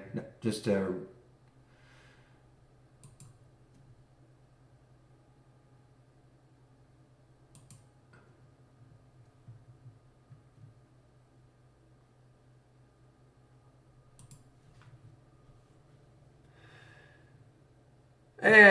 YouTube, where are you?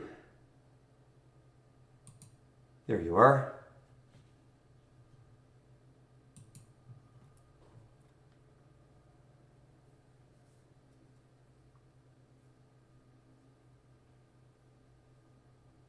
Yeah, lucky day for the option scan. That'll get you a big delete, Vicky.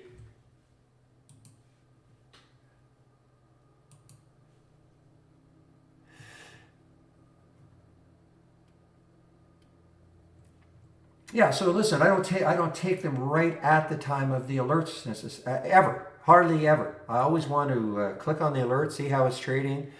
You know what I do? I look left. I look left. I look left to see, okay, where could it go before it hits some resistance? Okay, where's that 200 day? Is there an issue? I got into this one actually first, and I got stopped out basically flat, and I got back in again when it took out the 5.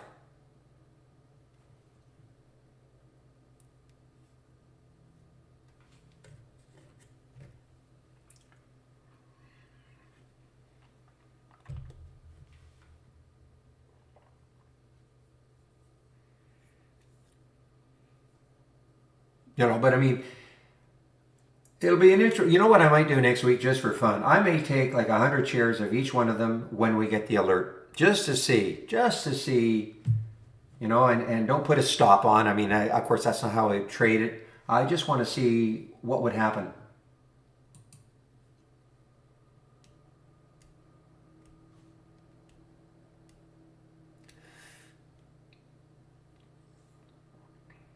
So there's the Veru. I mean, even the Viru to a certain extent, but I mean, I don't like it because look at the 200 day. Now, if it crashes right through that 200 day, look how much room it's got.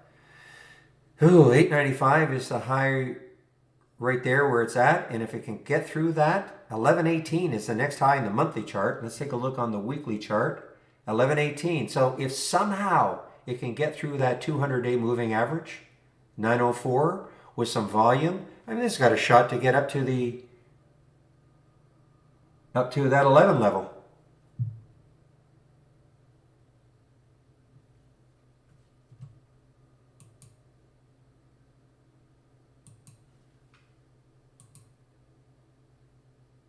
Yeah, I don't backtest anything. I don't backtest anything. These are ideas, and the ideas are what I'm looking for.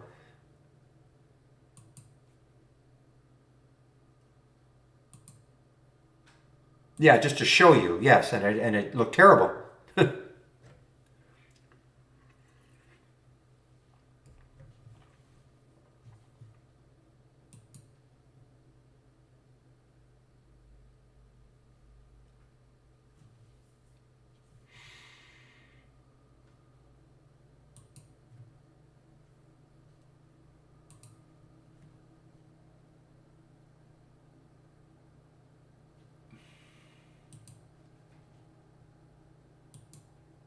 It's too bad that Nero was not optionable because this would have obviously shown up.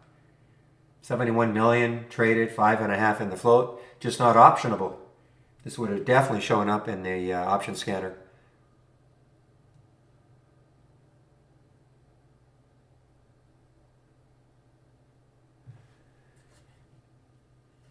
Maybe Vicky. I just haven't back tested anything for. I mean, I back tested something yesterday just to demonstrate, how to use the back tester. I haven't back tested anything as a strategy for years and years and years.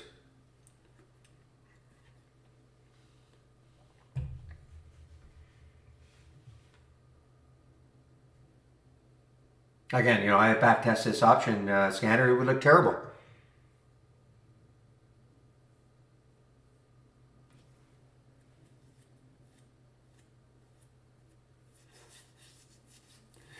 No idea what happened to Gordon. No idea.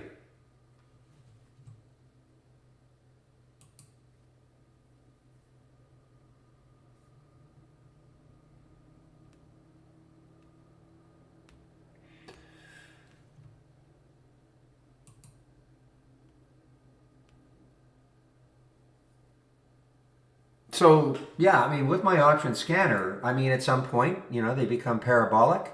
You can trade them both ways when they become, parabolic outside the Bollinger Bands, things like that. You want to start shorting. I mean, as a watch list, just to trade around how they're trading. On the upside first, and then maybe on the downside later. But look how many stocks are here. Only 10.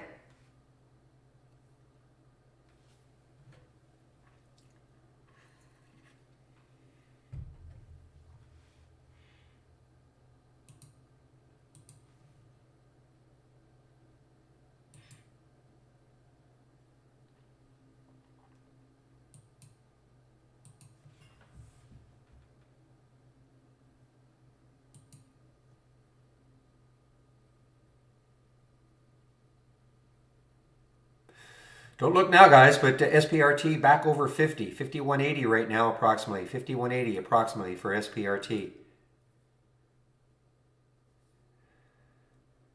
Exactly, Vicky. Seriously, yeah.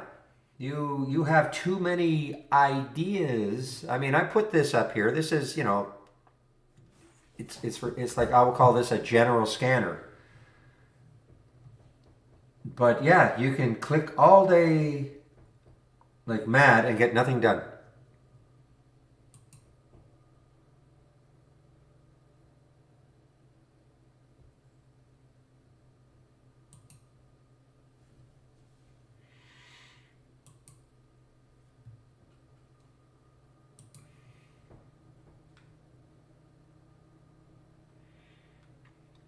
The only one that didn't keep going that I thought might was the PAYA, P-A-Y-A.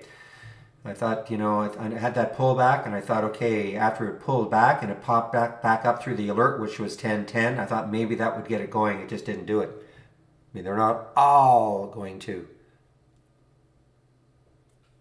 Don't backtest anything, Frank. I want the ideas.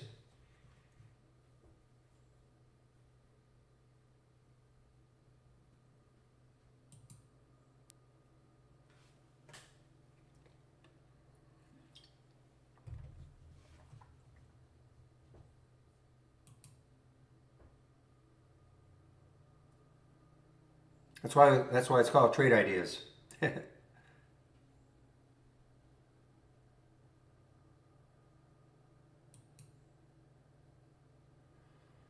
But listen, I mean, look, if this option scanner, if all the alerts I was getting over the last few months were not panning out, of course I wouldn't be using it. But it's proven itself for several months now, which I've never had in a scan before. Never.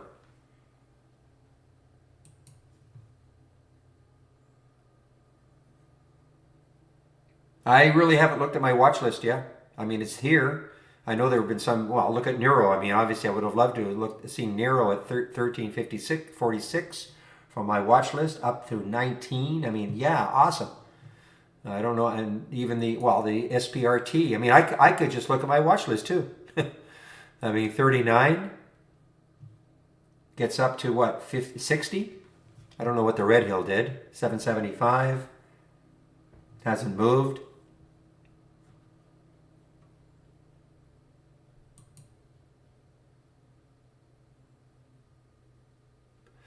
You know what, Nicolette? No. The reason why, maybe it's going to be obvious.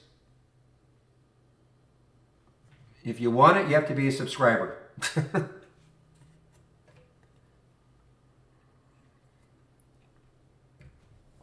That is one that I'm never going to show. This is a free room. It's free because we try to demonstrate, trade ideas in action. People can ask me questions if they are subscribers. I can try to help them out. People who are not subscribers can kind of see what it's all about. And eventually, we hope they take out a subscription. You should never be relying on other people to tell you what to buy or sell. So ultimately, I know I'm just talking to you, Nicolette, but, in general. So that is going to be my scan that is on another monitor that I will not show in the shared monitor.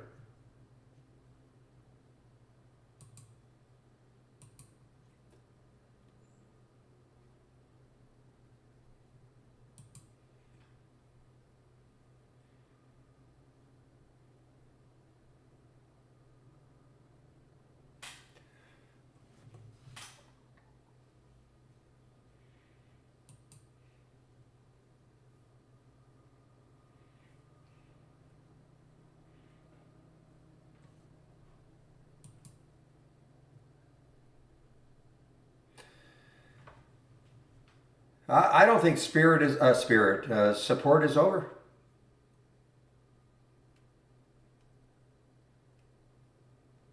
No, Fast Johnny. No, you're in it. You have a there's a YouTube room that you're in, and then the what I call the main trading room.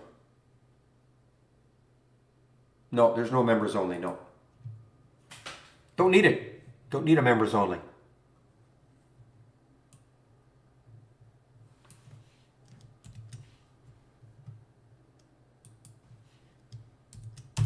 There is the main trading room, a lot more active.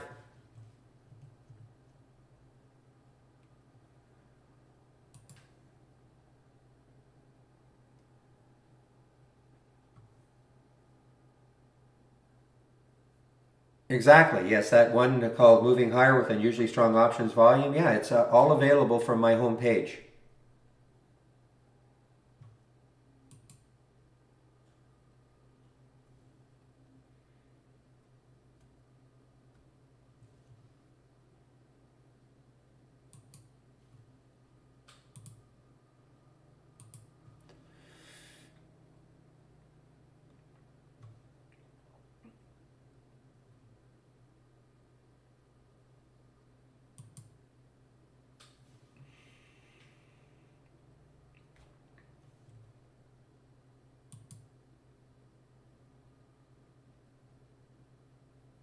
Well, I wouldn't be so hung up on the perfect entry. Okay, I mean they're not. A lot of these will have pretty decent moves in them. And somebody asked me, well, do I take the alert right at the time of the alert, right at the price? No, very rarely do I do that, unless I'm looking at the setup and it may be popping from a little bit of consolidation or something. That might get me in almost immediately. But I always have the time to take a look, get the alert, take a quick look. What do I see? Is it popping on volume? Things like that. So it's not 100% necessary that you just take the alert right at the time of.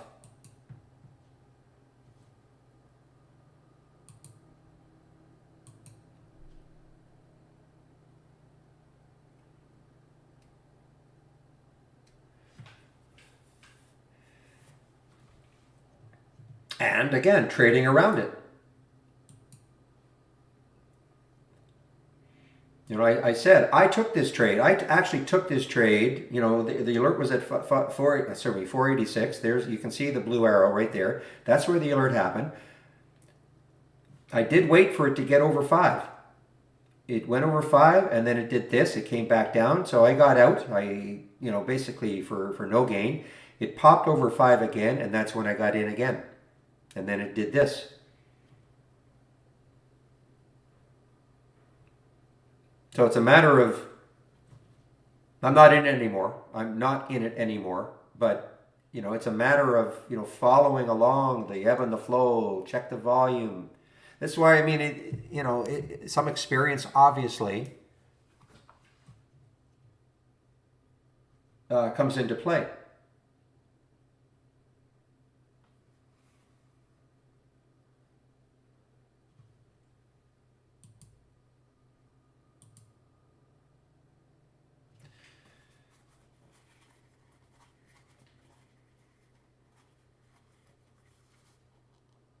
I always wonder why there are. I always wonder if we should charge for the room.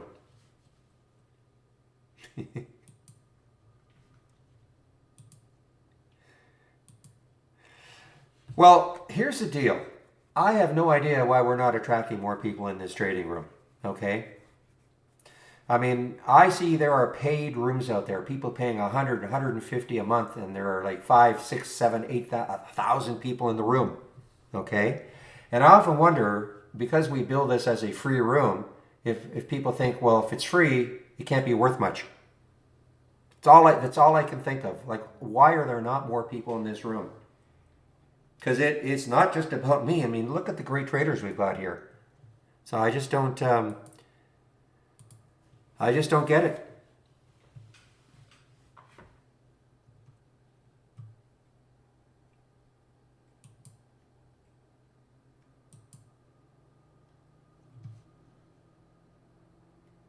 Yeah, you're sort of kidding, Rebecca, but I agree.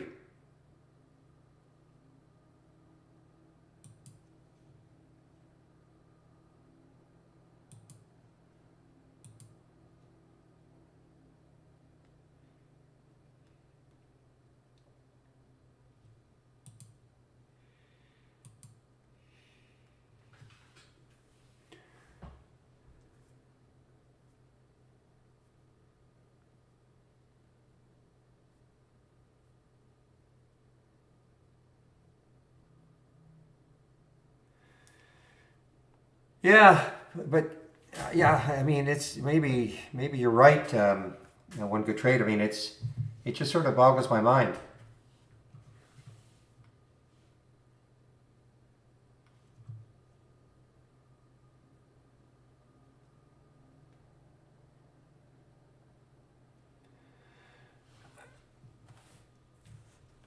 I suppose, David. I suppose, but I look at the YouTube views as an example, and I mean, the YouTube is available very quickly. We're hardly getting anything.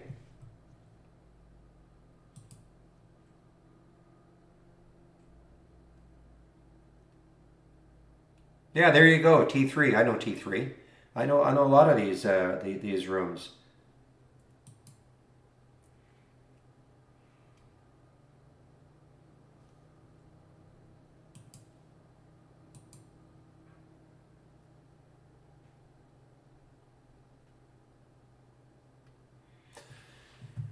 Well, true, David, but we are a business, okay? So obviously, the more people I could attract into the room, eventually, we would turn more people into subscribers. I mean, let's not kid ourselves. Yes, the room is free. You don't have to be a Trade Idea subscriber. We've been doing it like that for almost 6 years. But I mean, the whole idea though is, some people might take months before they feel comfortable with the program, and that's fine. But if I had 700, 800 people in the room, I'm sure we'd have a lot more subscriptions. Anyway,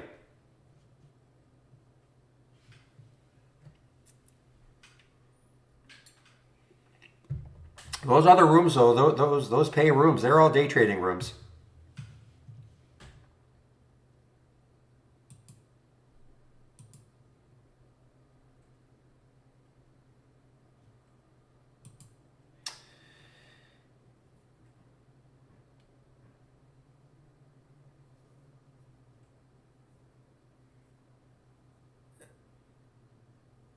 Is there a way to do a bulk order entry, say 5 stocks?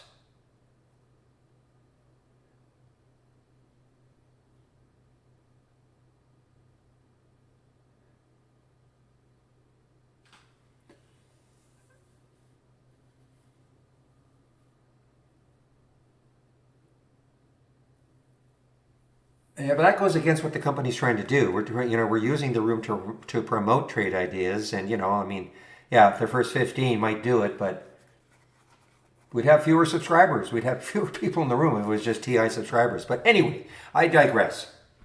Um, I don't understand what you mean. A bulk order entry, say 5 stocks. You mean taking 5 stocks at once? Why would you want to do that?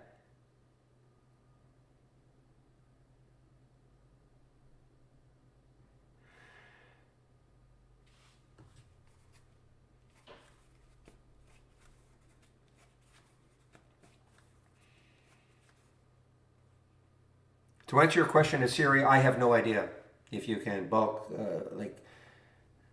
I mean, if you get the alert at the same time, you mean? I don't know what you mean exactly.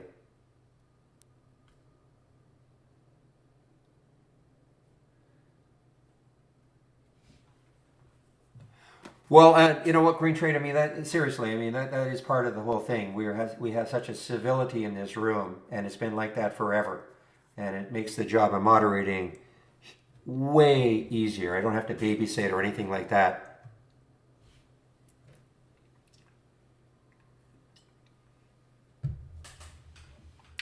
Do me a favor.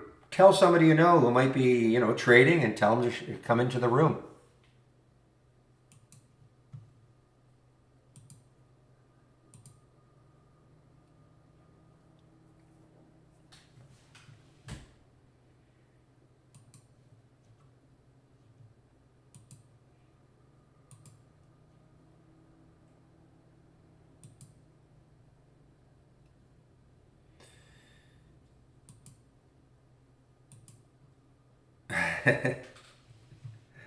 Haven't heard her today.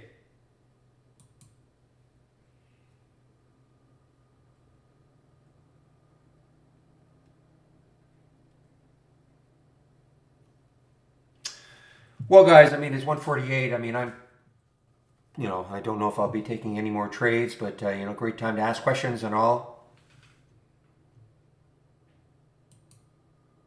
Yeah, where else do you get, cats and dogs and leaf blowers?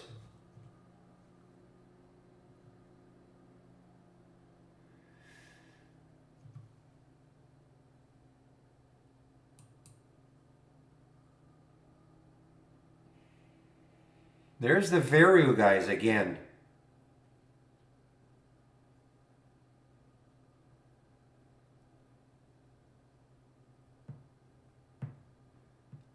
Okay, David?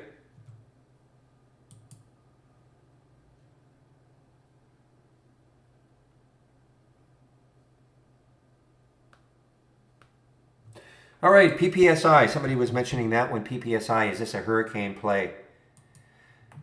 I hate to always have to. Yeah, it might be. I mean, where are they out of?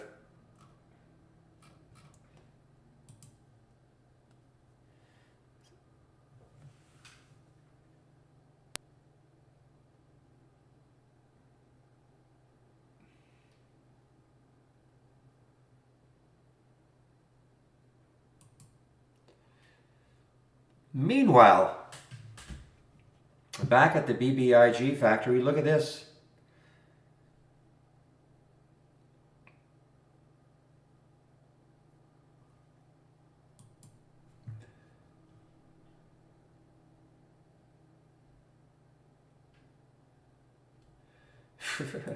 Here's a little headline from Benzinga, I think.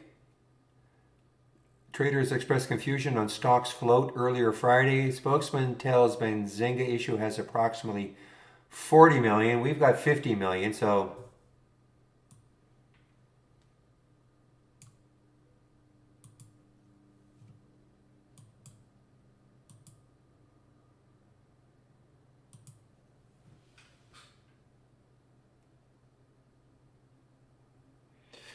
okay, so S1358, you can have mine if you want it, with all the indicators that I've got, including the Bollinger Bands, the ADMA orange line, the 20 SMA blue line, and this volume. If you like it, let me know.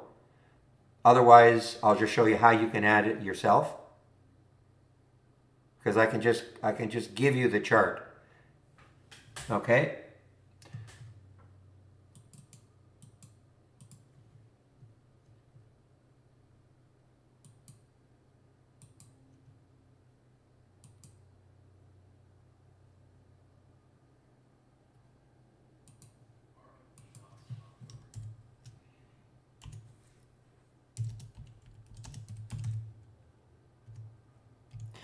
Okay, so that's the 2-minute chart. Okay, so this is what you can do, because if you want the different time frames, an easy way to do it. Look at Ader, guys. Look at, I'm not in it anymore, but look at that.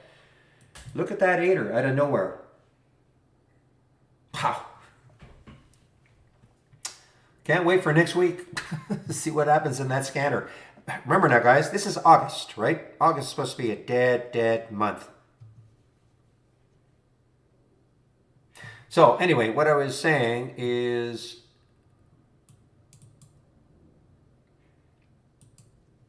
let me just just want to load it. Okay, so let's assume you have it on your screen. Now all you have to do, if you want the different time frames with all these same indicators, just duplicate the window. This is the easy way to do it. And then just change the time frame. Oops. Okay, and then just keep duplicating it over and over to get all the time frames you want with all these indicators on the charts.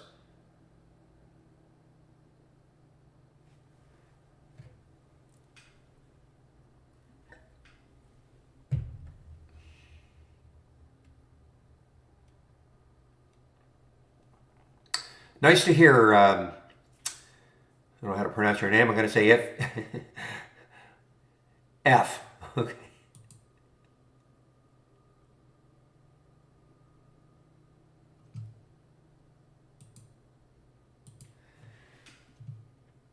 Yeah, I see it on yours now too, and it's the same time as, well, same price as mine. Well, when I say mine, I know what you're talking about. You're talking about this, right? Veru at 148 showed up in mine at 145.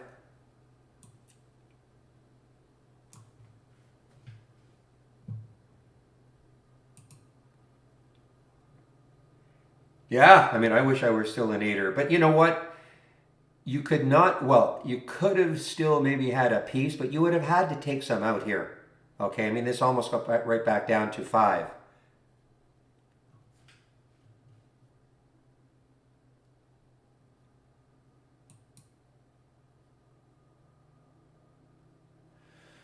All right, next on the hit parade is GSM. We've seen this one before, and GSM,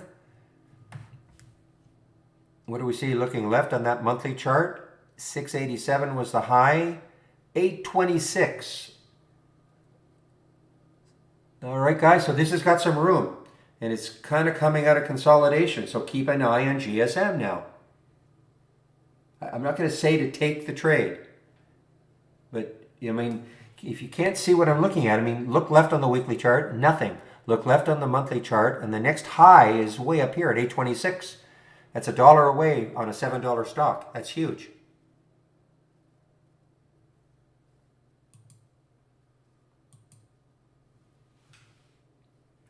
But see, this is what I'm saying. You don't have to take the alert right away. You can kind of wait to see how it's trading a little bit. You know, maybe stick an alert, you know, around 731. Whoops. 731. Create the price alert. See if it takes it out.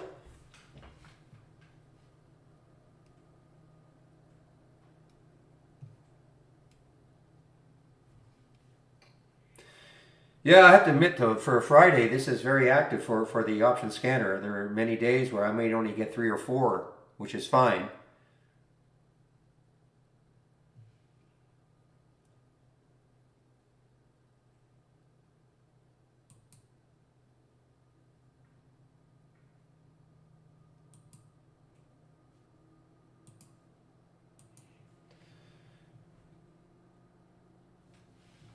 I'm sure you got AKTS rubber toe, rubber toe. And it's got room on the monthly, 1110. However, look at the weekly, not quite as much, right? See all this here?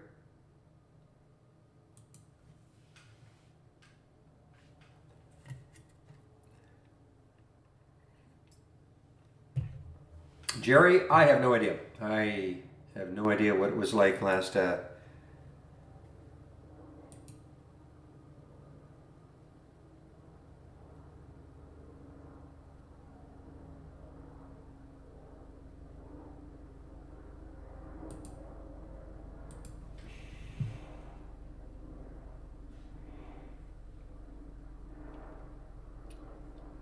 Is Monday a holiday? No.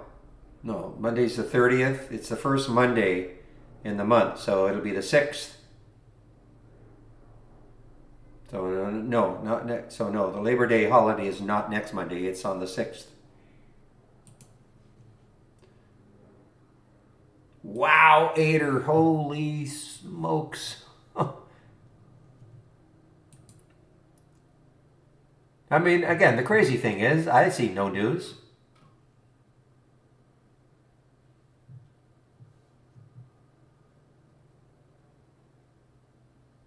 See no news on Ader, see no news on BBIG. Massive winners in terms of percents. Look at this. I mean, 380 was the alert for BBIG at 490. That's now it pulled back. Don't get me wrong. It pulled all the way back. But you can play all these, you know, you can play it. Get rid of some, pops back up again, you get back in. I'm not saying it's easy. Yes, Becca, finally, yes.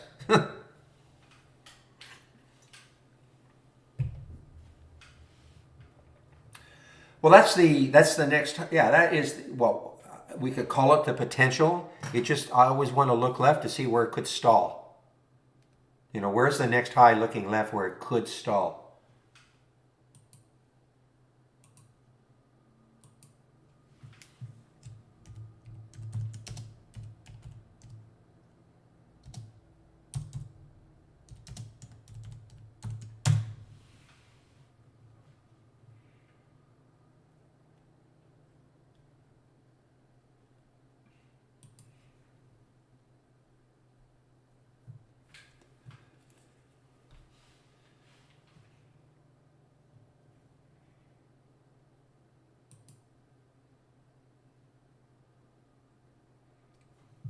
So look at the GSM, guys. Look at the GSM. So the alert came at 7:29. All right. It's just kind of holding here. I don't know if it's going to pop through. I have no idea. But you put in a price alert. If it pops through on some good volume, this could just get it running again. It's not a low float. This is one that is not a low float. They don't all have to be low floats, but this is not a low float. I remember this one. It had earnings on the 23rd.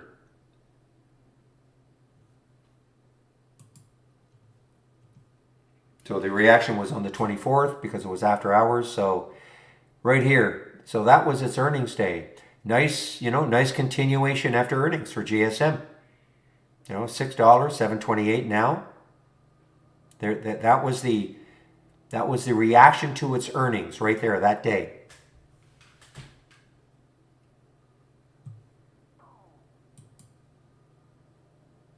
Yeah, I didn't trade BBIG. I didn't. Had a little bit of a bias against it, and I didn't trade it. I don't have to trade them all.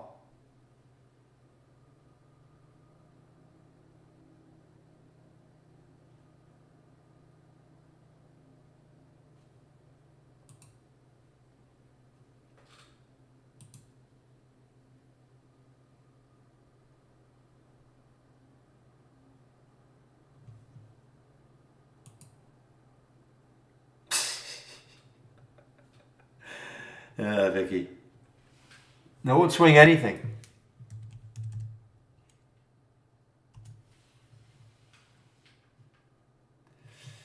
But seriously, well, it's in this particular case, me. It depends how it closes. The next high looking left is 961. So I don't know if I will do it, but it's a possibility. Coming off the bottom here. But the problem is where are you going to put your stop on a swing? That's the issue. You're going to put it at the low of the day. So it'd be about a $2 over a $2 stop depending where it closes. And so if you're going to swing it and you have that big a stop, like I just don't know where I put my stop. Because if I'm going to have a $2 stop, that means I have to have the expectation of making at least $4 on the swing. And in that case, it wouldn't happen. So my stop, I just don't know where I put my stop. I mean, I suppose I could take a look at a moving average, but there's the 20 SMA.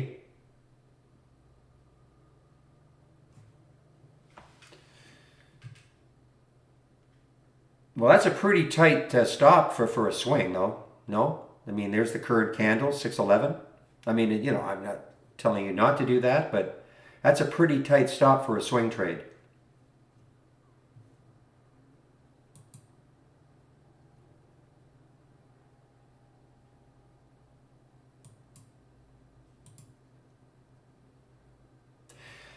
Yeah, there are guys that trade ideas that are, trying to trade this hippo. I don't get the allure of it. I mean, it's trying to maybe come off the bottom. Definitely, as you say, a failed IPO. I don't know. Was this a SPAC that took over this company? I really don't know anything about this. I mean, it's moving. It's got a little bit of a move in. But there are guys that trade like Michael and Andy and Jamie and Steve. They've been talking about this one themselves. For me to even get interested, it would probably have to take out 5. In fact, I thought I had an alert set to take that high out.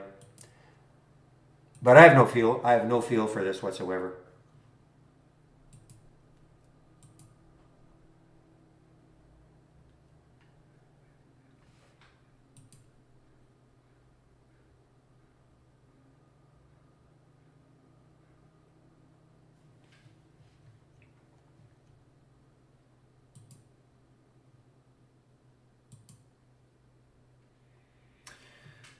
Well, guys, the GSM is, big little bottoming tail here. The buyers tried to knock it down. The sellers have moved it up.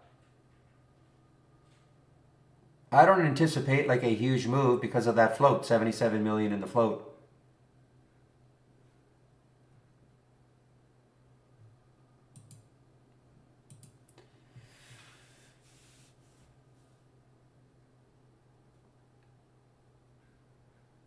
Is it time for my home analogy?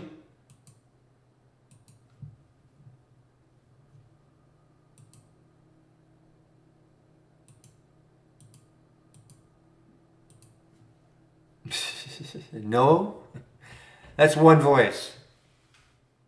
To explain the float?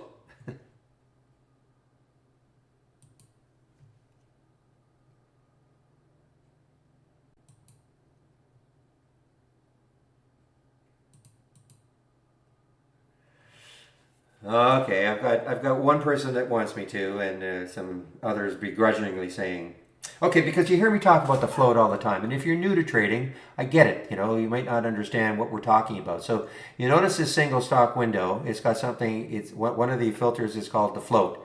Notice it says 77 million. So typically, what happens is this. You take a look at like an Apple or a Facebook. You'll see they'll have I don't know how many shares outstanding. But then what you start doing is you start subtracting, say what the CEO, all the C-suite guys are holding, maybe some mutual funds, because those shares cannot be traded on a daily basis. So you take the number of shares outstanding and you subtract all of those shares, and that gives you what's called the float. That is the number of shares available for trading on a daily basis. Okay, so that's what that is basically the definition of the float. So for me, a low float situation is anything under 20 million. So let me explain it this way. $12. So think about it like this. Let's say we live in this cul-de-sac, okay? There are 100 homes in the cul-de-sac. I know a big one, a big cul-de-sac, but there's 100 homes in the cul-de-sac. And you want to sell your home. So you put it on the market for $500,000. And you're the only one in the cul-de-sac that wants to sell their home. For whatever reason, there's high demand for your home. And nobody else is selling in your cul-de-sac. But for whatever reason, there's high demand for your home. Maybe it's the best looking one in the block, who knows? And so you get two people after your home, and the first person says, well, I'll give you 600,000. And the next person says, I'll give you 650. And then other people start pouring in. You get 10 people, you get this huge bidding war. So what are you doing? You're basically sitting back and letting the bidding war happen, and who knows, maybe you sell for $1 million. Okay? So the float is the supply of stock. In this particular case, in your cul-de-sac, there's only one home. That's the supply. And then for whatever reason, there's the demand. The 10 people that want your home. What does that do? It drives the price up. Make sense? So if you've got a situation like an SPRT, if I can get the symbol up, that has 10 million in the float, which is very, very low, and for whatever reason there's this huge demand. For whatever reason, you can't question it, it just is. That's why a stock can go up 177%. Okay, that's the only way. You're not going to see Facebook going up 171% with 2.3 billion shares in the float. That's why I don't trade these ones, because I'm not saying don't. I mean, I know it's moved a little bit, but 2.2% doesn't interest me. Okay.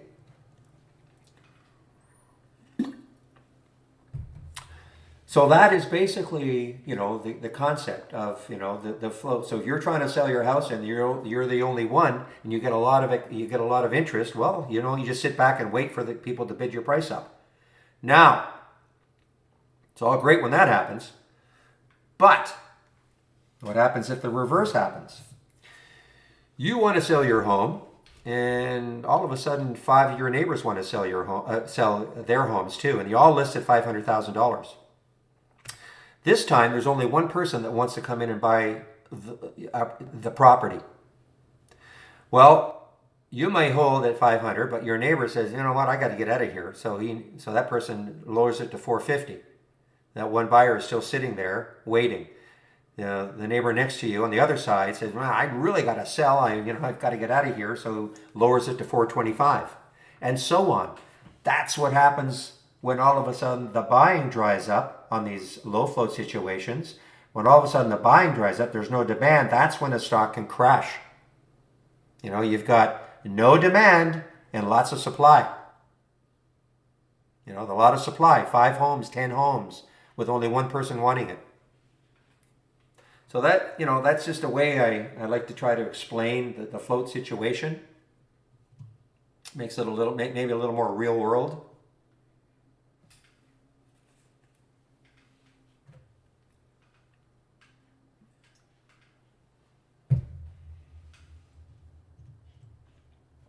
And that's why we're always interested to see what the float is. Very rarely, Aether,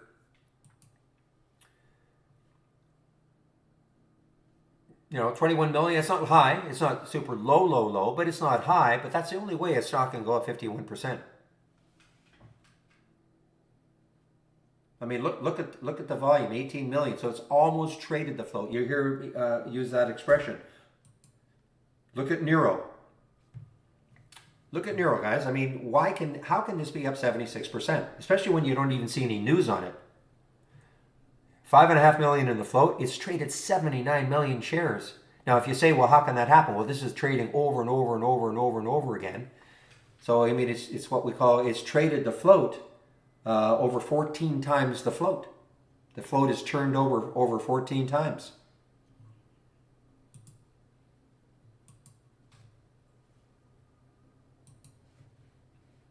Now, that's why I was saying with the GSM, I don't anticipate like a huge move. I took it. I don't know where it's going. I don't anticipate.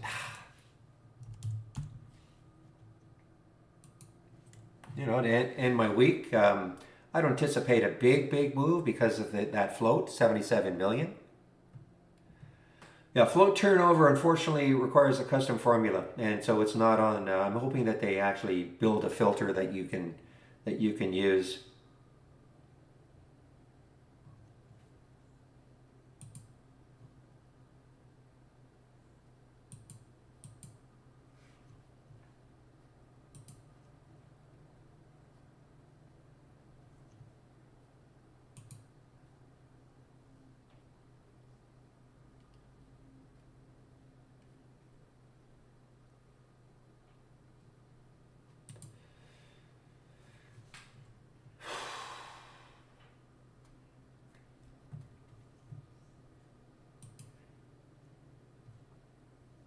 I don't know. I'm hearing BBIG. I'm hearing it over and over again. This is my text to voice. I will kick myself for not taking this one ever. That's probably the biggest percent move from the option scanner, 380 to 510, 519. Probably the biggest percentage move. The Aether's no slouch from 486. Up to what, 675, but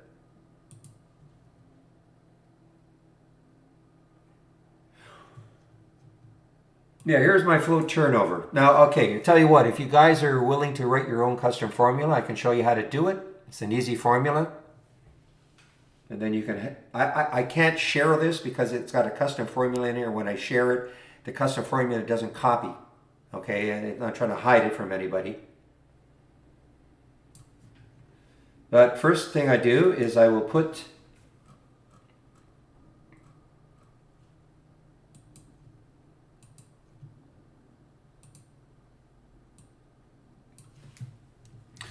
I'm going to put this in the tech support area, okay? In the tech support right here, you can find that.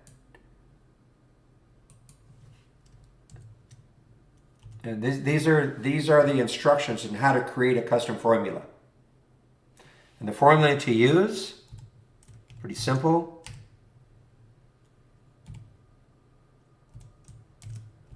And it has to be exact. Okay, so TVs is total volume that is traded, and float is the float. So you divide, the float into the total volume, and that gets you the ratio. But this is how you do it. And then what happens is it just becomes a filter like any other filter, with a min and a max. And I think my sugar. Just a minute.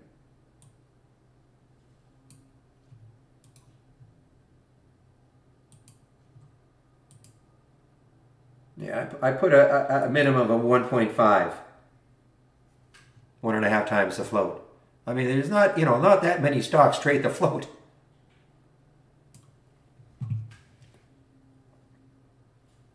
But what are the hot stocks today, guys? Neuro, BBIG, Marin's been pretty hot. This was hot early. This was, sort of hot. But I mean, here's just a list of stocks that have been really hot today. Lots of activity. Just because they've had the float turnover, 14 times the float.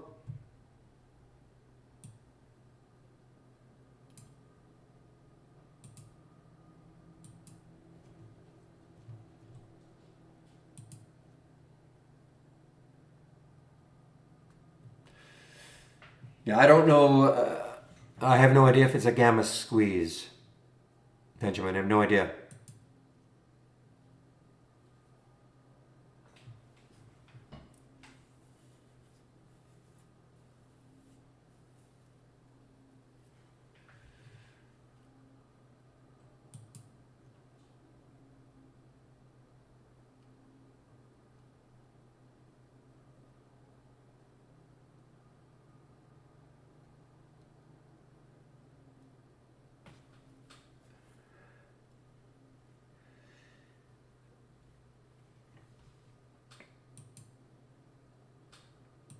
Yes, it has, William. All week, really. I really wasn't sure what to expect. Even last week and the week before, the last couple of weeks of earnings season, I wasn't really knowing what to expect from the scanner once we were out of earnings season, because a lot of the stocks that we saw were as a result of earnings. So you got lots of activity, lots of option activity when a stock has earnings. And I just really wasn't sure what to expect, but it has way more met my expectations.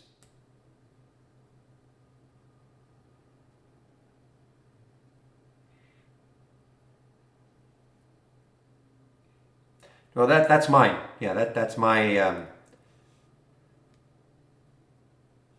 It's not a channel. No, it's just it's just like this, Ben. I mean, I just created a dock window with my charts in them. I haven't gone over docking really that much, but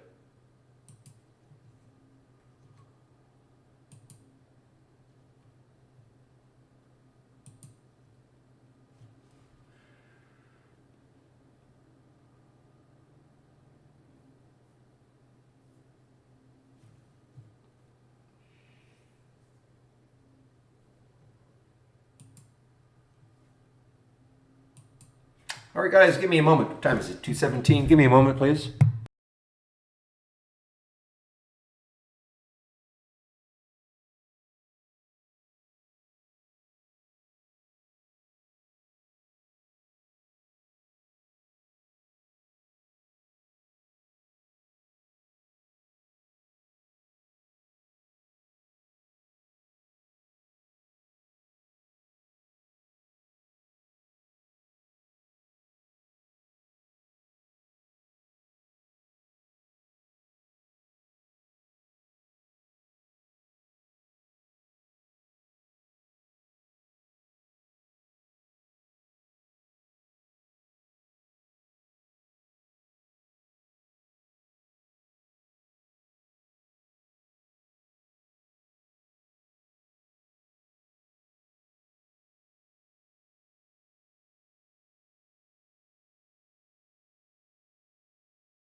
Okay, sorry guys.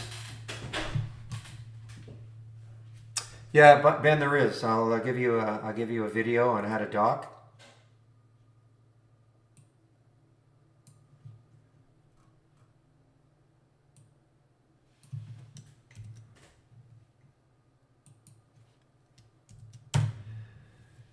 All right, so Jay Crazy, I cannot post it in the YouTube room because it doesn't allow me to post. So this is what I'll do. If you can take a screenshot, I'll give you the instructions. Okay, Jay Crazy, or come into the other. If you want, you can. You know, I would encourage you to come into the what I call the main trading room. It's just easier. I just can't post that sort of stuff in YouTube because it have a limited number of characters and all that. So let me know if you want to. I can either create a screenshot for you, or you can come into the trading room and then I can show you. Just let me know what you want to do, Jay Crazy. Okay.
Let me make sure. Did you hear me, Jay Crazy?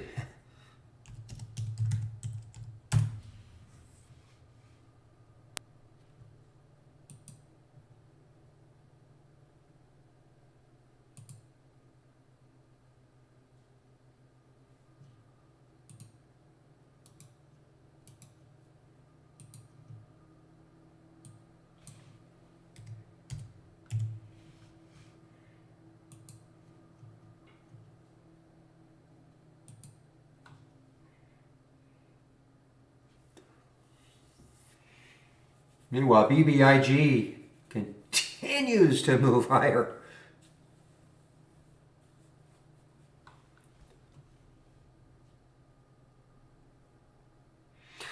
Okay, so what are you going to come into the room, or do you want me to put something on the screen that I'm sharing and you can take a screenshot of it?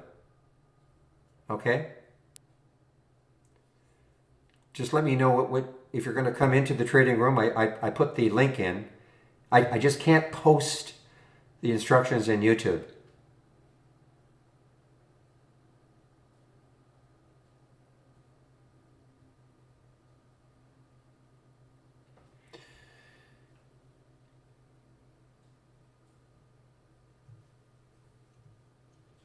Okay, I think I understand what you're.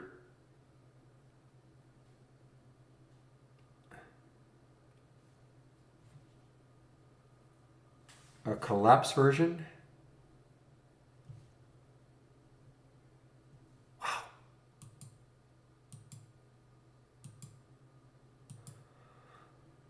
Wow, wow, wow, wow. Well, I have it on don't repeat.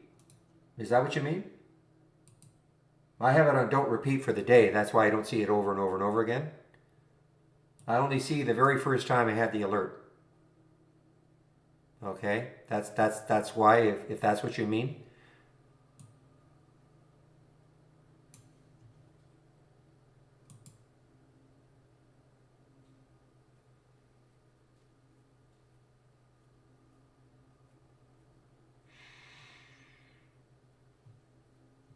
You and me both, Bjorn. You and me both. I had this bias. I can't remember why. I had this bias against it because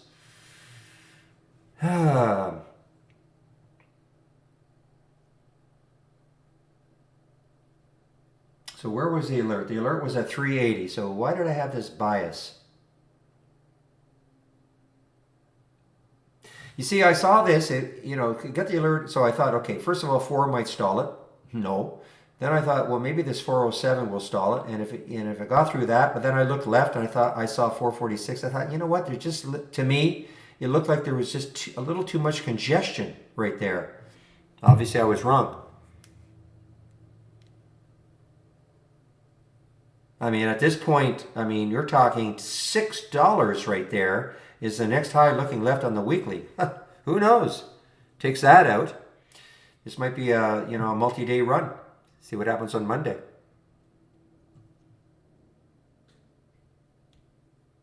And you know what? It's not a low float. I mean, 50 million in the float. This is one of those, in my opinion, one of the extraordinary ones, because 50 million in the float for it to be up 100% is a major accomplishment.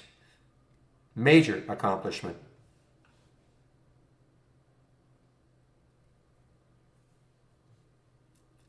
So, Jay Crazy, when you said yes, I don't know yes to what.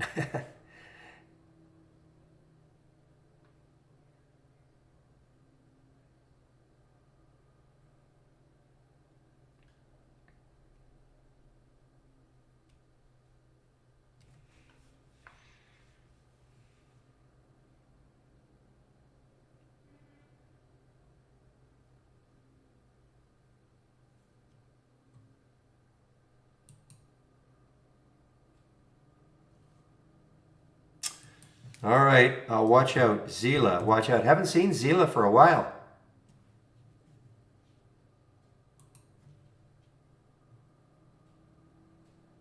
Yeah, look at Zila go. XELA.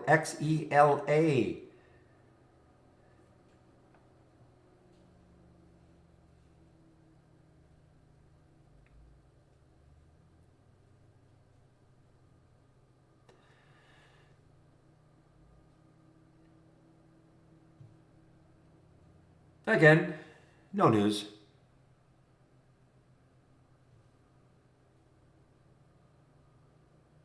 Okay, I think that is now done for the support. That's a big drop underneath 50.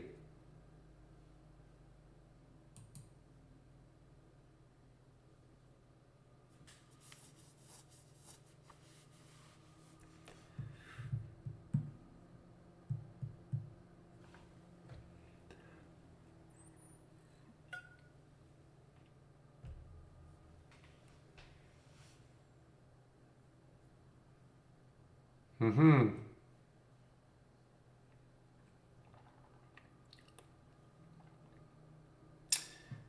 Well, here's another one with a low float, 23 million and 16% is short. Let's take a look at the BBIG.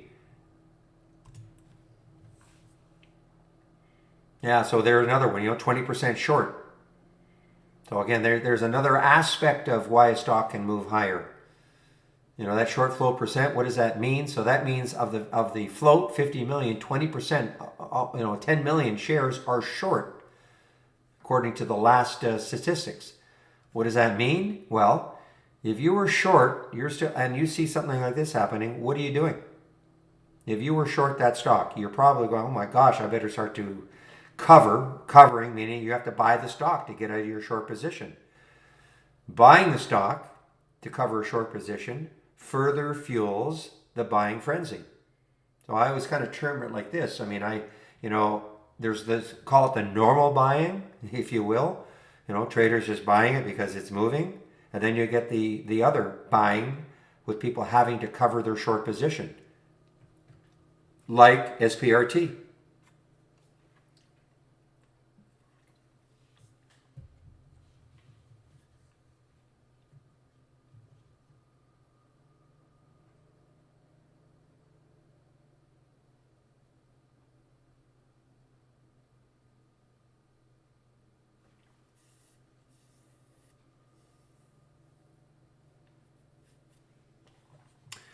Yeah, Zach, I don't know if you can hear me, but you're absolutely right. I mean, at some point, at some point you would think they have to do an offering.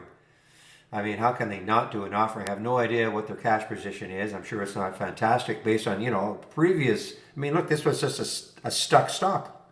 Look at this. Stuck, not doing anything. Look at this on the monthly chart. Not doing, I mean, it's a little exponential, but not doing anything for almost years. Years.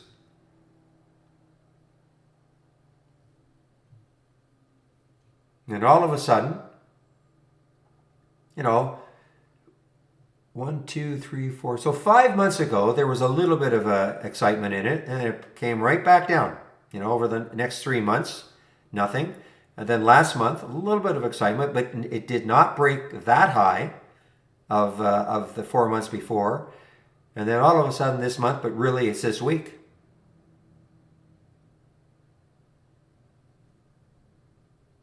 Oh, I don't know anything about SPRT. They're going to be close to a merger. I had no idea.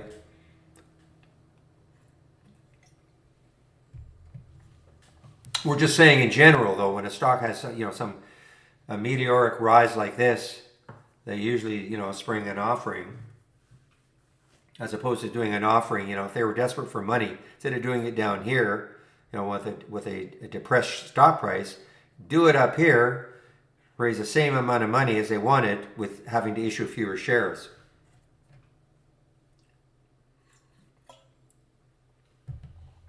They are? Okay. I didn't know that. I don't see any, never saw really any news on that one. Somebody saying a Bitcoin miner is trying to buy them? SPRT? Okay.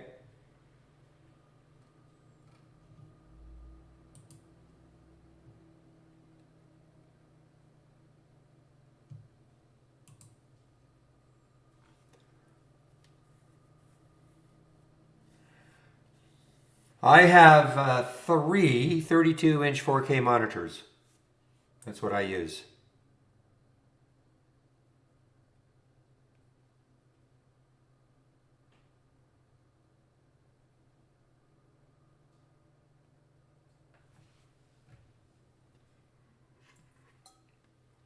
Well, I don't know if SPRT is officially a WSB stock. I really don't know.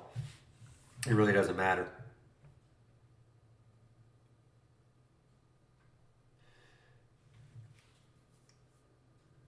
Three 32-inch monitors, and well, this is a high-end machine, J-Lo. I couldn't tell you what it's a high-end. I know it's an NVIDIA, but I mean, I couldn't tell you what it is, but it's a high-end machine.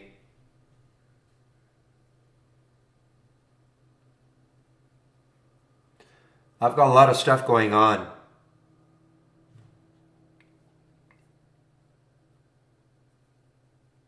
And it's I never have a problem.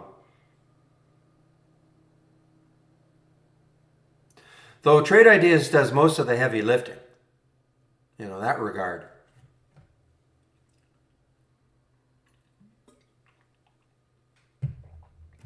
Well, it was spec'd out. Okay, Vicky. I mean, when I say that, I mean the cost of it was fairly high. Okay, number one, I could dig up the specs if I had to. I mean, it's got 32 gigs of RAM, which is way overkill. I could dig up the specs. Trade Ideas put it together for me. So one of the tech guys.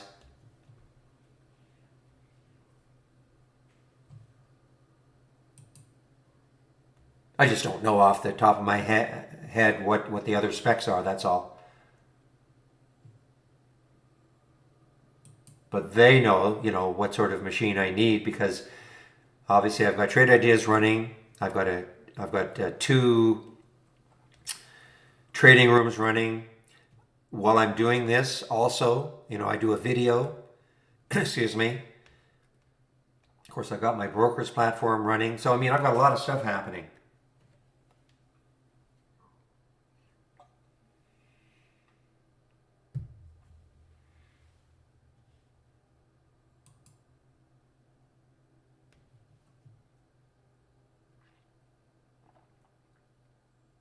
That was a long time ago, JJ. I used to have 2K. I used to have the, I got rid of them. I don't know how long ago. Whenever I got this machine.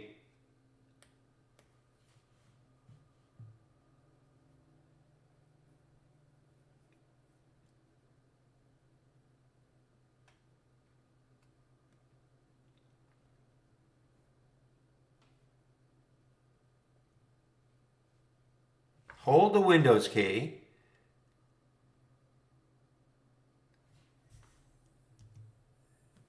X key, and click on System.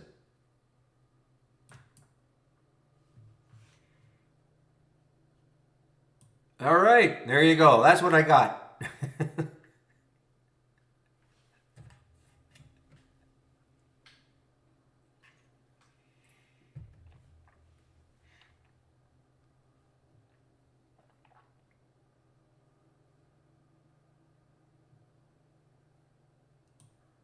Well, it's 4 years old. This is 4 years old.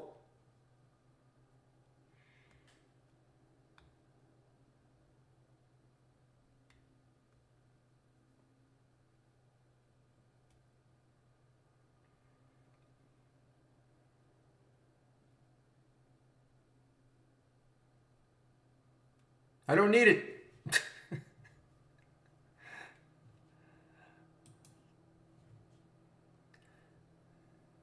Guys, I mean, even this GSM is giving us a little play.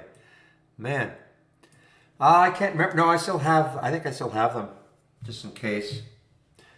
The don't repeat is, it's not an alert filter. No, it just, every alert window, it's a setting, okay? Every alert window, you can do something like this. If you right click and properties, and then you go down to don't repeat. So you have some options. This is a drop down menu. So I could don't repeat a symbol for a minute, 5, 15, 30, an hour, or for a day. So that's what I pick. I just want to see the alert the first time it happened, so I can kind of go back and see, what did it do from the alert?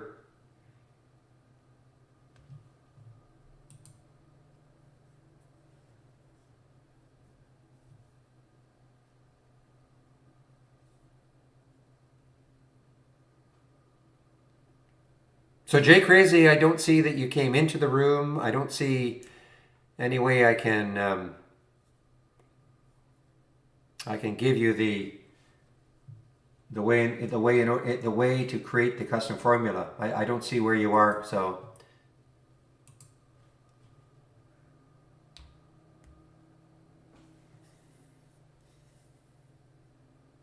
the same thing happens here, Frank.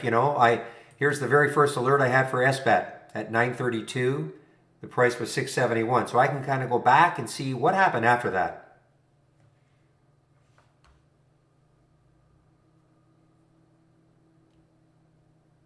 Or this one,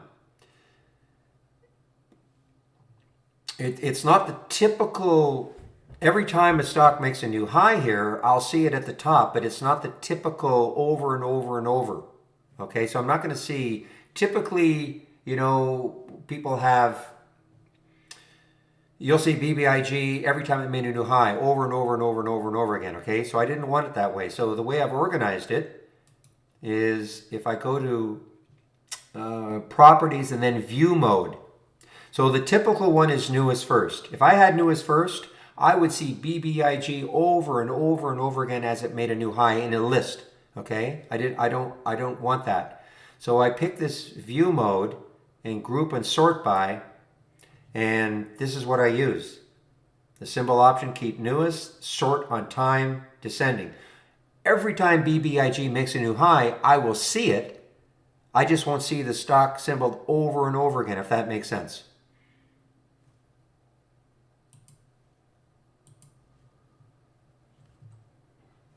And it's just a view mode.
All right, guys, it's 2:41, so I'll be shutting the room down at 3.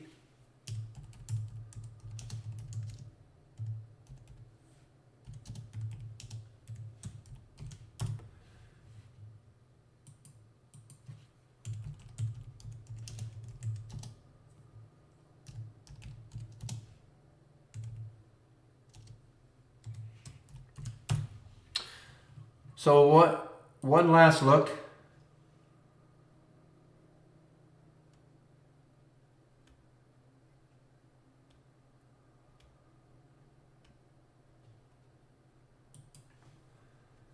Just give me a moment here.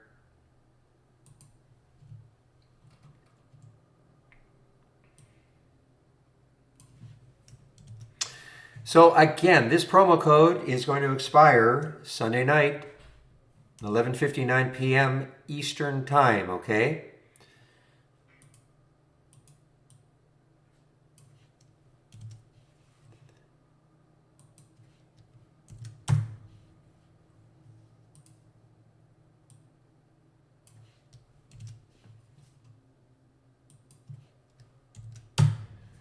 Okay, so I've just posted that in the YouTube room also. So if you click on my home page, this is how you can take out a subscription. There it is, Test Drive 25, 25% off the first month only or the entire year.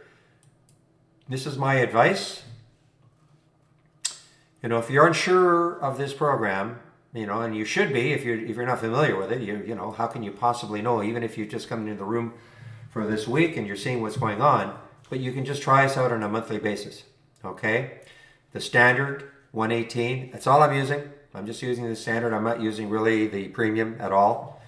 I mean, it didn't have a bad, you know, I had one nice short. I don't know if you could short that SGOC, but anyway.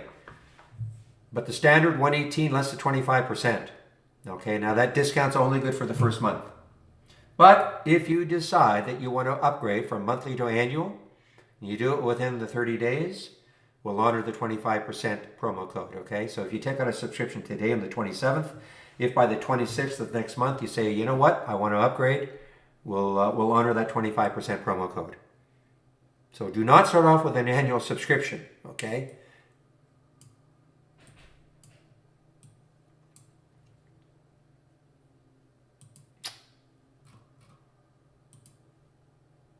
And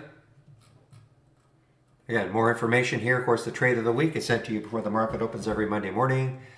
I do a stock of the day video and all the education. So these 3 sections, the education, stock of the day, trade of the week, they're all free. All the education that we've got here. You know, the introductory lessons to trade ideas if you're new, the daily support between 12 and 1 in YouTube. The daily webinars, so we're not going to be Monday, Tuesday, Wednesday, Thursday, or Monday, Tuesday, Wednesday, and Thursday. It'll be Monday, Wednesday. I don't know next week what the exact schedule is, but it'll be Monday, Wednesday, one week, Tuesday, Thursday, the next week. And okay, that's the way it's going to be working going forward. But you can sign up for them all right here. More educational videos. You know, again, if you're new to trade ideas, starting trade ideas from scratch. Back to basics if you're new to trading. Starts off with what is a stock. So lots of information in that education section. And then, of course, my scans. You click here, all the scans, a sample layout that I have, and all the other scans, including the moving higher with unusually strong options. So save my link. There's a lot of information on in these 2 areas. Save my link. You can look at all this later on whenever you want to. Okay?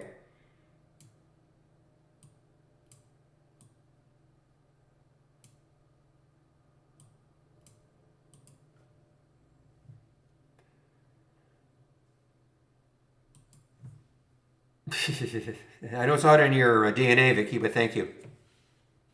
Yes, you can. Yes, you can use the promo code to change from monthly to annual. Yes. So what you can do, and if she doesn't do it immediately, I mean we're kind of swamped a little bit, but just contact trade-ideas.com. Kelly, okay, Kelly at trade-ideas.com. Give her your email address, okay, and then she'll look you up, and she'll get you that 25%, okay? And that really goes for anybody. If you have a standard subscription and you want to monthly and you want to upgrade to an annual, we'll always honor a 25%. But you got to know you want to do that.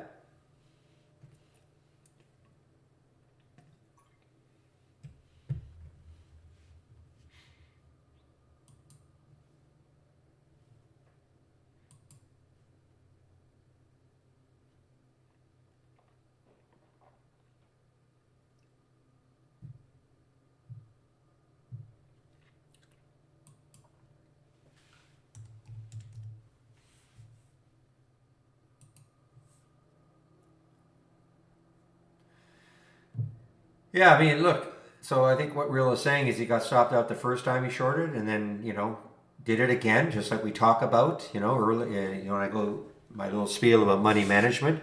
You can get stopped out, but then the setup can happen again, and then you can get back in it. Doesn't absolutely mean it's going to work the second time, but.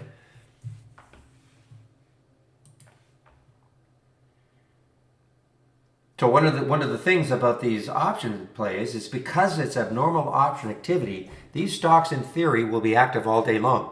Opportunities to go long, opportunities to go short.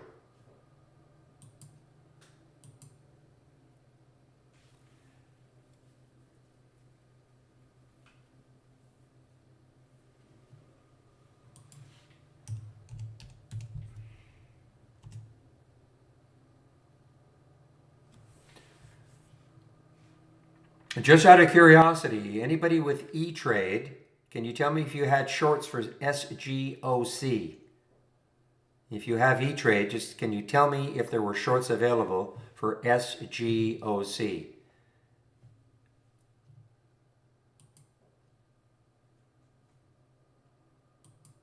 There were none at Interactive Brokers. No, okay.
What brand? These are Samsungs. I don't know if there's a.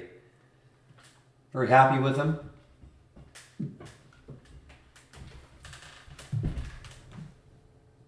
Again, they're probably 4 years old, guys. But they've lasted. I don't know. I can't see what brand they are. Actually, they're not 4 years old. but probably a couple of years old. But they've been good. One thing that really helped me was getting them on a monitor arm. You know, instead of staring down all day long, getting all my monitors at eye level. That really helped.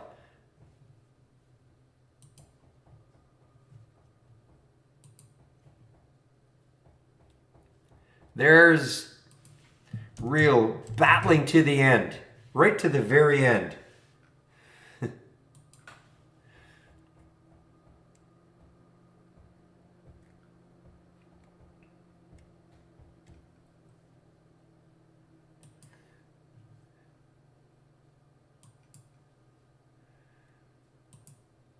What support? You mean my monitor arms? Nothing fancy.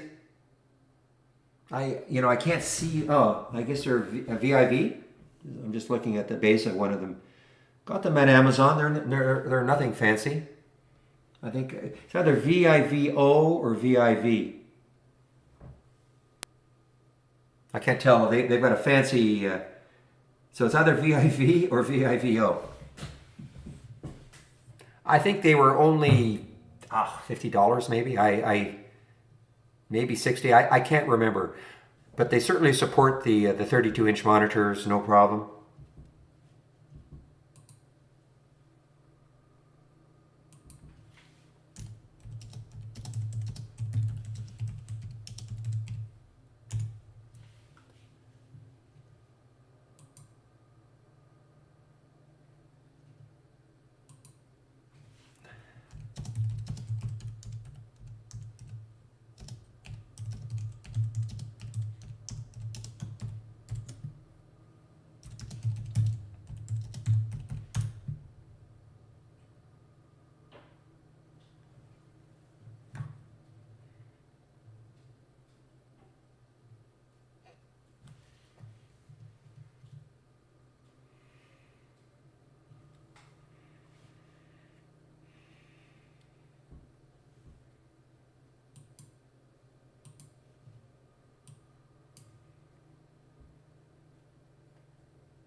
Yeah, I've got a. Oh, wow, guys, this is going to put an extra topping on my pizza tonight.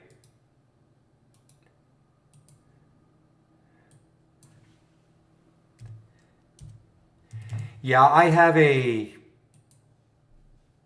modular system regarding my desk. Okay, so it's not like a desk.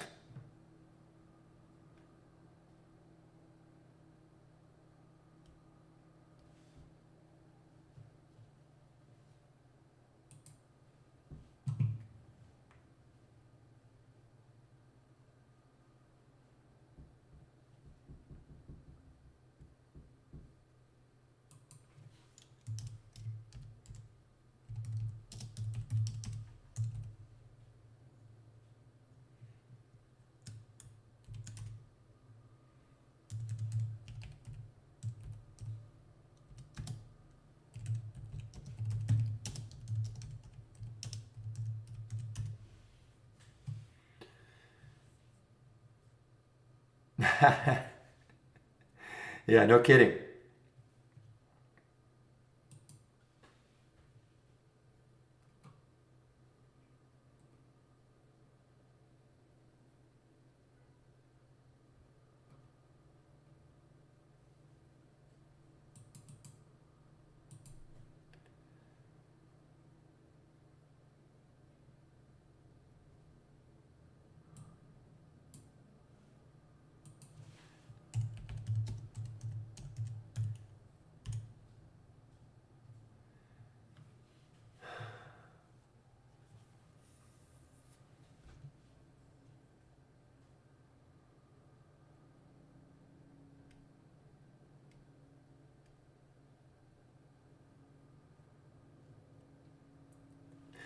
All right, guys, we are just, I think I'm going to wrap this up now. Tremendous day, week, month, year, whatever. Um, any final questions?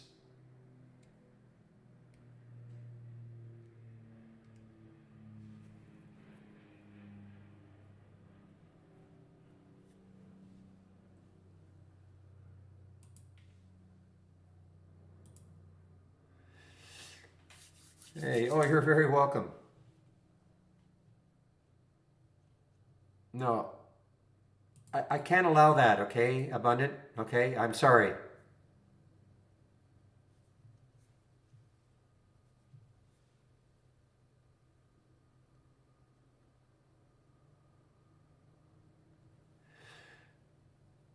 All right, I think that's it. I don't see anything, any other questions. I am ready, unless off topic. Got a question? No questions. Okay.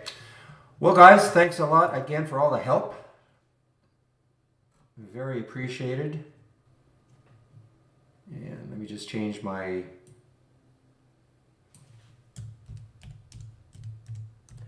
script to opening on Monday.